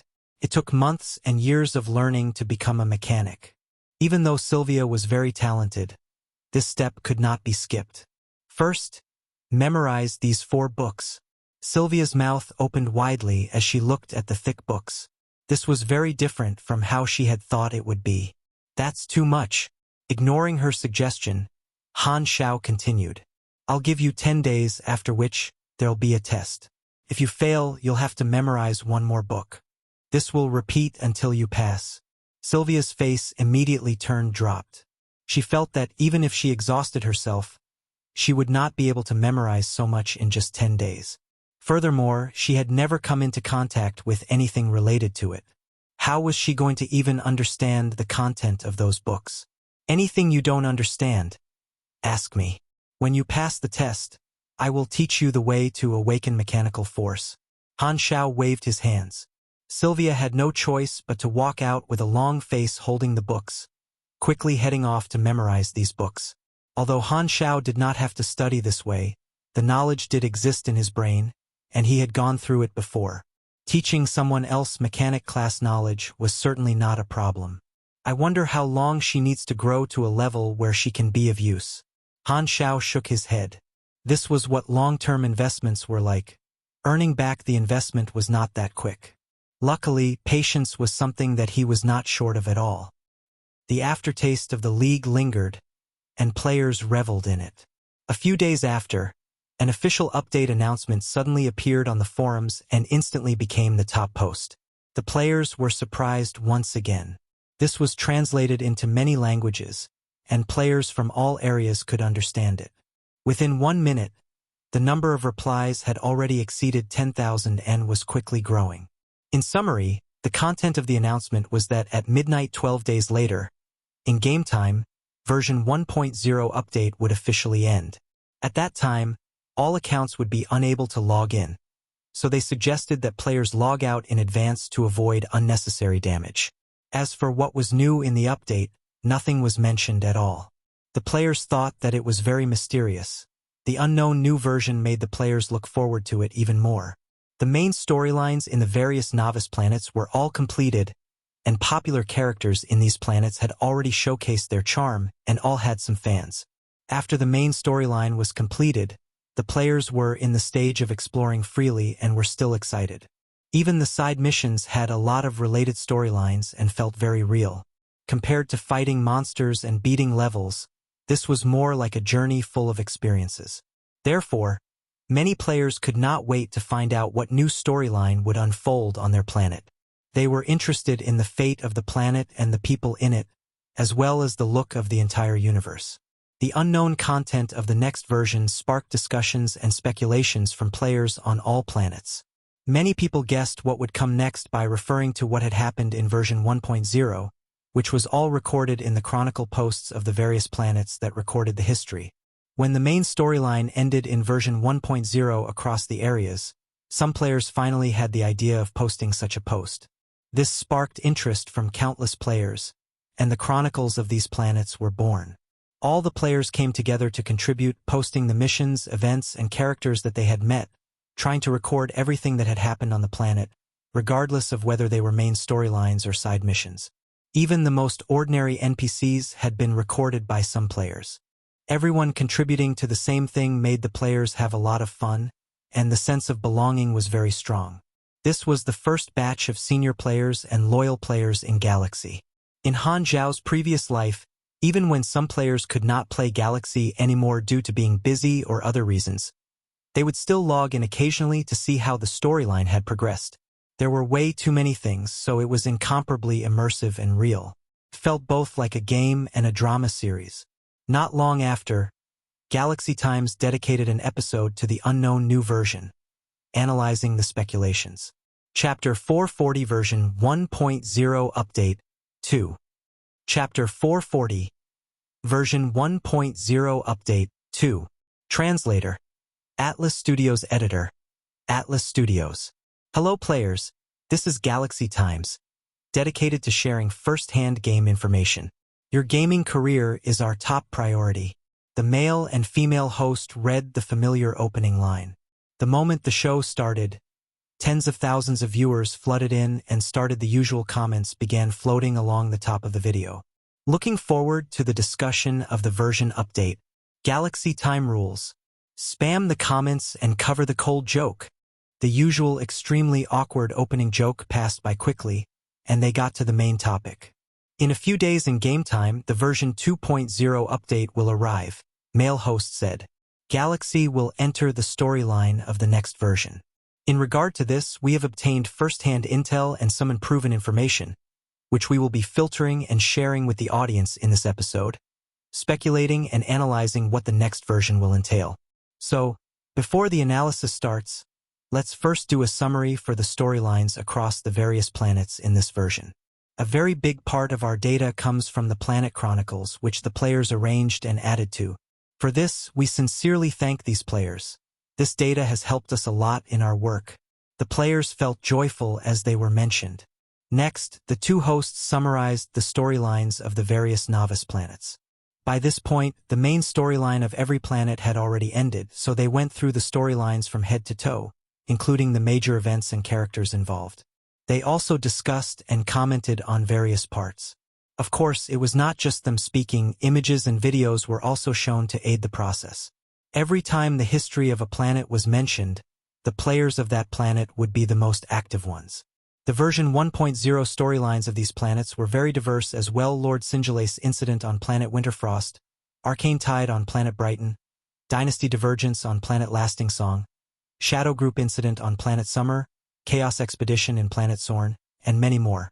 These were all core main storylines, and there were also the side storylines. For example, in the case of planet Aquamarine, the core storyline was the Six Nations and Germinal Organization, while the sub-main storyline was Bennett's sanctuary construction. Due to the different backgrounds of these planets, the feeling that their main storyline gave was also very different. Some were filled with technology. Some were surrounded by magic. Some were mysterious. The vast majority of players had not entered space, so they did not know where their planet was in the universe, but Han Xiao did. The novice planets were quite evenly spread among the star fields, and planet Aquamarine was the only novice planet in Shattered Star Ring. In all the core main storylines, the one on planet Aquamarine ended the earliest, and it received the most attention. There was definitely a main character in these storylines that was very connected to the storyline. The two hosts continued their speech, and it was finally planet Aquamarine's turn. Speaking of planet Aquamarine's main storyline, we must mention someone no matter what. After the planet Aquamarine storyline ended, he's still been active in the eyes of the players.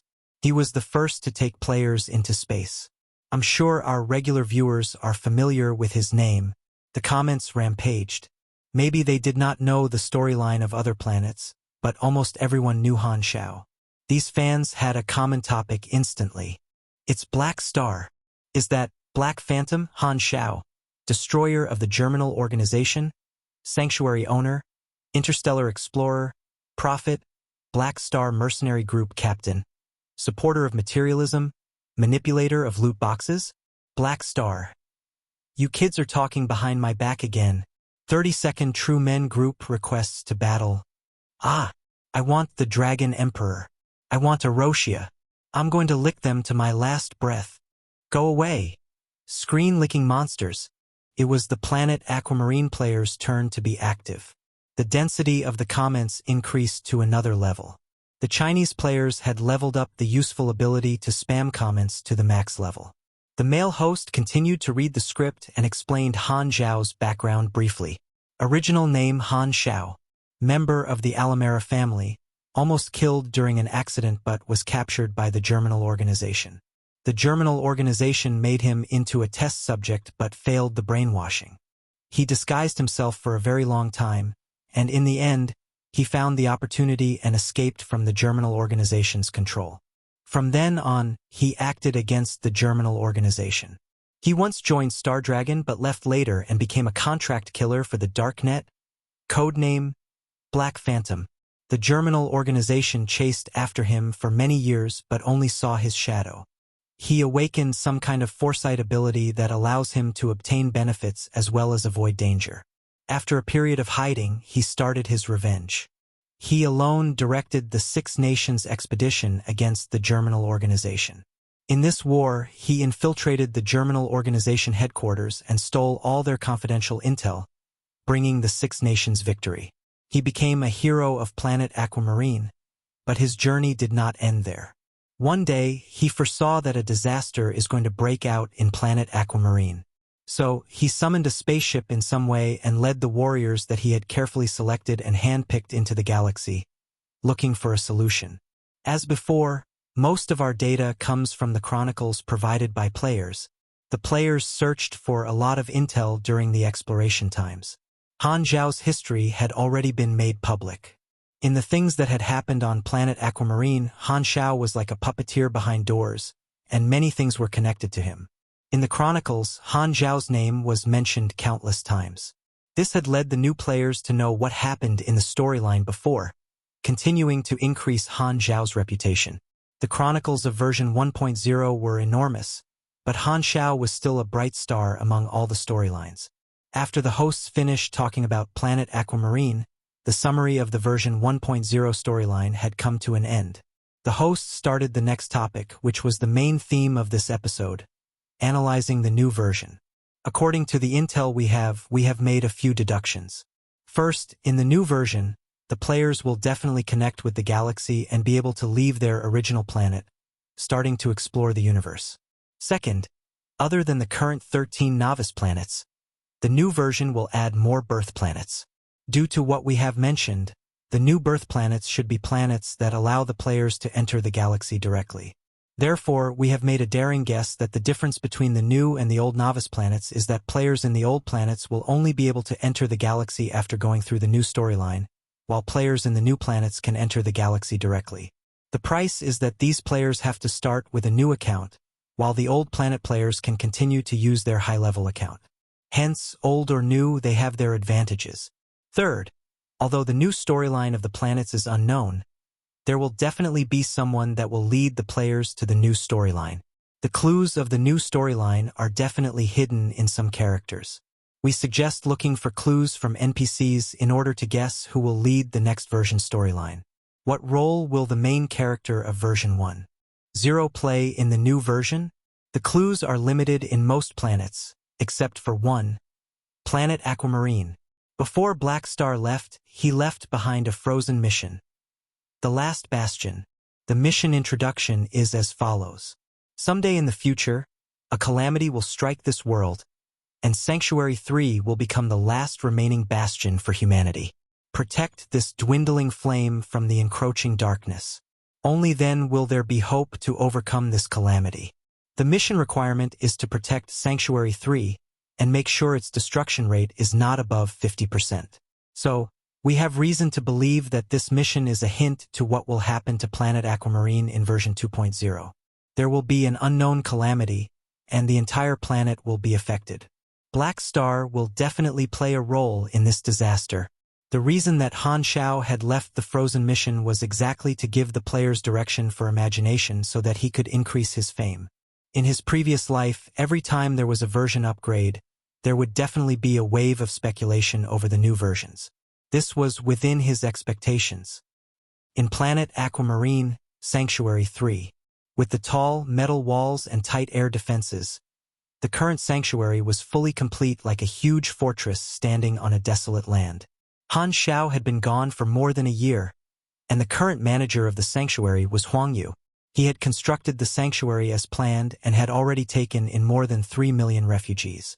Other than those who sought protection, there were also hundreds of thousands mobile inhabitants, the Inhumans. Countless players took Sanctuary 3 as the main city, not only because there were more than enough daily missions and rewards there, but also because the decisions that Han Xiao had made when he was there had developed the players' habit. After they developed a habit, the players liked to gather there and interact with each other. The feeling of the residents toward the Inhumans was very conflicted. On one hand, the Inhumans liked to help them do stuff. On the other hand, most people envied the Inhumans and saw them as outsiders, so there was always a sense of alienation. In the eyes of some residents, the square where the players gathered was very dangerous, and they did not dare get close. The Inhumans had helped Bennett build many sanctuaries, but after that, most Inhumans returned to Sanctuary 3. Huang Yu could not understand why they did this, so he thought it had to be because of his boss. He felt that only Black Phantom would know the reason.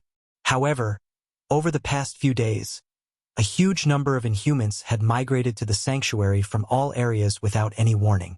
Huang Yu took this phenomenon very seriously. In the sanctuary meeting room, Huang Yu asked his subordinate, "Have we found the reason?" After he took control of the sanctuary, he had built a group of subordinates himself. The people here were all members of Darknet and worked directly for Bennett. "No. We gathered intel from all areas and still have yet to find out why the Inhumans have mass migrated. Currently, the number of Inhumans in Sanctuary 3 has exceeded 800,000, and it's still growing. This is not a good sign." Huang Yu was very troubled.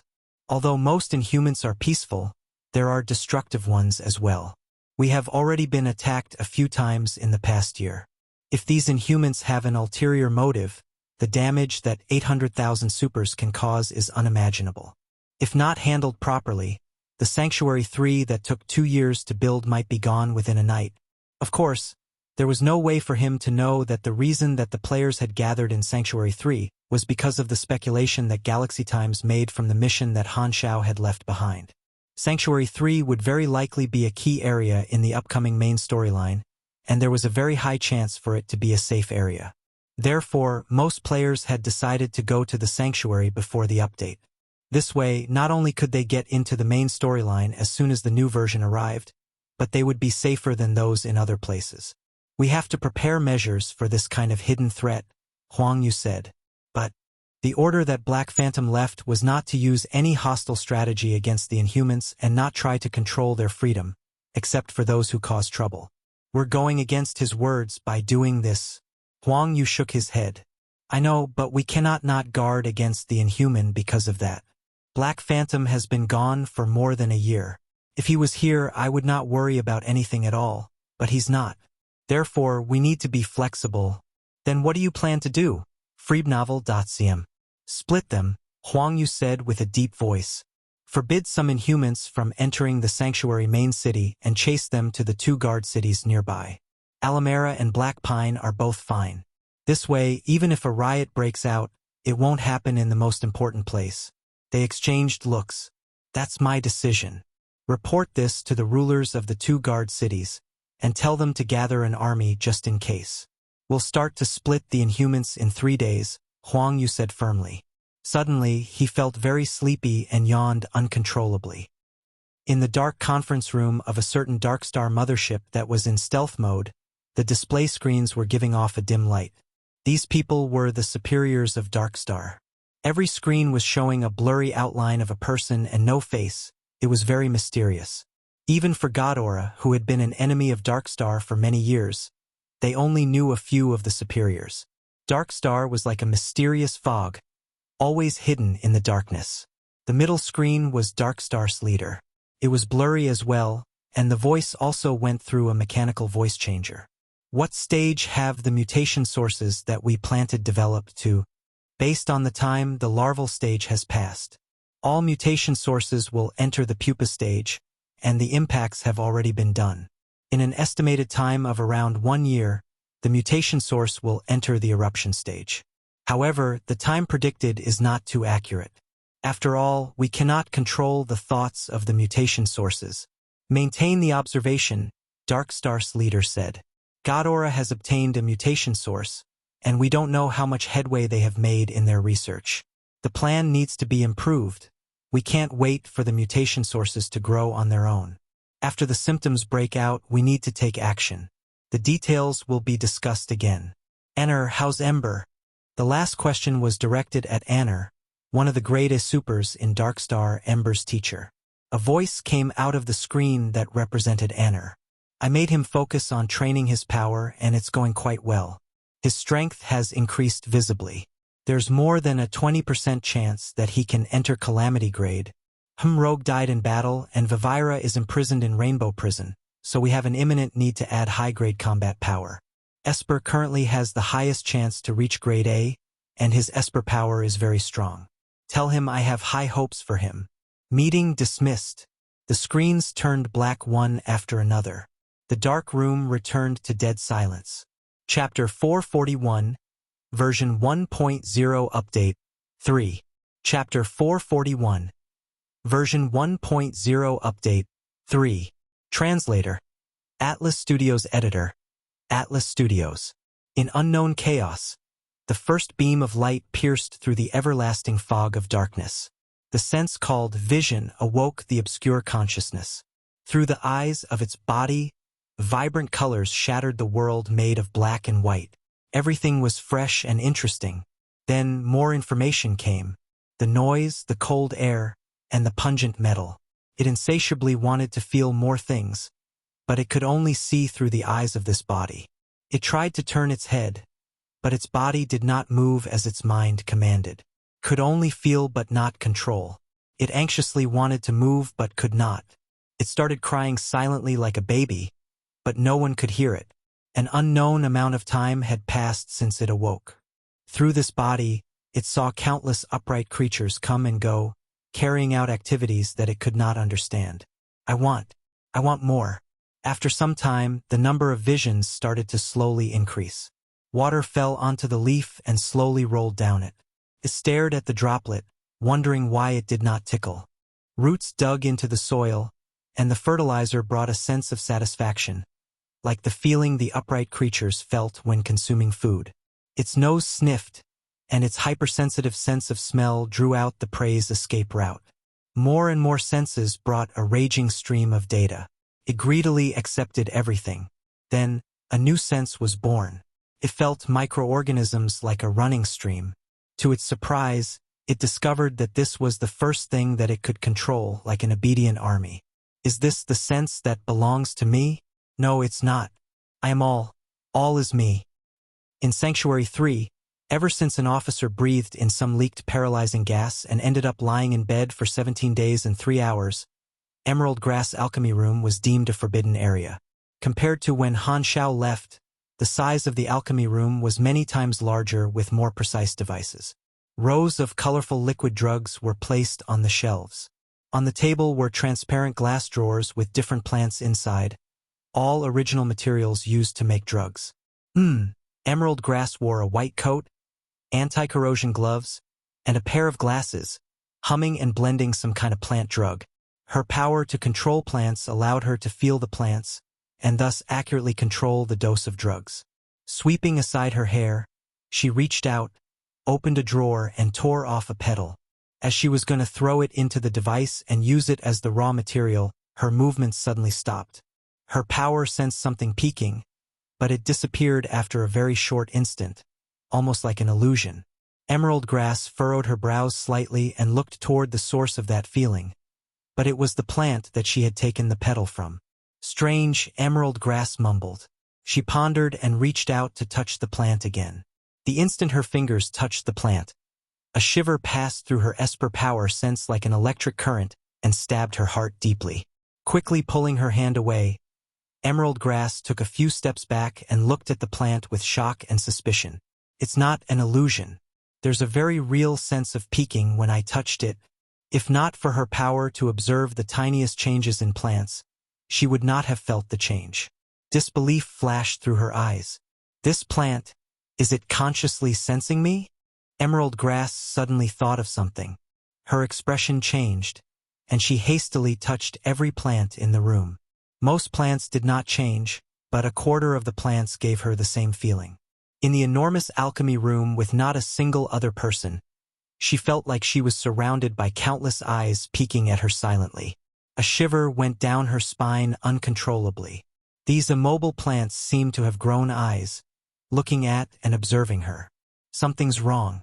Something's very wrong, Emerald Grass murmured. It was late at night. In the internal personnel residential area inside the sanctuary core area, Gila, who was in a black windbreaker, was sitting on the rooftop, looking up at the starry night. Ever since Han Xiao left, she would go up to the rooftop occasionally and look up at the stars blankly. In the past year, Gila had not left the sanctuary, and Aurora's health had recovered. Who?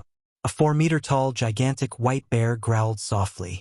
This bear was circling around the courtyard on its fours, and a blonde girl was sitting on its back, smiling and laughing brightly.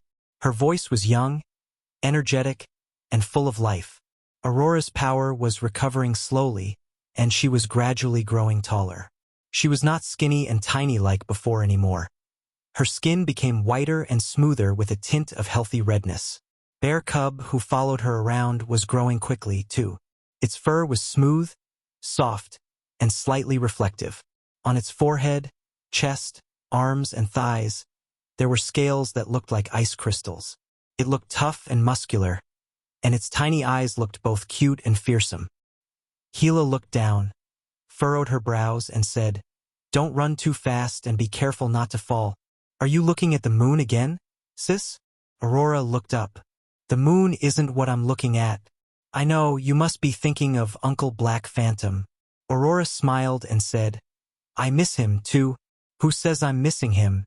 Gila snorted. "I'm just curious about what the universe looks like.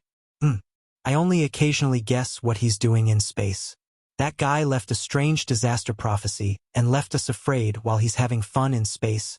Fruibnovel.com. Aurora's eyes moved around and blew a shining kiss, which flew to Gila's cheeks. Gila waved her hands and dissipated the rune of light in front of her. "Stop it." At this moment, Aurora's movement suddenly stopped.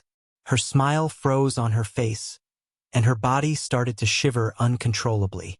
"See, sis." Gila looked down. Her expression immediately dropped, and with a flash of red glow, she appeared beside Aurora in an instant, holding her in her arms. She reached for her forehead and said anxiously, "What's wrong? Are you sick? I'll go find that pharmacist." No, Aurora opened her mouth with some difficulty, her tiny body still shivering. "My power sensed a very strange creature." "No, that thing can't be considered a creature." "I don't know what is that either." Gila was bewildered.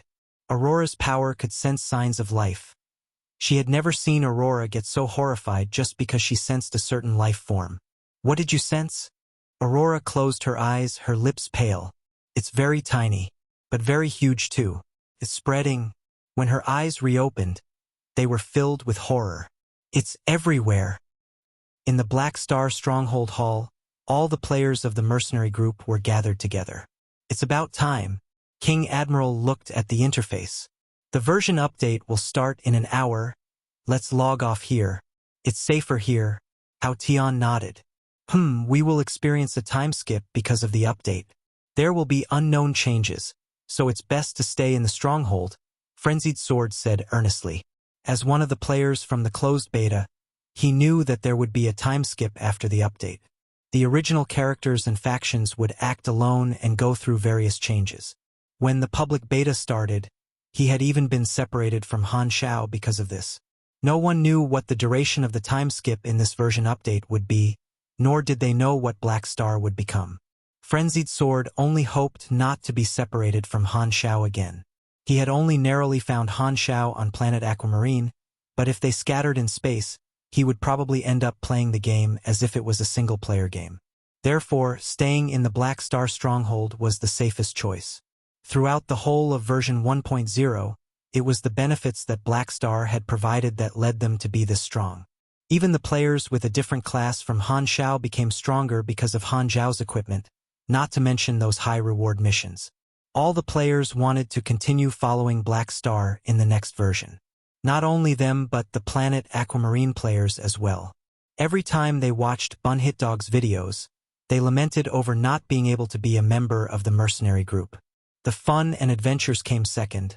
The main reason was that there were so many rewards. We are so jealous. Brothers, I shall go first. Let's have a meal together when there's a chance. Bunhitdog logged off first. Maple Moon gave a reserved smile, waved goodbye, and disappeared on the spot. They said goodbye to each other and logged off one after another. Soon, all the players in the mercenary group disappeared. They were not the only ones. The same thing happened at the same time on all 13 novice planets. Close to 10 million players disappeared together within a short period of time. The officers of the sanctuary were stunned, and Huang Yu was completely clueless. He had made preparations privately for 3 entire days, and just as he was about to split the increasing number of Inhumans, they had all disappeared without warning. What on earth is this? The once crowded and boisterous player square had become deserted and quiet. There was not a single person there. A chill wind blew past, and an old newspaper rolled on the street.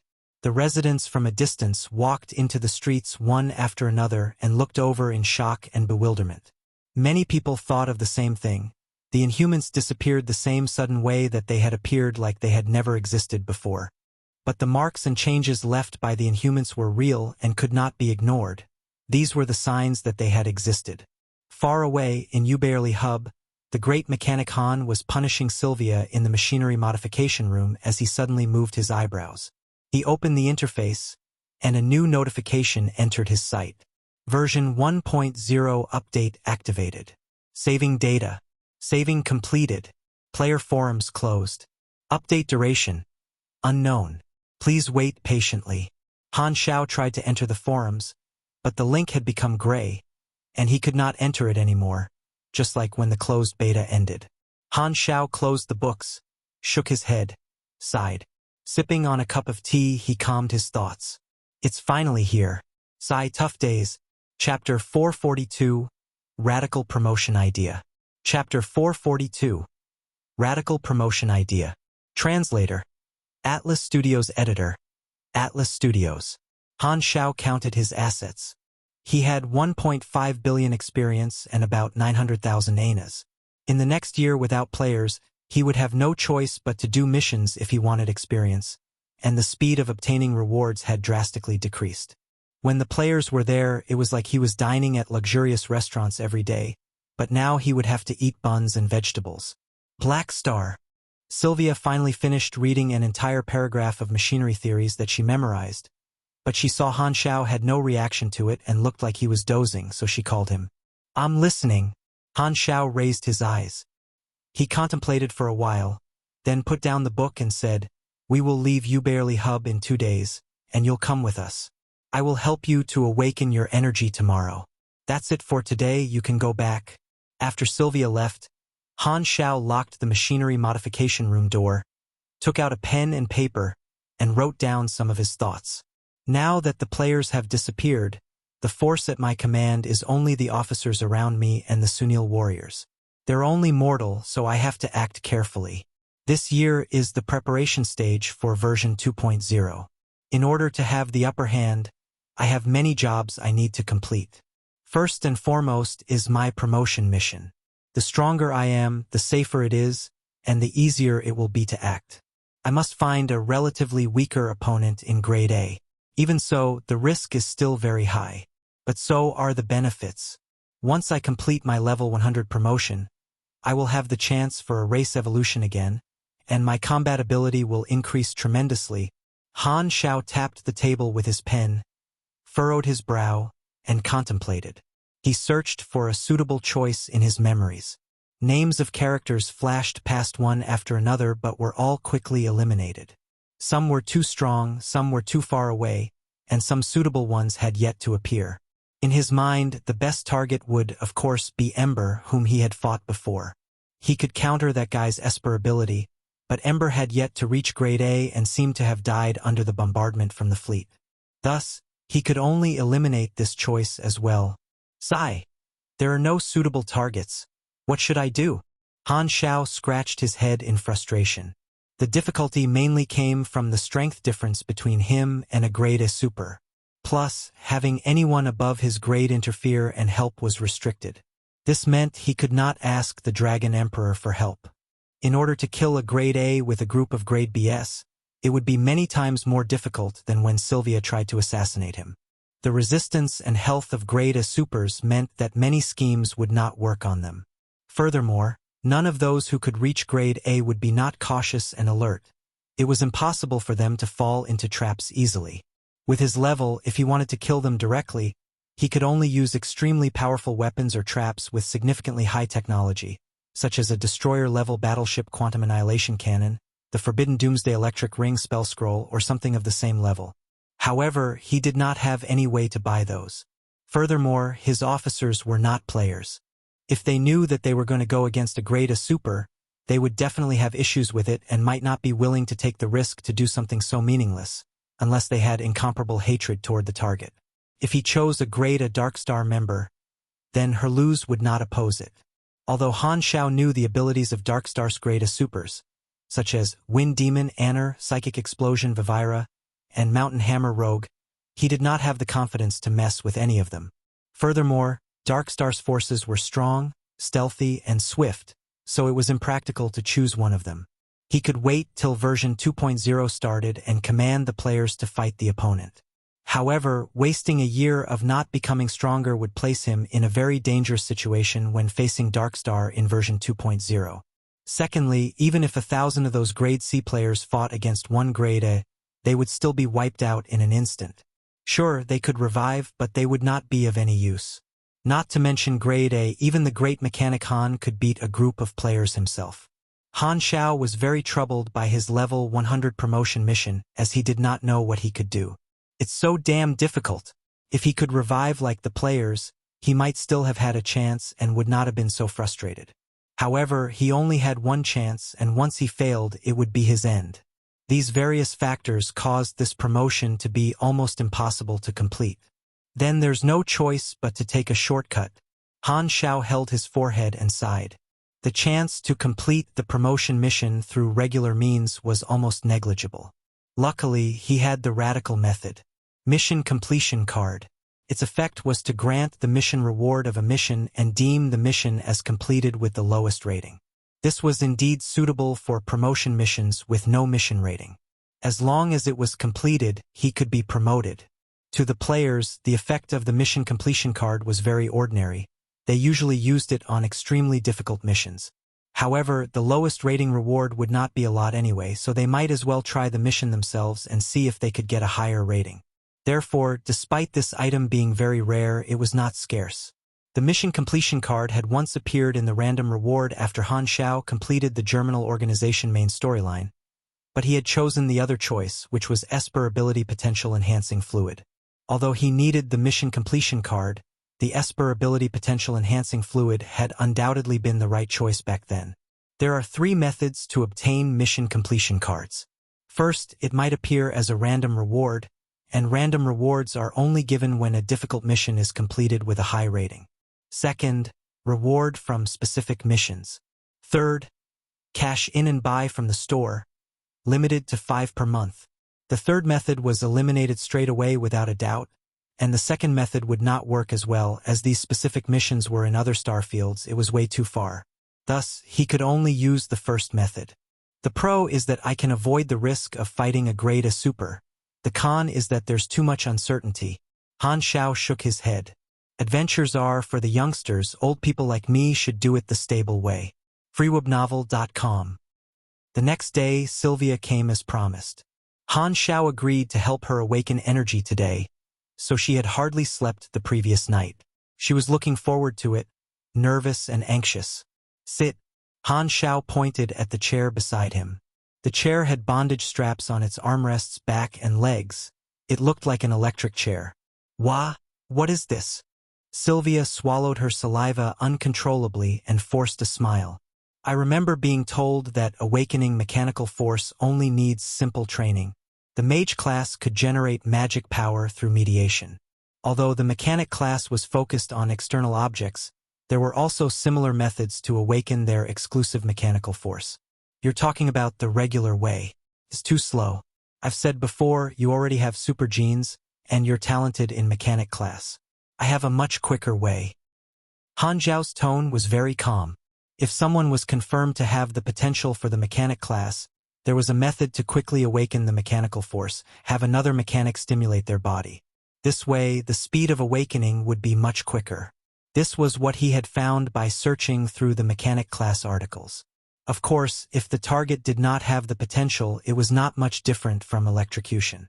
Although the players grew in a different way and did not have to experience these stages, many articles had recorded the training methods for different classes. To the players, these details made it more immersive and real. Han Xiao tied Sylvia to the chair and spread his palm.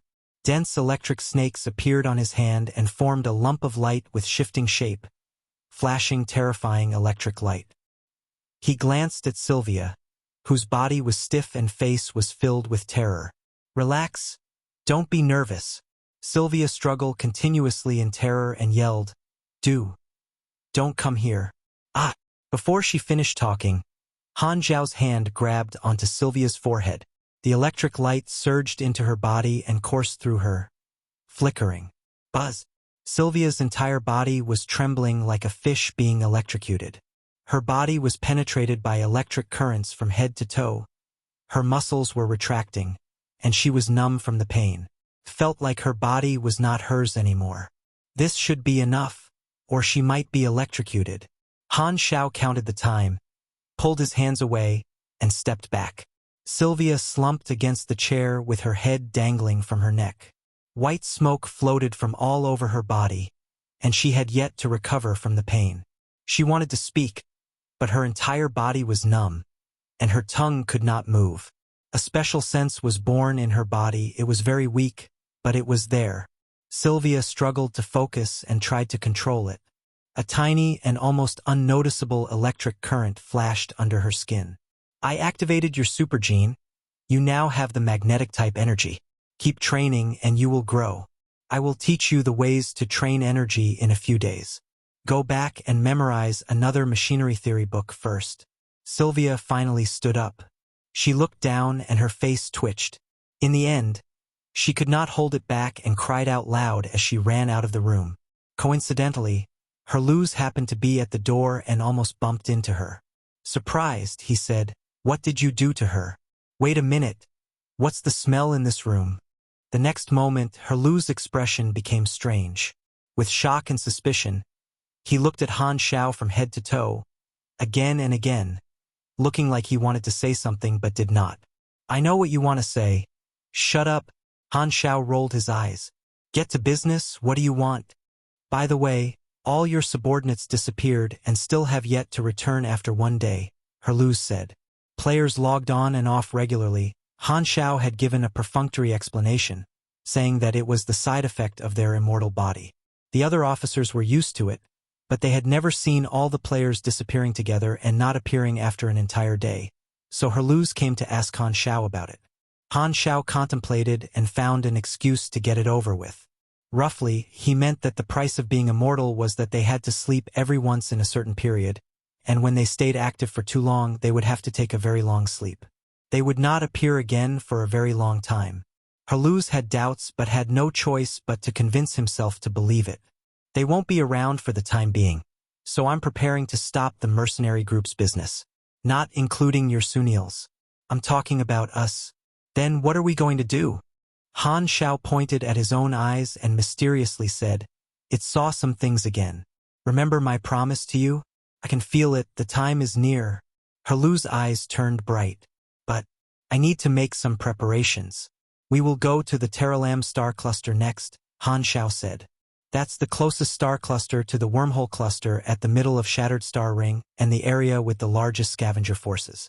It's very dangerous. What are we going there for? To find something, Han Xiao said with a deep voice. A random reward would only be given after completing a mission with a high rating. Based on this, Han Xiao confirmed his action plan. He was going to target the missions that he knew extremely well, and he was going to choose the ones that were not too difficult but definitely would be intricate to complete through normal means. This way, he could make full use of the advantage of knowing the mission well and obtain a very high rating. What he was going to find on this trip was an item to trigger a mission. In his previous life, the players had acquired this item coincidentally. The item introduction indicated that this item could trigger a mission, and had gone to look for the person to trigger the mission. Only then did they receive the mission. Han Xiao, however, was very familiar with the process. He did not need a coincidence. He knew exactly what he had to do. Han Xiao had already calculated everything. The missions that he now had also had a chance of giving a random reward. However, they were either not activated or needed time. What he needed was only the chance to receive random rewards. The mission reward came second. He remembered many missions, and these all had chances to receive random rewards. Although obtaining a mission completion card was full of uncertainties, it was at least much safer than facing a grade A super directly. Chapter 443, Backdoor. Chapter 443, Backdoor. Translator. Atlas Studios Editor. Atlas Studios. In the Terralam star cluster, a spaceship hovered outside the atmosphere of the small planet numbered 51687. This was a deserted planet marked as a resource planet in the database. Low oxygen density in the atmosphere, an average temperature of 60 degrees, not suitable for human habitation. A large amount of heat-preferring plants covering a large area of the surface. The soil contains rich nitrogen, phosphorus, and potassium, suitable for plant growth. Han Xiao looked through the planet information, pointed at a tall forest on the map, and said, "There's a secret stronghold of a small group of scavengers here. They're our target of this trip. They have something that I need." His target of this trip was an item that could trigger a high-rating mission, and that item was in the hands of the scavenger group. "You're planning to break in? How strong are they?" Haluz asked. "Not strong, just one grade B. The main issue is that their defensive measures are quite tight, but they have a secret pathway that leads to the underground spaceship garage, which is located here." Han Xiao drew a circle on the map. "How did you even know this?" Haluz was surprised. Without speaking, Han Xiao answered by pointing to his eyes. "The plan is simple. I'll kick the door open and crush the enemies. You'll go to the garage and wait for them. Don't let anyone go. Everyone else, stand by on the ship." After quickly finalizing the plan, the spaceship ejected 2 egg-shaped airdrop cabins. They penetrated the atmosphere like 2 meteors, falling down to the forest. The descent was full of turbulence. Boom! The airdrop cabins crashed through a few trees and buried themselves deep in the ground. Soil and wood splattered all over the place and created a mess. The cabin door opened. Han Xiao walked out, identified their location, and said, "The landing location is about 400 meters from the enemy's base. There are many automatic machine gun traps ahead. There's not much oxygen, so breathing is a little difficult." The bone-white void dragon shrouded his body and filtered the air. Han Xiao inhaled a full mouth of oxygen, and mechanical energy flew into the compressed orbs as they fell onto the floor. With the sound of mechanical parts moving, the compressed orbs expanded into 30 mechanical Black Panther mechanical beasts and surrounded him. "Go!" With a snap of his fingers, the mechanical beasts charged forward into the alert area of the enemy's base. Gaps quickly opened up one after another on the ground, exposing 10 or so automatic machine guns that started to fire immediately. Blazing red bullets landed on the mechanical beast's armor, causing fire sparkles and continuous clanks. This extent of damage was nothing worth mentioning to the enhanced mechanical Black Panther beasts. 30 mechanical beasts culled the enemies one after another, cutting through muzzles quickly and swiftly with their sharp blade tails. The sound of gunshots disappeared very soon, all the automatic machine guns became scrap metal. The other benefit of the Hound style was that the mechanical beasts could be used to scout ahead. After Han Xiao learned the advanced artificial intelligence knowledge, he swapped the mechanical beast smart chip. Previously, the mechanical beasts could only carry out combat tactics in groups of 4, but it had become 16, making them much more flexible and swift. Crossing through the machine guns, Han Xiao activated the metal detection device in his helmet. The full structure of the base showed on the analyzing screen. He found the door on the ground and pulled it open. Inside was a pitch-black path toward inside of the base. A faint buzzing sound came from within the alarm. Looks like they already know I'm here. His fingers moved. The shoulder armor plate opened, and 3 mini mechanical flying insects flew out into the path. These flying insects were equipped with all kinds of detection devices that could be used to find traps, among many other things. One laser corridor with more automatic machine guns, mobile crushing walls and vacuum seals. Quite many defensive measures I see. 1 meter thick gate made by high-strength alloy. Cannot be opened by hand. The analyzing screen was showing the view of the detection flying insects. They were very small, and they were covered in coatings that could block all sorts of detection methods, so they safely passed through the infrared detection of the corridor and came to the gate. Beside the gate was a password device. Han Xiao sent a new order. The 2 flying insects suddenly stuck onto the edge of the device. Mini rotary saws popped out from a flying insect's mouth and pried open the exterior of the password device. A chip plug popped up from the other flying insect's tail and connected to the password device. The pair of flying insects were tiny cuties made from another advanced knowledge, mini machinery modification, which he had bought some point in the prior 9 months. They had very rich functions capable of scouting, detecting, and remote hacking. The data stream of the base appeared on the analyzing screen. Han Xiao started to hack it while keeping an eye out for enemies to suddenly strike. However, as he hacked through the gates program, no one appeared. This time, Herlu's communication came with a sigh. I've arrived at the garage. There's no spaceship here. Don't bother wasting your time. There's no one here. Han Xiao's eyes twitched.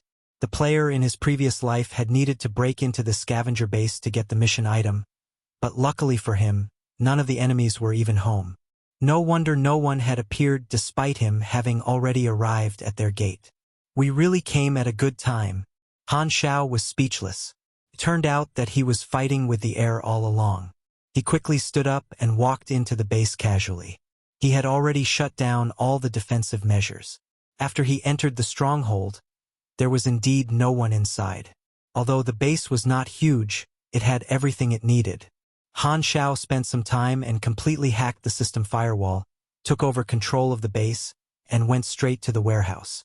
The warehouse was stacked with things collected by the scavengers, most of which was useless. Han Xiao was mainly looking for the item that could trigger the mission, and after searching for a while, he found it without any twists and turns.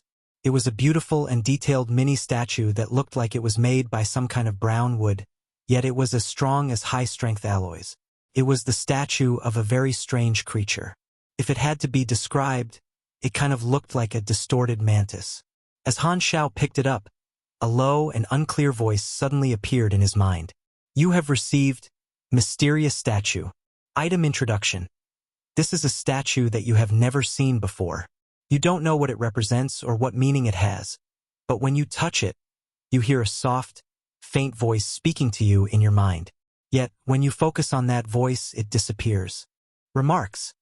This item seems to possess certain secret knowledge. Some people might be interested in it. This is it. Han Xiao's eyes sparkled. This was a mission-triggering item, and he knew the origins of it. This statue was one item included in an item set that came from the Arcane Church and arrived at the central wormhole of the Shattered Star Ring from a distant star field. Then it wandered and ended up there. The players could receive the related mission through 2 methods. One was, of course, to get this item first, then meet the person that would trigger the mission later, and the other was to first get clues from that person, then find the item that would trigger the mission. In conclusion, no matter which method was used, it required a certain amount of luck. However, Han Xiao did not need to go through such trouble. He could head straight for the key item. This phenomenon of giving someone an illusion of hearing voices in their head was a characteristic of the psychic current.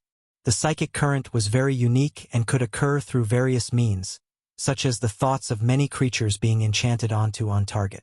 After a certain amount of time, this item would produce psychic current once it had gathered enough thoughts, like a container of gathered thoughts.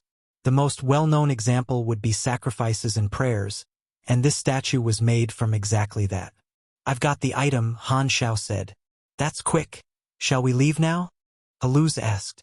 Han Xiao was just about to reply, but suddenly, his movement paused. He looked around, and a daring idea appeared in his mind. "Don't be in such a hurry. There's no one here, and we have plenty of time." Since they had arrived while the enemy was out, they definitely had to take more things with them. No, that was too petty. They should take the entire place. Without hesitation, Han Xiao called her Luz and came to help those scavengers move house. Base system chip? Take it. Defensive devices? Take it. Alloy wall? Take it. After quite some time of tearing things down, whatever could be taken from the base was removed and put into more than a dozen supply boxes. For a mechanic at Han Xiao's level, the speed of tearing things down was extremely fast. He roughly estimated that those items could be recycled and turned into more than 2,000 anas worth of machinery parts. Han Xiao looked back. The scavenger base had already become an empty shell with open gates. No, the gates were already gone. Even the floor had been pried open, exposing the wires below the ground. The central computer and energy core had all been dismantled. The rather huge base was only left with walls. Han Xiao smiled with satisfaction. He ordered the spaceship to land and loaded the full supply boxes into the spaceship. A few days later, the scavenger spaceships finally returned to the planet. They had made quite a good profit from picking up trash near the wormhole clusters, so they were rather joyful. However, when the base with missing gates and an empty interior entered their visions, everyone froze in place. "What the hell? Where's our base?" The scavenger captain rubbed his eyes and made sure that he was not seeing an illusion. His face turned furious, and he howled, "Who tore down our base?" This planet was completely unpopulated, and it was in a very rural area.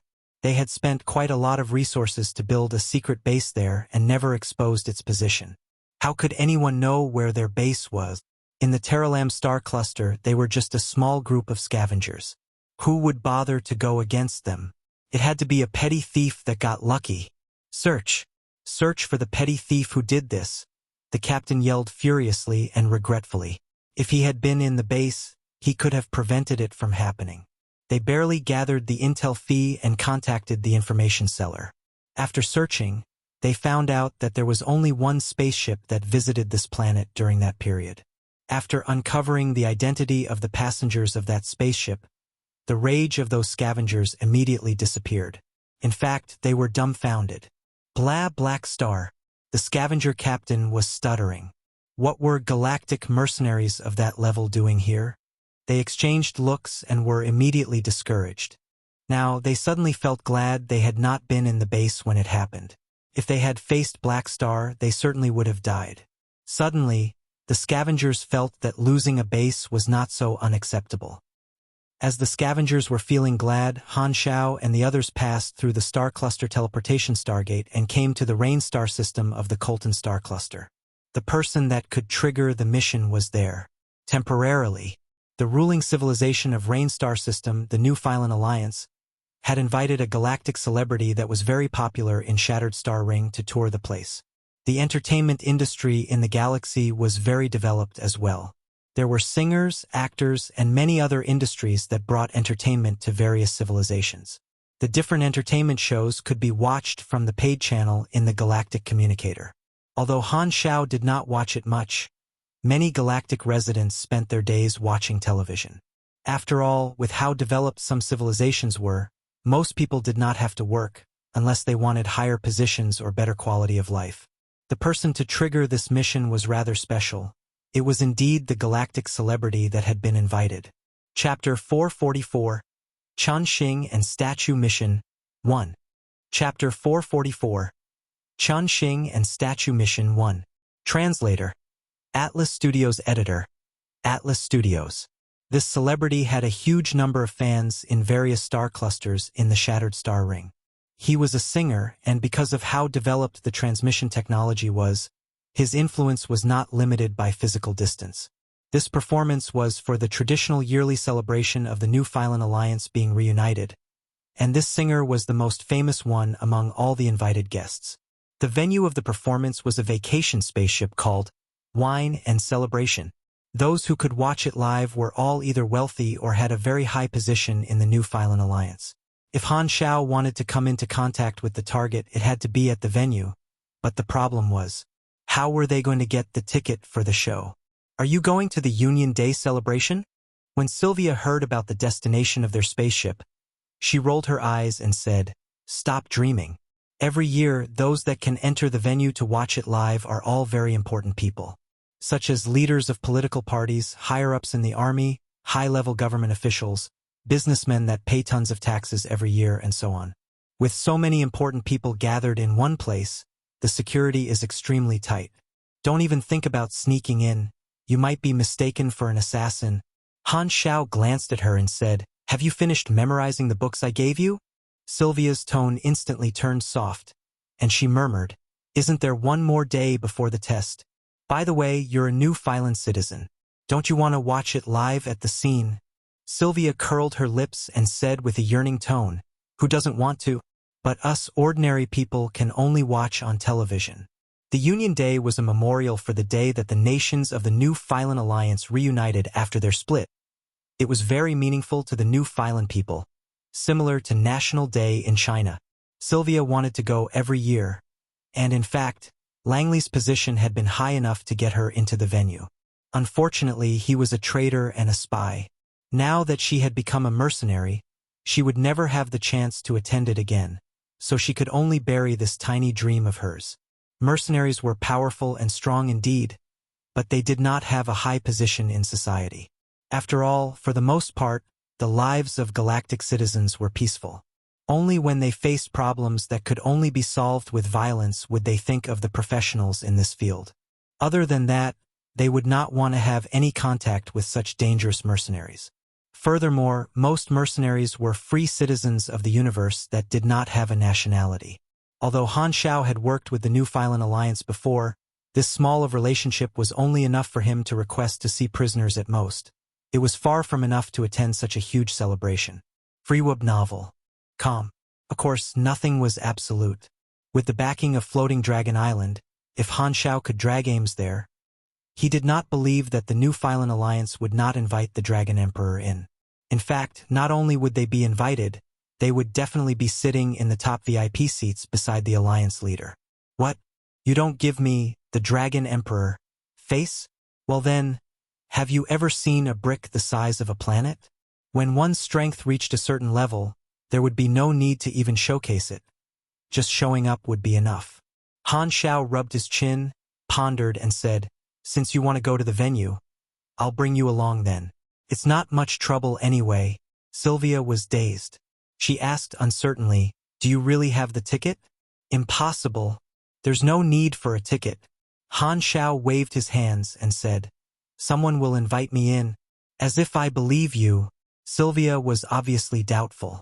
She paused and said unhappily, "Plus, I still need to memorize the books." "All right, fine. I'll give you a day's holiday." Han Xiao shook his head and smiled. Herluz came closer and said with an expressionless face, "Let me guess. I'll be staying here and looking after the ship?" "Wow, my brother. We really have good chemistry. You basically read my mind." Han Xiao clapped with exaggeration, and Herluz resigned to his fate. Wine and Celebration was docked on the main planet of the New Phylan Alliance. This was an enormous spaceship that had a flat hexagonal shape and surrounded by countless guard ships. For the Union Day celebration, the dock had stopped its service for the day and was used solely to welcome all the attendees. In the hall of the dock, a huge number of people were gathered. They were all New Phylan citizens, there to watch the boarding ceremony. All the performers and political leaders would enter from the same path on the dock. This was a ceremony representing the start of the Union Day celebration and the only chance that normal citizens had to be close to the venue. Hence, there were a lot of people and it was very crowded. Han Xiao was in the crowd at this moment. Despite the wave of the crowd moving around him, he stood in his place without budging. Sylvia had to hold on to his shirt tightly so that she would not be pushed away. At the edge of the crowd were rows of soldiers regulating the order and preventing anyone from rushing into the boarding path. These soldiers frequently glanced at Han Xiao with warning and alertness in their eyes. It was clear that they could tell Han Xiao was a super with a high threat. "Blah, Black Star. I want to ask you for the last time," Sylvia said while shivering. She kept swallowing her saliva and spoke anxiously. "We're not really going to cause a commotion and rush into the spaceship, are we? Although I gave you my next 10 years, you don't have to cut it this short." Han Xiao could not be bothered to reply. He waited patiently and silently. After some time, a commotion erupted among the crowd in a distance. Accompanied by the guards, the important personnel boarded the ship one after another. The crowd was cheering so loud that it was almost deafening. Those people walked with smiles on their faces while waving and greeting the crowd. "They've started boarding the ship." Sylvia craned her neck and exclaimed, "Wow, that's the Alliance Chancellor. I used to see him a lot on television." She did not believe that Han Xiao could enter the venue. Now that the boarding had started, the fact that Han Xiao was still there proved that he was not one of the people that was boarding, but Sylvia did not call him out on it. She was already satisfied that she could go to watch the boarding ceremony. Her father had not allowed her to go in the past, so this was the first time that she had seen the Union Day celebration spaceship so closely. Although she could not enter the spaceship, she was content. Although Langley was a rebel, he had taught his daughter to love her country. Suddenly, a louder cheer came from afar and rippled closer like a wave. Han Xiao looked up. A human-shaped creature in a veil who was surrounded by a group of assistants was walking here slowly. A pair of extremely attractive eyes smeared with black eyeshadow could be seen from under the veil. Even the solemn blue robe could not cover his attractiveness. "Chun Xing! Chun Xing!" The cheering was thunderous. Han Xiao nodded in his mind. This was the person that would trigger the mission, a singer with the stage name of Morning Star 1. From the almost ear-shattering cheer, it was clear how successful this person's celebrity career was. By the way, this person was a male. While passing by where Han Xiao was, Chun Xing suddenly stopped and turned his head slowly. His eyes passed through the crowd and locked accurately onto Han Xiao. The next moment, he directly walked toward this direction. The crowd instantly became feverish and wanted to touch their idol. The soldiers stopped the wave of people with all their might, and one soldier said, "Your Excellency Chun Xing, please do not come close. It's not safe here." "It's okay. They will not hurt me." Chun Xing opened his mouth. His voice was gentle, soothing, and pure like water. The people who heard it felt calm. The commotion mysteriously stopped, and he walked into the crowd. The crowd opened up a path willingly. In the end, Chun Xing stopped before Han Xiao. Under the eyes of countless people, he smiled and said, "Hello. I hope to have the honor to invite you to watch my performance live at the scene personally." Chapter 445, Chun Xing and Statue Mission 2. Chapter 445, Chun Xing and Statue Mission 2. Translator, Atlas Studios Editor, Atlas Studios. Hiss. The crowd inhaled deeply and looked at Han Xiao in disbelief and envy. The people around Han Xiao instantly backed off and isolated him, making him extremely conspicuous. Who is this guy? What is his relationship with Chun Xing? Why is he chosen? What a lucky guy. Han Xiao nodded without changing expression and said, "Sure. Please follow me." Chun Xing turned around, and Han Xiao followed behind the group. Chun Xing's assistant contacted the organizers, and the government found Han Xiao's identity very quickly. It turned out that he was a mercenary who had worked with them before and belonged to Floating Dragon. Thus, he was trustworthy. Although it was not very suitable to let a mercenary into the venue, for the sake of giving Chun Xing face and the fact that Han Xiao had no negative background, they agreed to let him in. They walked through the path and boarded the celebration spaceship. Sylvia was completely stunned on the way, unable to understand what was happening and dumbfounded at the fact that she had entered the celebration venue, which she had dreamed of for years, so easily. When she finally regained consciousness, she hastily pulled Han Xiao's shirt and said, "You really did it. From what I know about you, your memory isn't that bad.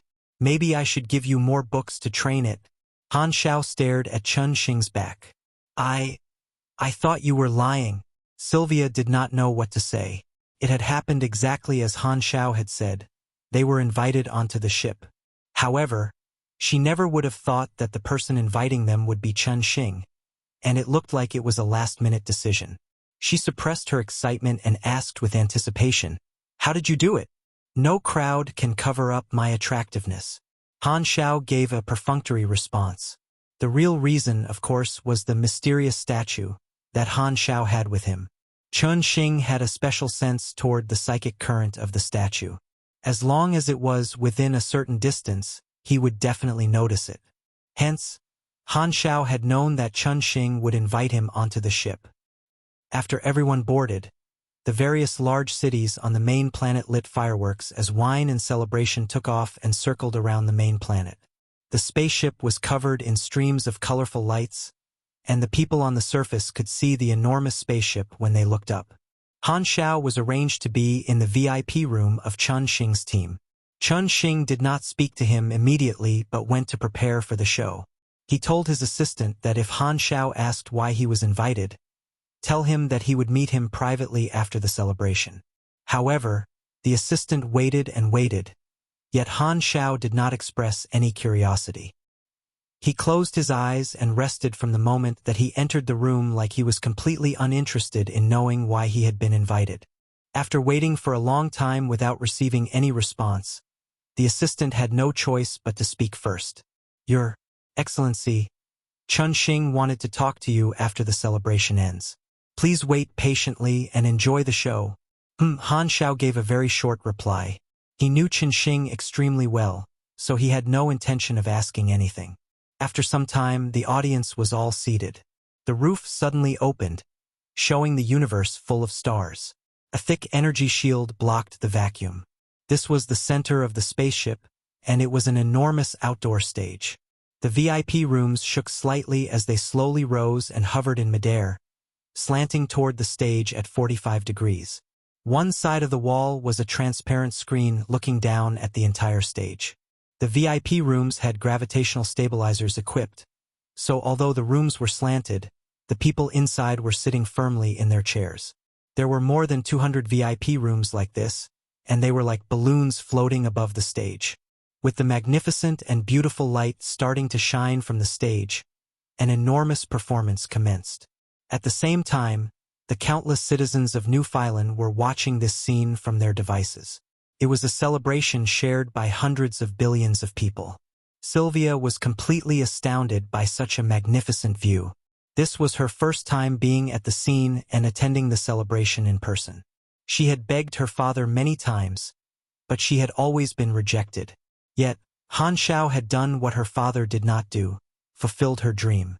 Filled with complex emotions, Sylvia turned her head and looked at Han Xiao.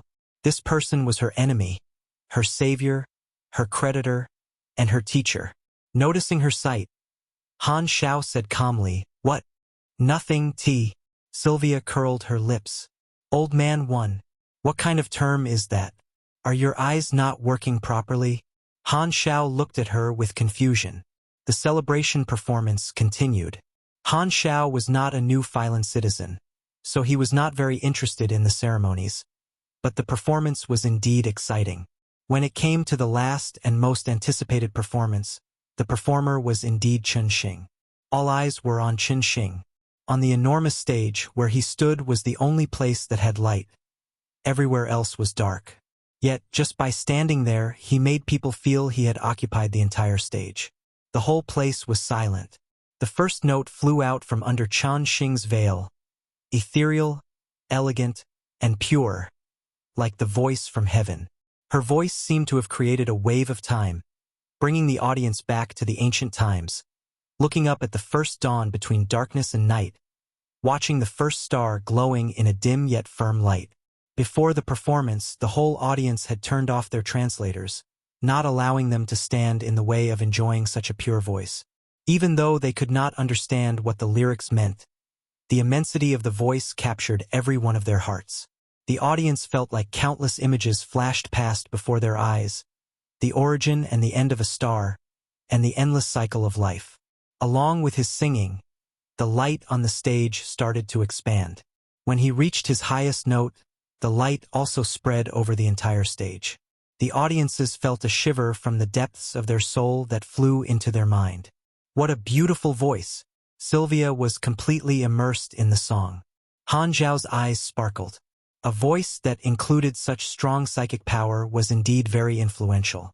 The money spent on organizing such a huge performance is enough to buy so many spaceships. What a waste! Han Xiao shook his head. Art was definitely not suitable for him. The song had come to an end. Whether it was the audience at the scene or the audience watching from a screen, they were all engrossed in it.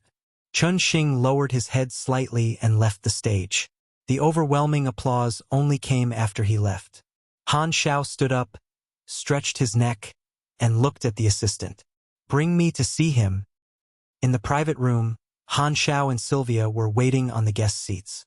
The door opened with a squeak, and Chun Xing, who had just finished his performance, walked in with an apologetic smile. "Sorry for the long wait. I hope you are satisfied with my performance earlier. Your voice is a little bit better than mine." Han Xiao nodded. Sylvia's eyes widened. She was shocked by how shameless he was. Chun Xing smiled and took off the veil, uncovering his exquisite face. From a human aesthetic point of view, this was a very beautiful face. Coincidentally, the human aesthetic was the most common in the universe. The most beautiful female that Han Xiao had seen was Erosia, and just in terms of looks, she was only a little more beautiful than Chun Xing. However, this was a man. Exciting indeed, but he did not have such an interest. "I know you're very curious about why I invited you," Chun Xing said. I am very curious," Han Xiao said with a poker face. "No, you're not curious," Sylvia screamed in her mind. "The reason is, I have a hobby as a collector, and I like to collect some special items. You seem to have something that I want." As he was saying, Chun Xing took out a statue. Other than it having a different form, its material and size were exactly the same as what Han Xiao had. Seeing the statue, Han Xiao took out the mysterious statue that he had brought along and said with a surprised tone, "Wow, what a coincidence. *T coincidence." Sylvia's expression was twisted from trying extremely hard to keep the annoyance in. "Your friend does not seem to be feeling well. Does she need to visit the washroom?" Chun Xing asked with concern. "Should I call a doctor for her?" "No need, thanks." Han Xiao gave Sylvia a stare. Chun Xing shrugged and continued. "This is a set of collectibles. There were originally 4 of them. 2 of them are here, and 2 others are lost in unknown places. When one of them is a certain distance from another, its location can be sensed." He leaned back against the back of the chair in a very gentle way that did not look masculine at all. "I have just heard that you're a galactic mercenary, so I want to ask you to find the last 2 statues for me. I will pay a reward for it.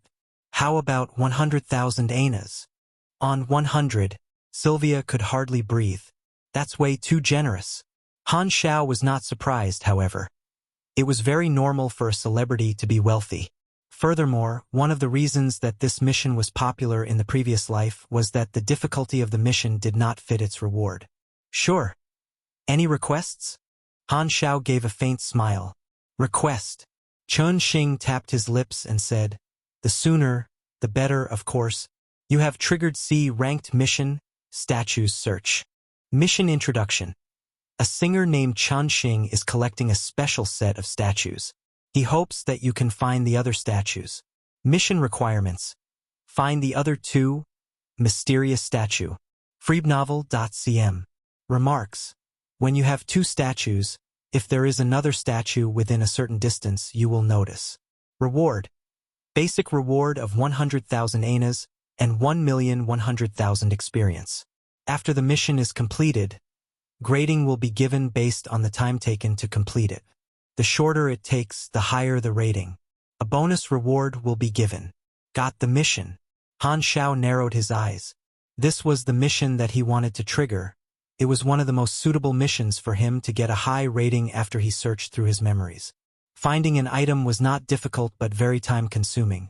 The process was complicated, yet time was a factor in the rating given. However, to Han Xiao it was not difficult at all. Thanks to the players in his previous life, he knew the location of the last 2 statues, so he could skip the search process and obtain them directly. Getting a high rating was not a problem at all. Since he did not want to look for greatest supers to kill, he had to get random reward chances through high-rating missions so that he could obtain mission completion cards. The reward of the mission itself was not important. The chances for random rewards was the key. Chapter 446, City of Runes. Chapter 446, City of Runes. Translator. Atlas Studios Editor. Atlas Studios. Take this statue and find the others as soon as possible, Chun Xing said. Han Xiao sized the new statue up. Its shape was a faceless human looking up with a huge eye on its chest, which was strange as well. After he held it in his hands, the item introduction on the interface was mysterious statue as well, but with an additional remark. These statues that you have discovered seem to be a part of a set. Gather all the statues and maybe something unusual will happen. Han Xiao held onto the 2 statues and asked, for the sake of 100,000 anas, I accept the hire. Where do I find you once it's completed? My schedule is very full. Anyway, it's impossible for you to find all of them in a short time. I will give my assistant's communication number to you later. Just inform him once you complete it. Chun Xing gave a gorgeous smile. Although he knew the location of the statues, Han Xiao did not choose to come after collecting all 3 statues. It would make him seem very suspicious. After all, Chun Xing felt that meeting Han Xiao was just because of luck. Chun Xing was looking for the statues himself, but he had never found any leads. With 2 statues, the area of detection for the other statues would be much larger. If not because he was very sensitive to the frequency of the statues, he would not have been able to find Han Xiao among the crowd. He had never expected to find another statue during this performance. Although he was smiling calmly, Han Xiao knew full well how excited this guy was. Chun Xing said that he was a collector, which, of course, was nonsense. Han Xiao knew what his goal was. This singer was a psychic that used his voice to spread his powers. Although he looked gentle and weak, if Chun Xing wanted to, he could scream in an extremely high and destructive voice anytime he wanted. He was at least grade B. It was because he put his psychic powers into his voice that made his voice sound so impactful. These 4 statues had a special effect for Chun Xing. They could enhance his psychic powers.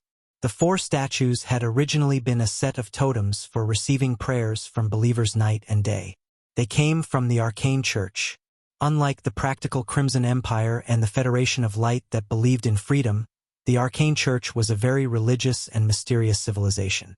In the knowledge of most planet and star system-sized civilizations, religions and beliefs were just a comforting or guiding tool for the mind that could at most guide the believers to have a certain attitude toward things in life. Some civilizations even saw religions as the cancer of society. However, there were countless paths of evolution in the universe. Most religions believed in a fictional god, but some believed in real gods. Luckily for the Arcane Church, they were the latter. They had begun as savages just like the others, but unlike the other civilizations that progressed through technology or magic awakening, their ancestors discovered a way to communicate with real gods. When the gods that they believed in could really respond to the believers and when the religions could make technology and society advance, their social structure naturally turned out to be different from most of the technology or magic-focused civilizations. What was a god? In magic terms, they were supposedly beings with enormous magic power. From a technological perspective, gods were superior beings from a higher dimension that could not be detected by ordinary beings. The projections from higher dimensions were all strange and weird. Thus, those that did not look unique enough were basically all false gods. In both cases, the relationship between believers and gods were usually beneficial for both sides. However, the more developed a civilization was, the more careful their attitude toward the gods was, not giving it a definition easily. The Arcane Church had its own explanation for the existence of gods, and they had an unbelievable technology that could turn what the believers believed in into a real being. For example, for a religion that believed in a fictional god, the arcane church had methods to turn it into a real god. Of course, their reasoning for it was, all gods have existed since the start of time, waiting for offerings, and we just build bridges for the lost believers. Anyway, it was very superstitious, and the great mechanic Han was not supportive of it. Therefore, other than the Spirit Emperor, which the arcane church believed in, they gathered countless believers from other religions. It was a sacred land shared by all religions in galaxy. Those 4 statues were the religious totems of a religion where its gods were materialized. It had gathered prayers from its believers for a very long time. Most of this information came from the various articles that Han Xiao had read. All 3 universal civilizations had unbelievable abilities. Of course, he was not concerned with such a large matter. His primary target was completing the mission. After the celebration ended, Han Xiao bade farewell to Chun Xing and went back to the rented spaceship. "What did you get?" Haluz was very curious. "I got a 100,000 ANA's job." "Yo, that's quite a lot," Haluz said with a surprised tone. "Save a bit more money, and it will be enough to buy a spaceship. There's no need for that at the moment. The fuel, maintenance, and repairs are all costly." Han Xiao waved his hands. He had to at least wait until his own technology was enough to repair spaceships before he bought one. Only then would he be able to save on the cost of it. In his previous life, the players only all had a spaceship in the very late versions. Before that, only large guilds were wealthy enough to have spaceships. Intercepting spaceships of gray organizations and selling them to the spaceship manufacturers at cost price was a way to earn money as well. He could work with the large mercenary groups if there was an opportunity. However, in that case, he would not profit much, since the people with spaceships were the main combat power in a space battle. Unless he was the one piloting. After setting the destination, the spaceship took off. As Han Xiao knew the location of the statues, he did not have to waste any time. One of the statues was buried under the ground on some desolate planet. He just had to retrieve it. The usual method of getting it was through intel and detailed search of the entire planet, but he skipped those difficult steps. There were no twists and turns on the trip.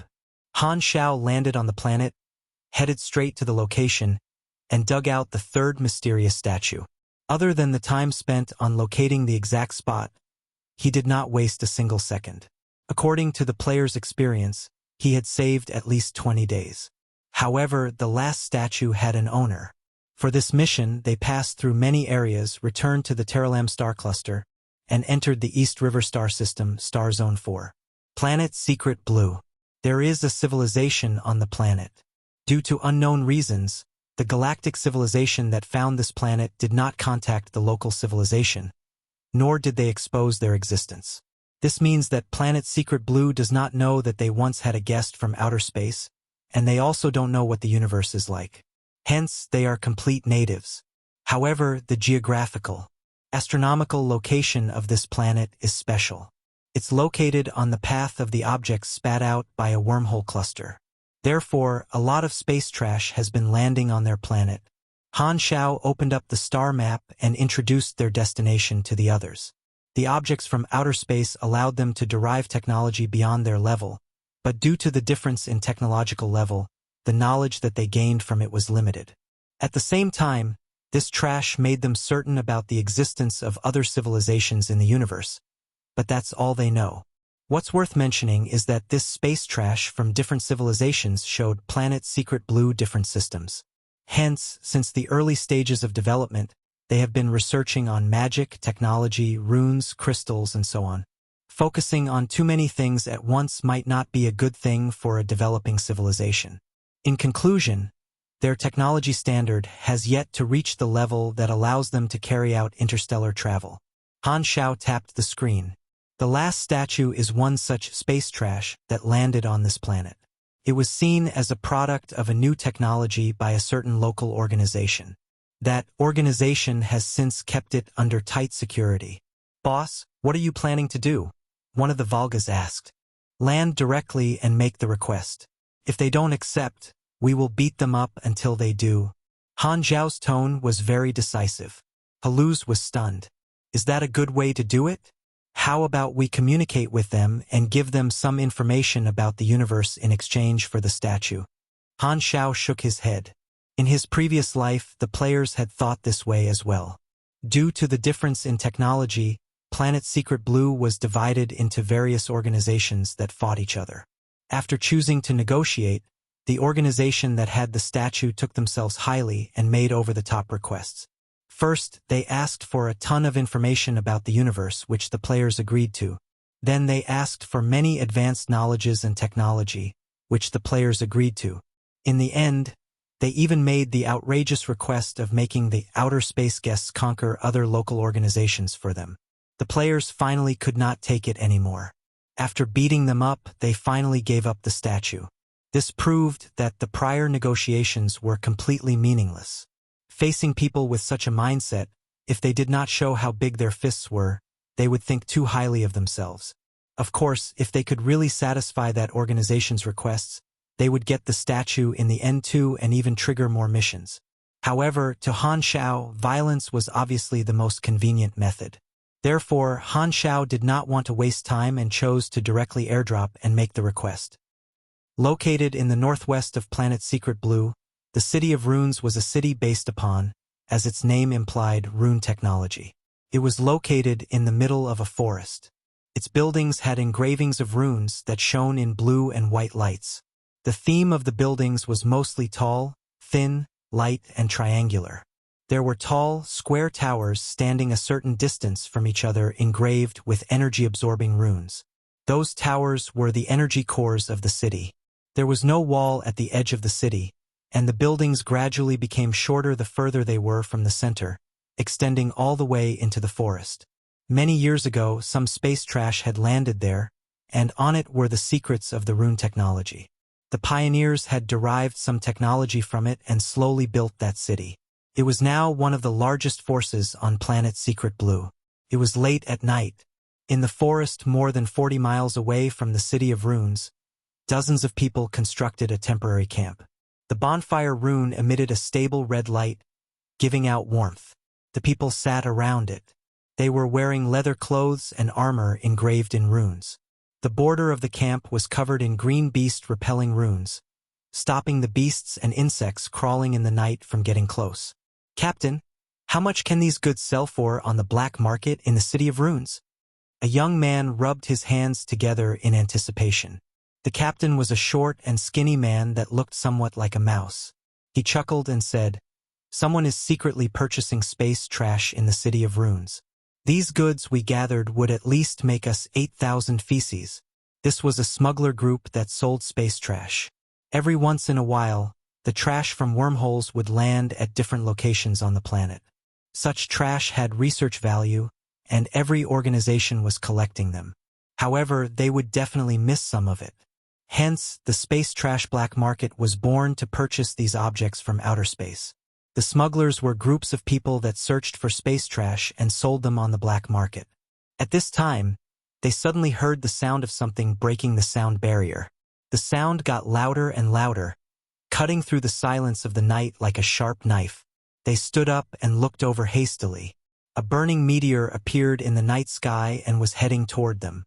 The smugglers were way too familiar with this sound. Surprise appeared on their faces. Space trash! The burning meteor approached very quickly and dashed right above their heads, stirring up a strong wind, shaking the forest and rustling the leaves. Then, the meteor landed nearby, crushing some trees and making a loud noise. Boom! The ground trembled, and they staggered, almost falling. Fire and smoke rose from the crash site. "We got lucky." The captain was overjoyed. "The landing site of the space trash is near us. We can take it away before the search team of the City of Runes arrives." The group of smugglers acted very quickly and arrived at the scene. Before them was a pit covered in thick smoke. In the middle of it was an egg-shaped metal object about 2.5 meters tall. "What is this?" The smugglers sized it up curiously. "Don't stand there. Quickly move it away." The captain hurried. Just as they were about the approach, a loud bang came from the forest, and a small pit appeared on the floor before the smuggler captain. "Everyone, do not come closer."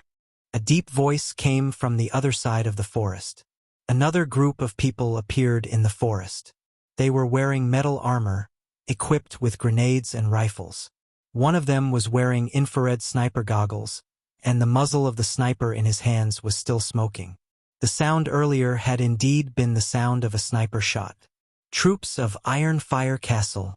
The face of the group of smugglers changed. The Iron Fire Castle was one of the large organizations on planet Secret Blue. They had the technology of metal, gunpowder, and machinery. Their mechanical battle vehicles were the most dreaded on the battlefield. They were not the only ones. With more rustling in the forest, more teams were approaching. This new space trash was like a vortex that attracted all the teams in the forest. Those teams had very different expressions. What they all had was alert and hostility toward each other. The other organizations would always have operation teams in the territories of other organizations to snatch any space trash that landed near their territory, preventing opposing organizations from getting new opportunities. If they could not snatch it away, they would destroy it. Chapter 447, Even We Will Have the Day When We Are Seen as Aliens. Chapter 447, Even We Will Have the Day When We Are Seen as Aliens. Translator, Atlas Studios Editor, Atlas Studios. Iron Fire Castle, Arcane Institution, Crystal Mountain, Purple Sea Islands, Card Summit. 5 teams from different organizations surrounded the airdrop cabin and confronted each other. The smugglers at the side saw this and immediately backed off into the forest, observing the situation in fear. Every time space trash fell, it would become a treasure that the various organizations wanted to get their hands on no matter what. This one had landed near the City of Runes, so the teams present knew that time was scarce. They started fighting immediately without saying anything. Tuck, tuck, tuck. The Iron Fire Castle warriors started to fire first, and bullets rained down from their rifles onto the other teams. The dark forest was lit up by the gunshots. Gunpowder and machinery were technologies unique to the Iron Fire Castle, so most people dodged and avoided the bullets. That was except for the Card Summit warriors. These people were wearing a strange device on their arms that looked like bronze plate armor. Its shape was similar to a disc, and at the side of it were many card slots. This was the core technology of the Card Summit warriors' battle card disc.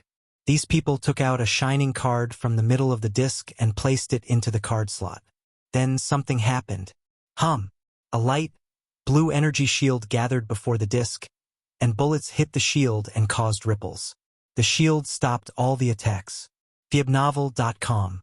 Clearly, this was the product of another technology. The outer space object acquired by the Card Summit had the technology to store, transmit, and use energy through cards.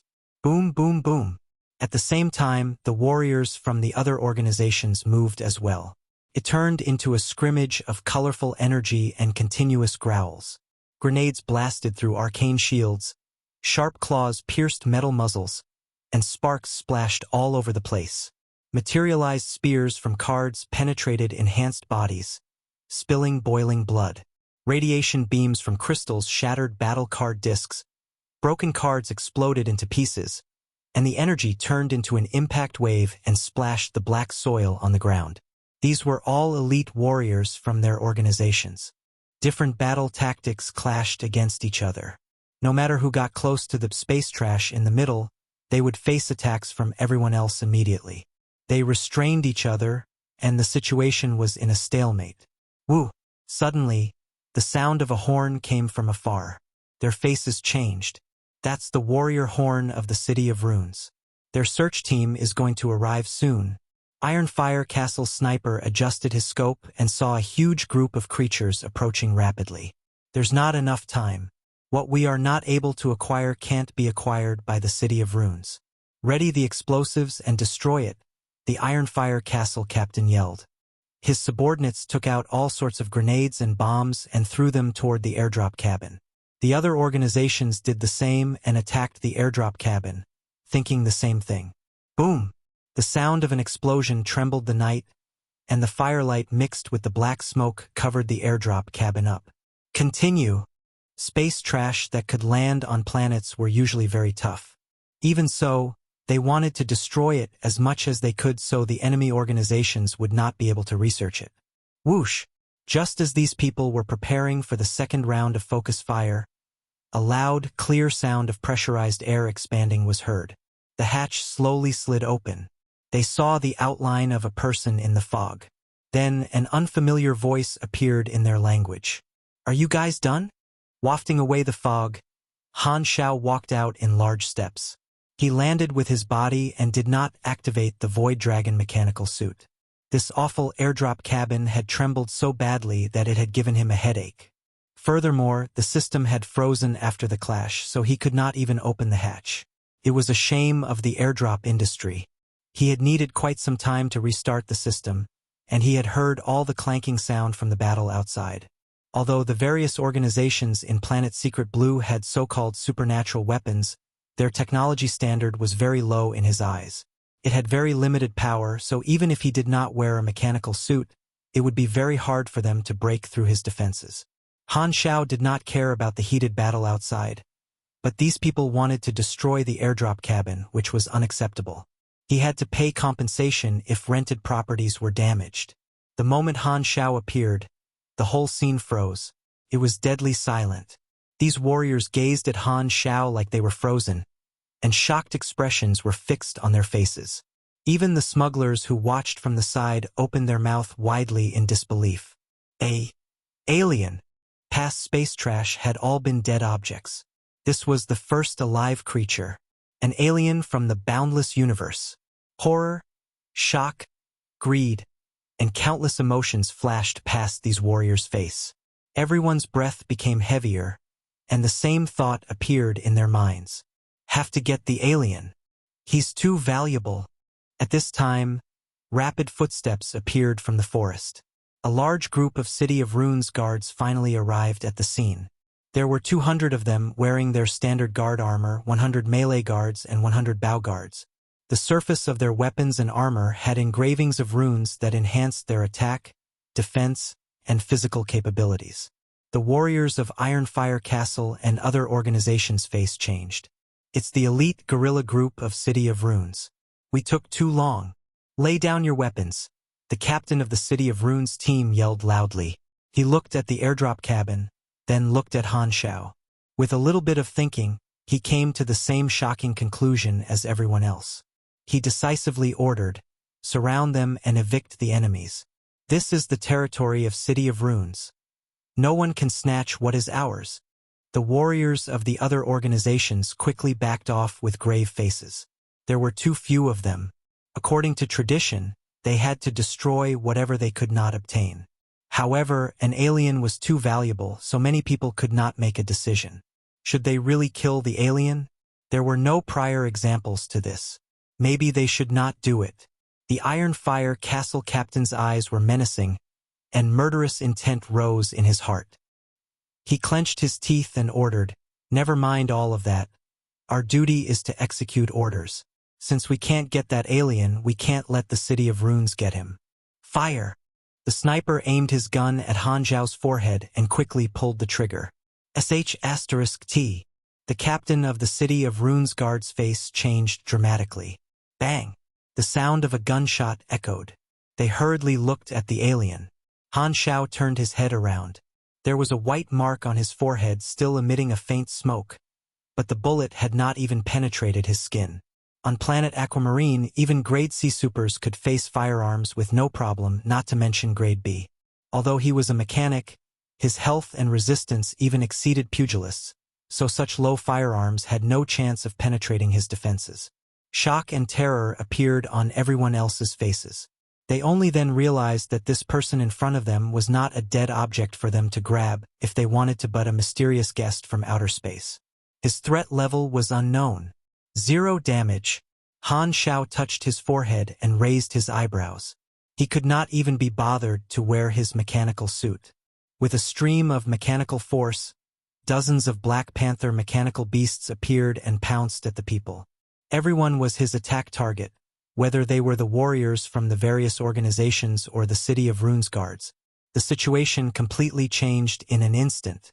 The mechanical beasts culled the people fiercely.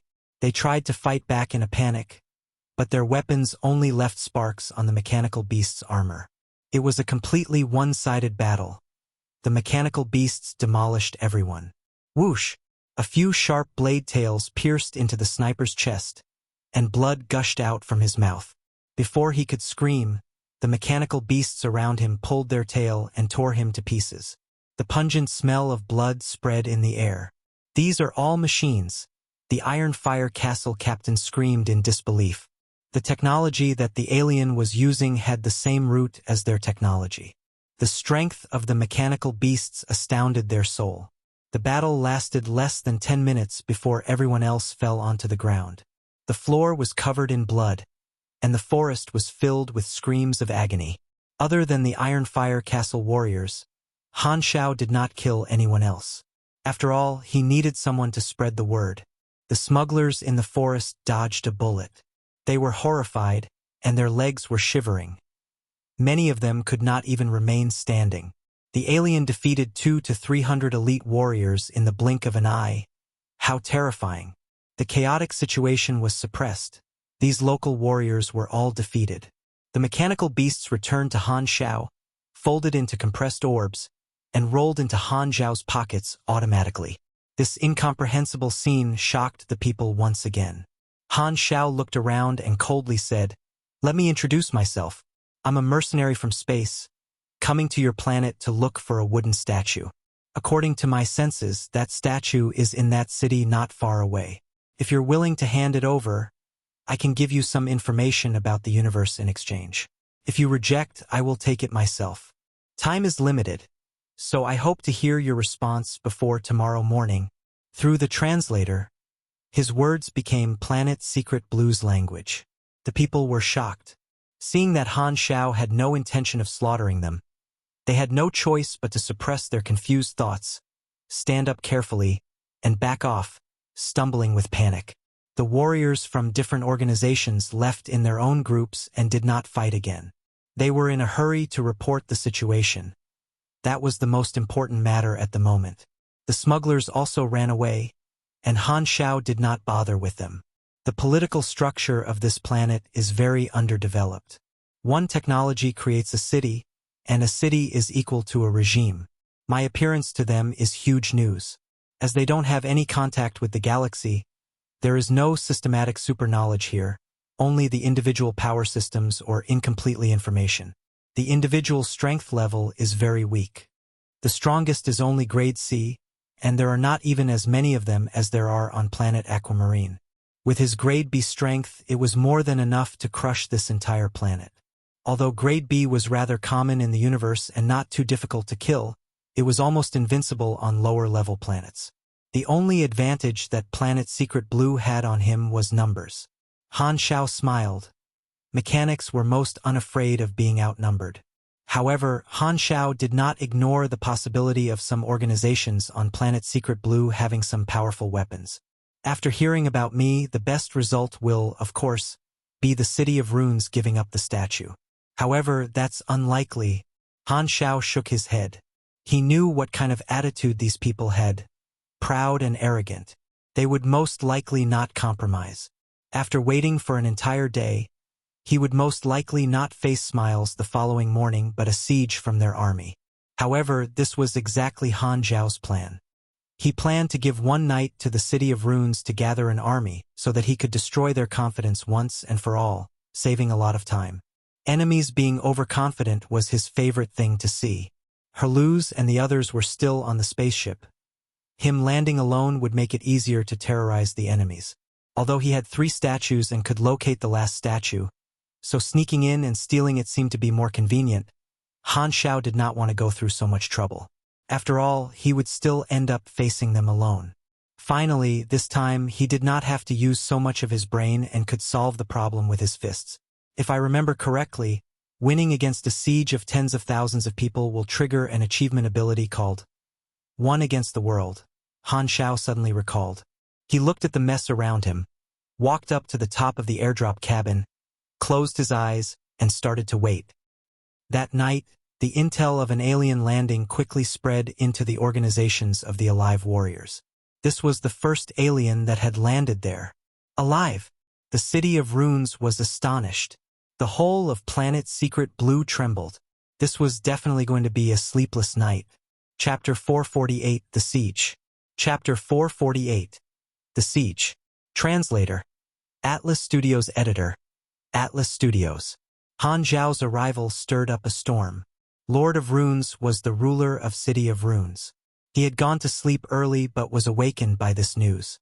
As soon as he heard, he quickly put on his formal clothes and hosted an emergency meeting. The high officials in the city hurried to the hall in the central tower. They were all awakened from their sleep, and some were even wiping the sleep from their eyes. Outside the balcony of the tower was the night sky. The moonlight passed through the stone railings and left a shadow on the floor. The hall was illuminated by runes. Lord of Runes was an old and wrinkled man, but he was wearing a luxurious, elegant robe and holding a staff. The expression on his face was strange. Everyone knows the situation. An alien who calls himself a mercenary has landed and is looking for an outer space object in our hands. According to the intel, he used some kind of mechanical beasts and defeated 200 rune guards with ease. He's now in the forest outside waiting for our response. What do you guys think of this? Aliens have a lot of information about the universe. He's saying that he's willing to exchange for the statue with some information. I think we can consider it, an official said. His position was similar to the king's hand. However, the object that the alien wants is definitely valuable. From his perspective, maybe he is making use of the fact that we don't understand its value and wants to exchange it for some simple information. I feel that we can't give in easily. It's best to check the statue first. You're right, the Lord of Runes nodded. Very soon, a guard brought the statue over from the inventory. It had landed on the planet many years ago and had existed since the last Lord of Runes. As they could not figure out the statue's secrets, and most of the researchers had mental issues after being in contact with it for too long, it had been sealed in the inventory and listed as an unsolvable outer space object. Due to the alien's request, they took the statue out once again. This object was definitely not ordinary. The Lord of Runes was not very willing to give it up this easily, despite not being able to uncover its secrets. This was a treasure that the alien crossed unimaginable distances to retrieve after all. The alien gave us till tomorrow. We only have one night to consider. The Lord of Runes squinted. If we can capture the alien, not only will we be able to analyze the body of a space race, but we can obtain all of his knowledge. This is an opportunity to rise above all the other organizations. This man was the general of the army. He was wearing heavy armor and his tone was very aggressive. He's just one man. He might have friends. Plus, he could land on our planet, which means he's not easy to deal with. I don't think we should fight with him, someone else said. The officials were divided into two sides. One side felt it was better to accept the alien's request. The other side was very greedy and wanted to capture the alien to garner all the benefits. The latter side had more supporters. As they had seen a lot of objects from outer space, they were not completely ignorant of the outer world. Therefore, they did not have a lot of respect but more curiosity. The technology involved in these outer space objects was too advanced for Planet Secret Blue to figure out, so they could only learn the tip of the iceberg. However, ignorance often caused arrogance. Furthermore, the entire Planet Secret Blue did not have any idea of the strength level of the galactic warriors. Han Xiao coming alone gave them meaningless courage. The supporters of conflict suggested tactics against the alien. We have one night, which is more than enough to gather about 10,000 guards and quietly surround that area. We can use the forbidden runes. These most elite warriors will be able to endure it. Combined with the large rune weapons, it is more than enough to defeat the alien. He definitely will not expect us to attack him. The Lord of Rune's eyes flickered as he swayed between peace and greed. In the end, he made the decision, reject the alien's request. If they could capture the alien, all the benefits would belong to them. He looked around the officials and said, "Gather the troops and bring out our strongest weapons. This is a once-in-a-thousand-years opportunity. Being too careful will only waste it. We have to capture the alien no matter what." The first beam of sunlight appeared in the sky, penetrating the forest, and landed on Han Xiao, who was sitting still like a rock. Han Xiao's eyelashes moved, and he opened his eyes. The refreshing, cooling morning fog landed on his skin and left a tint of wetness, making Han Xiao feel slightly energized after not sleeping for the night. It's almost daytime. The enemies should arrive soon. A few droplets of water landed on his face. He looked up at the sky and raised his eyebrows. Looks like it's going to rain. Rain poured very soon, pitter-pattering on the leaves. Han Xiao stood up and looked around the forest. The swaying trees gave out a strange atmosphere. In the dark forest, he sensed a faint, murderous intent mixed with the dampness. Suddenly, a pressure landed on his body and slowed his movements. Han Xiao realized that he had to use more strength to remain at his usual speed, which was the effect of some kind of gravity rune. Just as I expected, they chose war. Han Xiao nodded in his mind. The organizations on that planet were all like calves that would not learn their lesson before receiving a heavy beating. People with no idea of the situation would dream of controlling and gaining every benefit before them. Fear made people cautious. Normal civilizations would make contact with the aliens carefully, but that did not mean all natives would. There were some that were humble and some that were greedy. Some savage native civilizations would even think that the aliens were demons and choose to fight them with their entire nations, which had happened countless times before. The greedier they were, the more they liked to play with fire. The enormous Rune Guard army appeared from the forest in all directions. 1,000 rune bows were aimed at him, and 1,000 melee guards were slowly approaching. These 2,000 troops were just the front lines. The majority of the troops were still deeply hidden in the forest. The City of Runes had sent out 70% of all their troops. Alien, you should be able to understand our language. I'm the commander of the City of Runes Guard Army. Baxes. You're surrounded. We will not harm you, provided you don't resist meaninglessly and follow us. The expressionless commander in gorgeous rune armor stood in the middle of the army and spoke in a cold tone. He was the general that had strongly suggested to fight the previous night. The whole night, he had been gathering the army and approaching the forest quietly. The encirclement had formed, and even the founder of the war runes would not have a chance. That was the strongest person in the history of the City of Runes. The soldiers looked at the alien with curiosity. He did not seem very terrifying. Apparently, I have no choice but to take a trip to your city personally. Such an unwise choice. Han Xiao was regretful on the surface but delighted in his heart. Hearing this, the rune warriors became nervous. However, when they looked at the countless comrades around them, they felt confident again. Bax's face became stiff. Is the battle starting? After gathering suggestions the previous night, they had designed many tactics for the possible methods that the alien might have. They were very prepared. Bax's recalled these tactics and felt assured. The forest terrain was a little bit disadvantageous for Han Xiao. He looked around and faced at the City of Runes direction. I shall head there directly. Chapter 449, One Against the World. Chapter 449, One Against the World. Translator, Atlas Studios Editor, Atlas Studios. Clank. Dragging a trail of electric sparks, the compressed orbs quickly rolled out on the ground in a 100-meter radius. With the sound of mechanical gears moving, artilleries appeared instantly and started firing at the army in all directions. Countless troops fell in an instant. Hide! Baxes yelled. He hid behind a tree, thinking that it could block the bullets.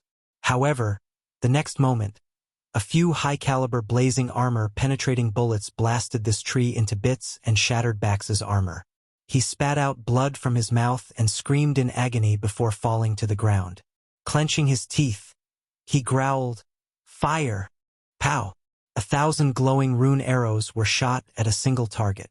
Facing the countless arrows, Han Xiao slightly raised his finger.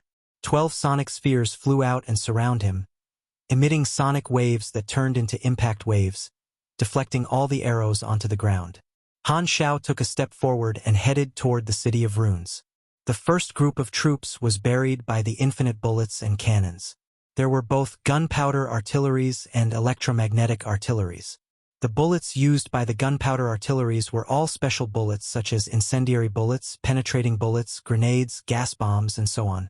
There were also bullets enchanted by the Volga brothers such as frozen bullets, oil bullets, and others that caused all sorts of debuffs. Boom, boom, boom. The trees fell under the crossfire, opening up a path covered in the remains of the trees that were still burning. The light rain was devoured by the flames and turned into a fog, making the field of sight unclear.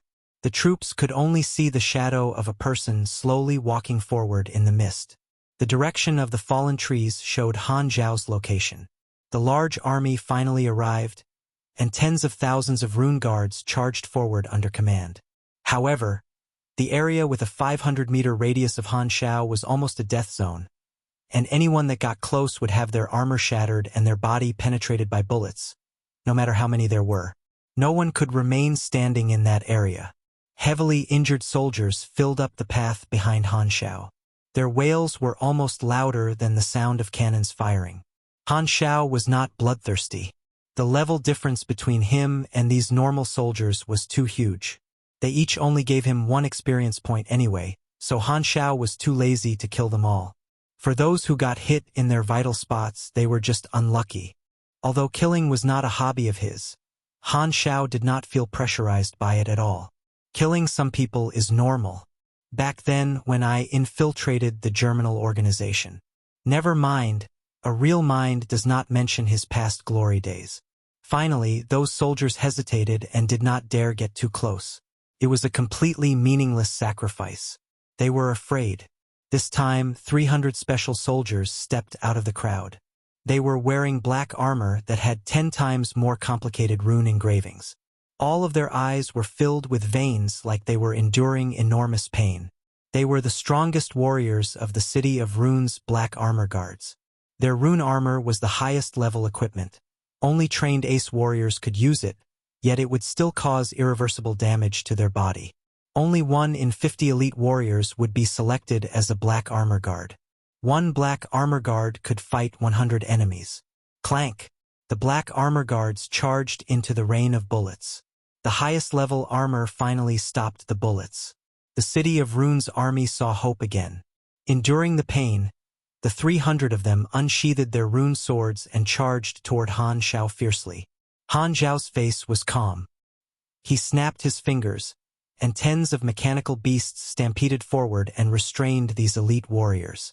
Then, Han Xiao switched the electromagnetic artilleries to manual control, multiplying their power. He focused on the black armor guards and defeated them one after another with ease.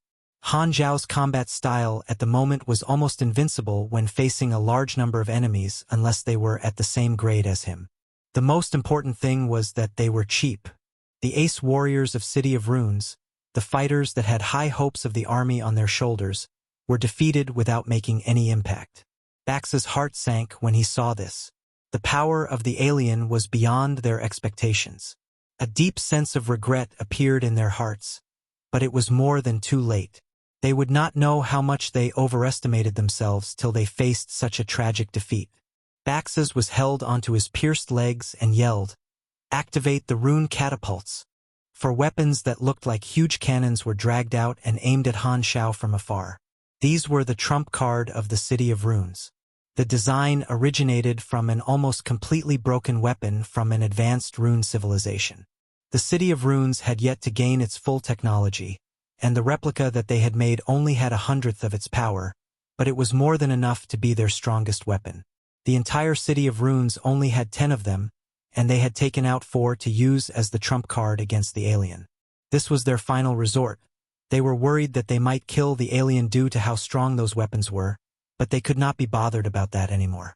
If they still had the mindset of wanting to capture the alien alive, Bax's could already see their ending of being completely defeated. Hum! The 4 catapults shot out enormous energy arrows with a high-pitched sound, carrying their last hope. These things are not too bad. Han Xiao pressed his hands together. Mechanical force gushed out, and a colorful, bubble-like energy shield appeared, covering an area of 3 meters around him. freewebnovel.cm. The energy arrows hit the bubble, but there were no explosions. They slid on the surface of the bubble and flew away, blasting 10-meter-wide pits on the ground hundreds of meters away. Skewed Energy Field Generator. This was the equipment that Han Xiao had created using advanced energy theory. It could skew energy attacks to a certain extent. He had purchased this knowledge during the 9 months of doing hiring missions. These 4 cannons are a little bit threatening to me. One shot would probably cost me about 200 health. Han Xiao looked at these catapults. They were quite far away and exceeded the shooting range of his artilleries. Han Xiao nodded. A specially made set of compressed orbs flew out and turned into machinery parts midair. These parts combined and connected with each other. Very soon, a medium-sized electromagnetic rail cannon landed beside him. It was almost 2 men tall. Han Xiao sat in the control seat, quickly locked onto the target and started charging. The blinding electric currents gathered in the cannon's barrel. Hum! A blue electric beam crossed 1,000 meters and penetrated 3 rune catapults instantly. Everything in its path was melted. This was the giant war cannon style that Han Xiao rarely used. It was usually cannon master equipment specifically used to deal damage. This medium-sized electromagnetic rail cannon was very powerful, and he spent quite some time to build it. It was used to deal single-target damage, and every shot cost tens of anas. It was equipment that he had specifically made to deal huge damage together with flaming will.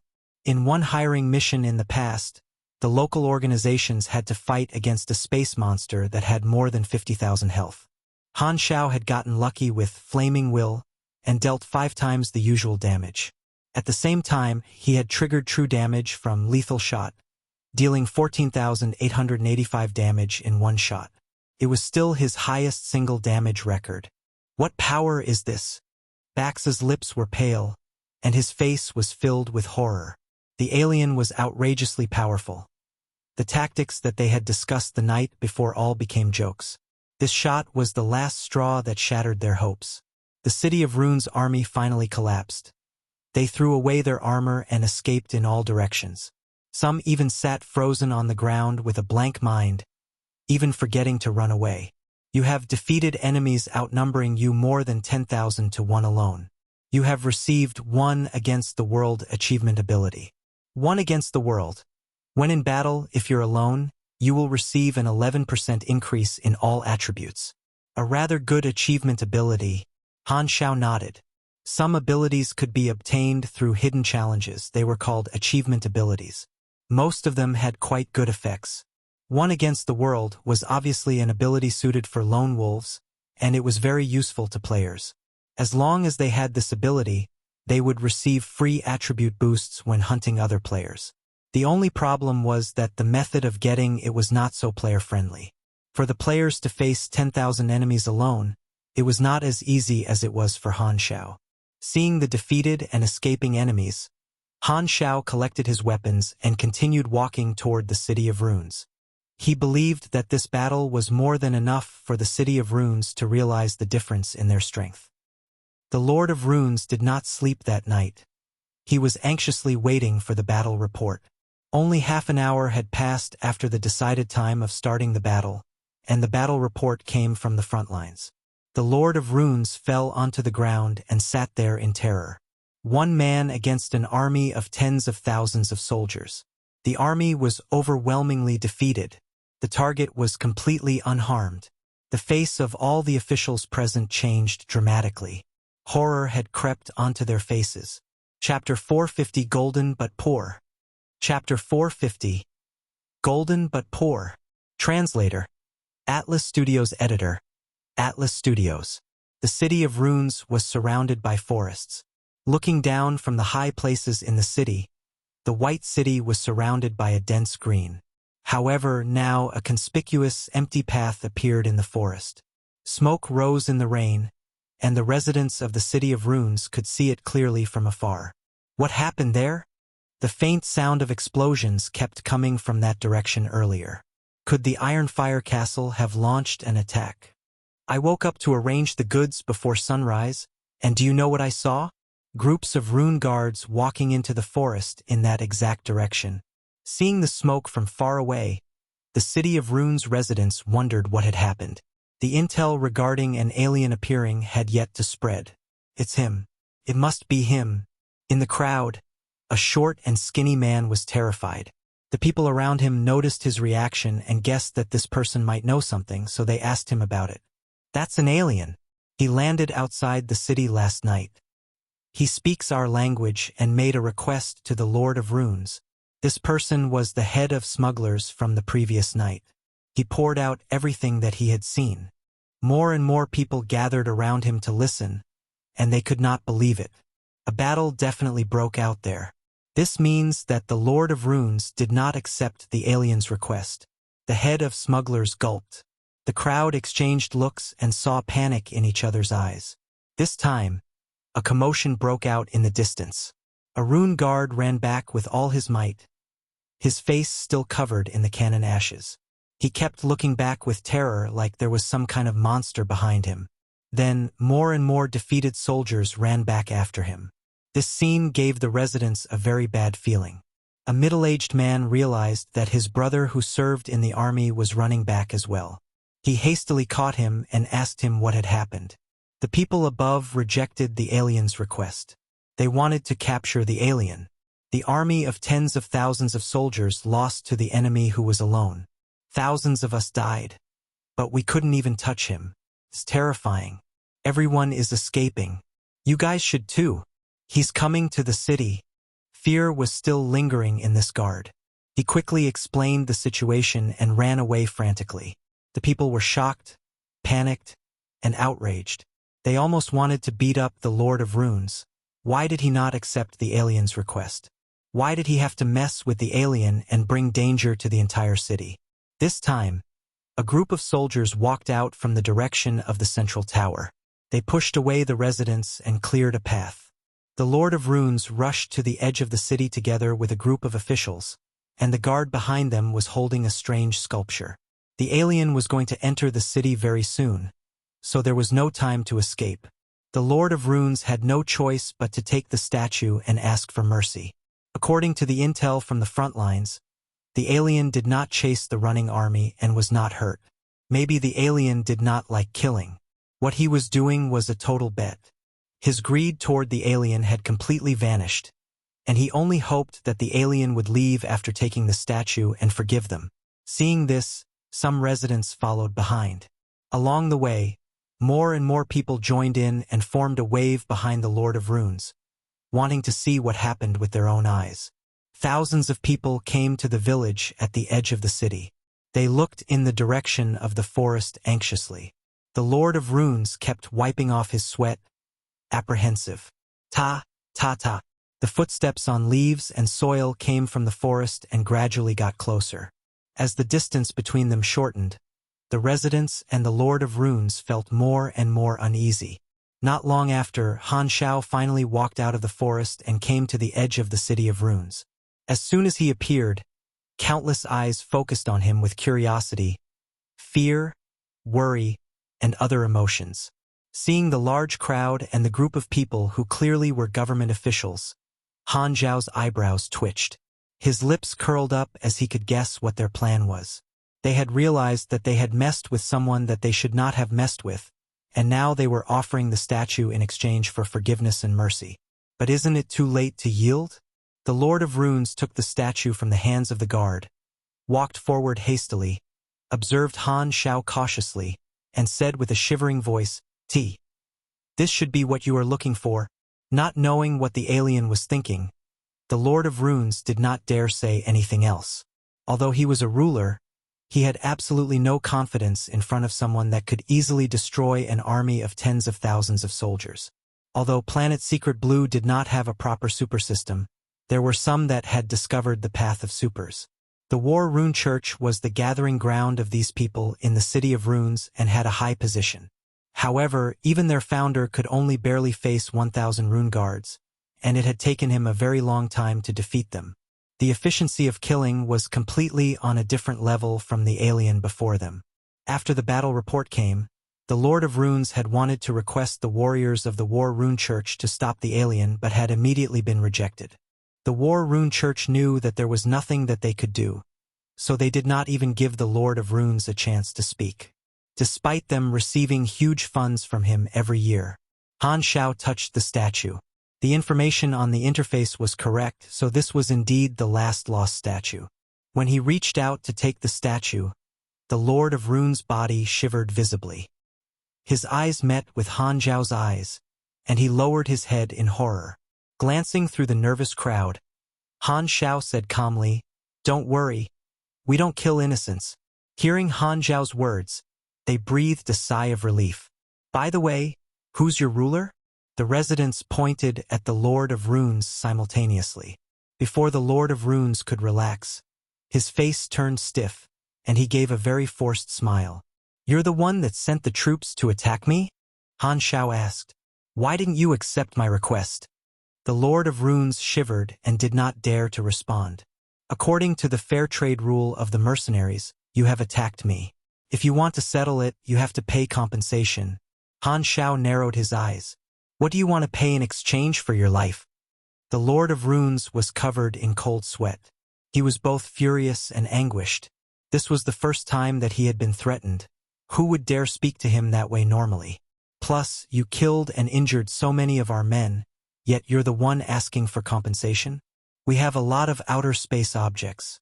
The Lord of Runes clenched his teeth in his mind. He had no choice but to endure it and ask his subordinate to make a list of their inventory to give to Han Xiao.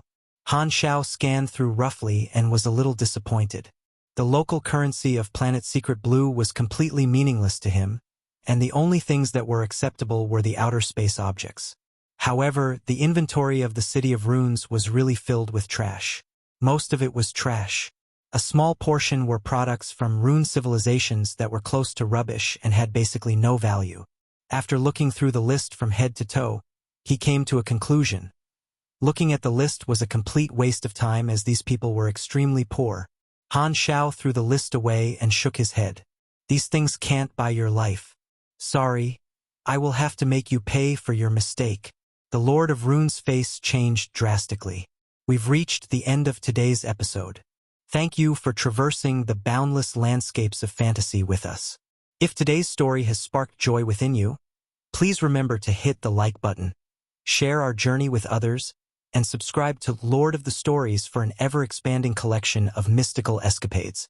Until we meet again to turn the page to a new adventure, hold the tales dear in your heart, and let the embers of magic warmly glow in your spirit. Farewell, intrepid explorers of the narrative unknown.